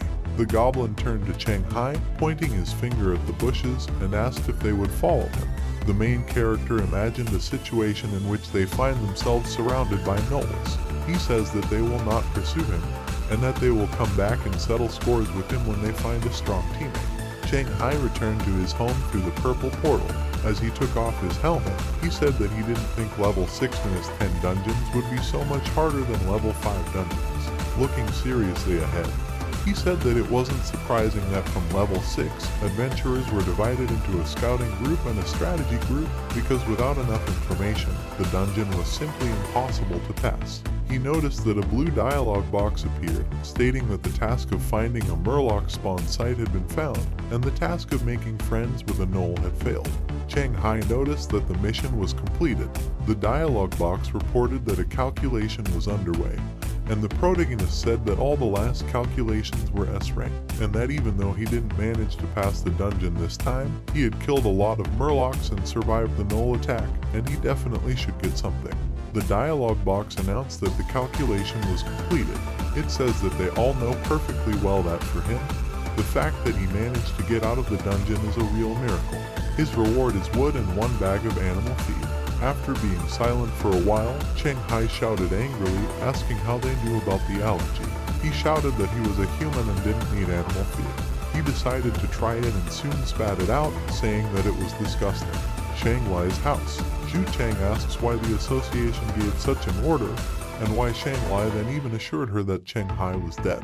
Shang Lai goes up the stairs. Turning around, he replied angrily, asking what he could do if Gao Chengyun fell into his hands. Zhu Chang angrily shouted that he didn't seem to care much about it. She reminded him that her grandfather was responsible for getting his job, and asked if he was worried about getting fired.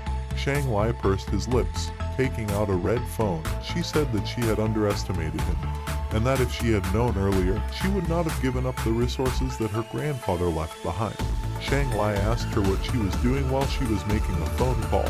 She asked him irritably that he didn't need them, and said that if he didn't do something, he would give them to a stranger who would help her get revenge. A girl in a pink cap and headphones is sitting at a computer, sipping a drink through a straw. Suddenly, her eyes widened in surprise. The quest has appeared on the forum, kill level 6 adventurer Chang Hai in Dongshan.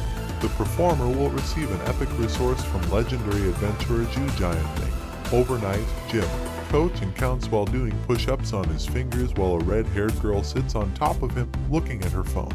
When he counted to 363, the girl said that there was something on the black market that he might be interested in.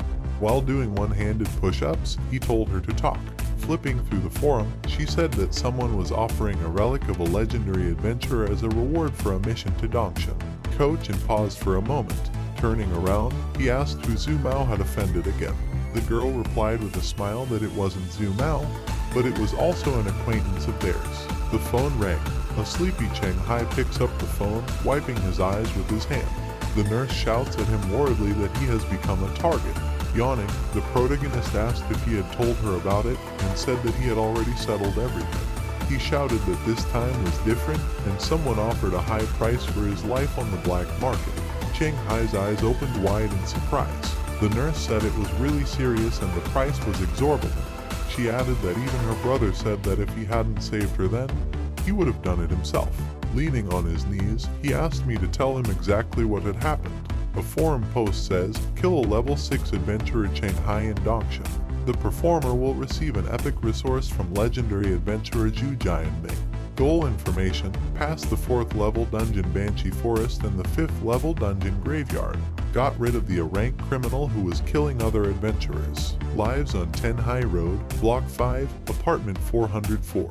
Chang Hai looks at the monitor screen from behind Lin, who is sitting at the computer. She exclaimed in surprise that the reward was really something. Chang Hai nervously asked if it was possible to find out who posted this. Touching her chin thoughtfully, she said that there was no need, and judging from the reward offered, it was definitely a direct relative of Zhu Jianming. She turned to him and asked him how he had managed to become an enemy of such a person, adding that he was almost willing to sacrifice the resources of a true legend for him. Chang Hai replied that he did not know and had never heard of anyone like this. His soul began to leave his body. Taking out her phone, Lin said that she would contact her boss and try to do something about it, adding that they might be able to fix this misunderstanding somehow. The main character replied that he would be grateful. Lin said that he wasn't leaving the association for the next few days because she was sure that a lot of people were interested in the award. The window in the main character's house is broken. A man looks at the muddy footprints on the floor and realizes that someone beat him to it. Looking around, he notes that there was no fight and that Cheng Hai was exploring the dungeon that is right at his house. This is Wang a level 10 adventurer whose main profession is assassin and his second specialty is thief. Wang has black eyes and blonde hair. Wang said that he didn't know if it was luck or not, but at least he managed to avoid the first wave. When entering the portal, Wang says that if he is blocked in the dungeon, he will not be able to escape. The dialogue box says, Title Murloc Breeding Season, Test Level 7, Current Applicants 6 out of 15, Main Tasks, Find a Murloc Spawn Location, Additional Tasks, Make Friends with a Gnoll Passing, Destroy the Murloc Incubator, Remaining Number of Attempts, 8. After completion, the number of attempts is reset to 0. There are 52 days, 1 hour and 34 minutes left until the dungeon closes. Looking thoughtfully at the dialogue box, Wanger notes that there are several other people here besides him, and that he doesn't know how many of them are this guy's companions and how many are the hunters who are chasing him. The armored man is lying on the ground, gritting his teeth in pain, cursing the opponent. A Gnoll warrior covered in wounds pulls an axe out of a man's body, spraying his blood, and says that he, a human, can't beat him. A Gnoll warrior stands surrounded by the dead bodies of other Gnolls. Turning to the Gnolls who are helping each other walk, he asked where this adventurer came from because he had ordered the entrance to be guarded. He added that he was badly wounded, not to mention his soldiers. He thought about what would happen if Cheng Hai returned or led the Murlocs, and then he thought that they couldn't allow such nonsense. He decided to leave. Lake, Wanger stands on the bank and looks around. He sees a man in a red t-shirt with a huge sword on one side and 2 men on the other. Thinking about it, Wanger estimated that there were 3 hunters, which meant that the target didn't have more than 1 companion. Then he thought about how he needed to look at it from a different angle, and the hardest part of this quest wasn't finding and killing the target. Jim, Zhu Mao knocked on the open door and asked Ko-Chan if he was looking for him. Ko-Chan, while exercising with dumbbells, asked him if he knew that there was a bounty on Cheng Hai's head. He paused for a moment, then said that he knew. Ko-Chan, with a serious face, told him to call him because he might not know about it. He told him to invite him to go with him to any level 6-10 dungeon. He asked if he needed to be told what to do next. Cheng Hai stares intently at the ringing phone. Zhu Mao's name flashed on the screen, and the protagonist noted that Zhu Mao was calling him. As he stared intently at the phone, he wondered if it was meant to warn him or to see if he knew there was a bounty on his head. Covering his ears with his hands, Cheng Hai decides that he will not answer, and says that in any case, he has an entrance to the dungeon at home, and if anything, he will say that he was there. In the Cheng Hai house, a man and a woman with light brown hair, wearing sunglasses and a coat, are standing in front of the dungeon portal. The woman points out that they are already late, and Cheng Hai must have already been chased into the dungeon by others. She asked if they'd come in anyway. The man, touching the floor with his hand, replied that they would come in. Once inside the dungeon, they opened the adventurer's panels. Tasks appeared in the blue dialogue box. Wanger wonders why the tasks have changed. He assumed that so many Gnolls had been slaughtered that they were no longer enough for a standard mission. A guy with gray hair slicked back walked up to him and greeted him. He asked if Wanger would like to join them, adding that he thought they had something to discuss with him. He glanced at the man in the red vest with the huge sword and the man with the huge shield on his back. Wanger glanced at them indifferently, but walked over to them. Wanger asks in surprise about the fact that they were the first to enter this dungeon, and Cheng Hai isn't here. The man in the red vest replied that he was the first, and the others came after him. Wanger glanced at the man with the shield on his back. Turning back to the man in the red vest, he asked why they couldn't get out if there was no one blocking the exit, since all the adventurers were here by the lake. The man in the red vest replied that since his companion's ability is related to marine life, he found out that an outstanding sea beast was born here, and he wanted to sign a contract with it before it grew up. Wanger asked why they couldn't just do it and leave. The man with the shield replied that it was because after using the drone to search for Cheng Hai, they found traces of him. The man with the white hair said that later they were convinced that he had been in the lake, but they don't know when or why he left, or if he left at all, so they are standing here. The man in the red vest shouted that they couldn't blame him for this, and it wasn't his fault that his companion had such a gift. He said he couldn't swim, and asked what else he could do besides wait for him to return. The man with the shield and the man with the white hair started cursing at him in exasperation, and he got angry in response. Wanger stopped them and waved his hand in front of him, saying that he understood everything, and asked what was there to discuss. The man in the red vest looked down, pausing for a moment. He then said that his companion had died, much to Wanger's surprise. Two Murlocs can be seen silhouetted in an underground cave. One Murloc devours the adventurer's corpse, saying that his strength is growing. He asks the Murloc leader if there is still a lot of such food. He smiles wickedly and says that besides the adventurers, there is also a group of gnolls in the forest, which will be enough for him to grow. This Murloc is a Manhas Eater, current level 2-3. To grow successfully, the corpse it devours must be at least as high as its own level. He turned around, glaring at the Murloc leader with a huge red eye, and opened his bloody mouth with many sharp teeth, telling them to bring them here. The Murloc leader replied that this was not possible at the moment, because their military strength had weakened to the point where they couldn't handle the gnolls right now. Squinting, Death Eater Manhas asked how long it would take. He said it would take 50 sunrises and sunsets. The adventurer's bloody corpse lies on the ground. Next to him is a large black dog with erect ears and red eyes. This is Cerberus, test level 6. Turning to the man and woman in the coat, he barked several times. The man said that it looked like it was in this dungeon that he died. The man's name is Lan Kai. He is a level 9 adventurer, main profession, demon warlock, secondary profession, crime investigator. A woman pats Cerberus on the head, praising him for his excellent work. Her name is Zhu Lai Lai. She is a level 8 adventurer, main profession, ranger, secondary profession, the beast tamer. As she continued to pet Cerberus, she said that it was just like him, because he was so reckless up until the 9th level. But in the end, he ended up as he was meant to be. Lan Kai agreed and said that he didn't expect this fool to commit suicide to cut off the other's escape route. Zhu Lai Lai asked that now, explaining that their spawn point is definitely in the water, and their professions and equipment are not suitable for underwater combat, and if they don't complete the mission, they will also be trapped in this dungeon. Lan Kai touched his chin thoughtfully. After a short pause, he said that the maximum number of applicants in this dungeon is 15, taking into account them and this fool only 12, and if there is someone strong enough to help them complete the mission, they will be able to get out. Wanger and the other men are still standing by the lake. The man in the red vest is shouting that his companion's profession is characterized by strong combat skills underwater, and even that didn't help him get out, and there's definitely something wrong with this dungeon. The man with the shield looks at the adventurer's panel, gritting his teeth, and says that he doesn't know who they can't get out of here safely, and now their only way is to complete the mission, but the mission needs to be submerged, and all the adventurers who can fight underwater are dead, so they don't have a chance. Wanger suggested that we go back to the exit. Raising his index finger, he explained that apart from the person who failed the test, there were still 7 people who could enter, which meant that they could find someone who could help them complete the mission. A black Murloc silently watches them from under the water. Cerberus was wary. When he saw Wanger and the others, he started barking, and Zhu Lai Lai turned to look at them questioningly. When Wanger saw him, she recognized him as the King of Assassins. She asked where he was from if he was supposed to be in Gondal. Lan Kai adjusted his glasses. He asked Wanger if they had succeeded. The man replied that he had never intended to enter here at all, and they were deceived. Canteen of the Adventurers Association.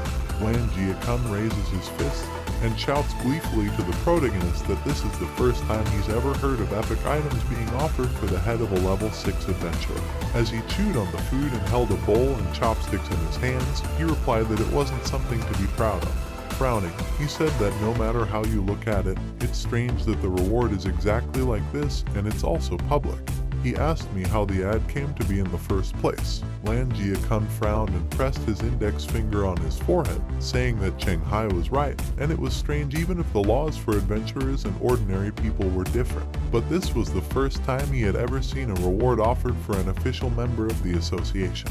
Yao Wenzhong came to their table with a tray in his hands and said that it was because the customer was special. He explained that he made some inquiries and found out that the deceased adventurer was an eyewitness to what happened in Tianlin. A huge purple skull, emitting a huge amount of dark purple energy, complains about how painful it is surrounded by helicopters. This is a level 18 challenge, Tomb of Terror, Lycus Rilak. The reason for the inability to fix it is unknown. 6 people are looking up at him. Zhu Jianming, a man with red hair and beard, a level 18 adventurer, a Sunday to Monday, shouted, "Come on." They rushed forward at the skull, which had a bright light coming out of its mouth and eyes. Cheng Hai asked in surprise about the fact that his descendants received all the inheritance and a bunch of privileges. Chewing, Yao Wenzhong replied that since his grandson had died in the underground cemetery, and Cheng Hai had saved 2 ordinary citizens instead of him, blocking his chance to get out, his granddaughter was angry with him and wanted to kill him. Frowning, the main character asked that their conflict could not be resolved just like that. Yao Wenjui, still chewing, replied that it wasn't necessary. He explained that the boss had already set up a meeting with the head of Fujian province, who was also an old friend of Giant Ming, and the late adventurer's granddaughter to discuss the matter. He concluded that they would find out in the afternoon. The blonde-haired guy scratched his head and asked if they were late. Lin is standing behind him. Across from them is Zhu Cheng, who is fixing her hair in exasperation, and a burly man with long dark brown hair. The serious-faced man replied that he was just in time.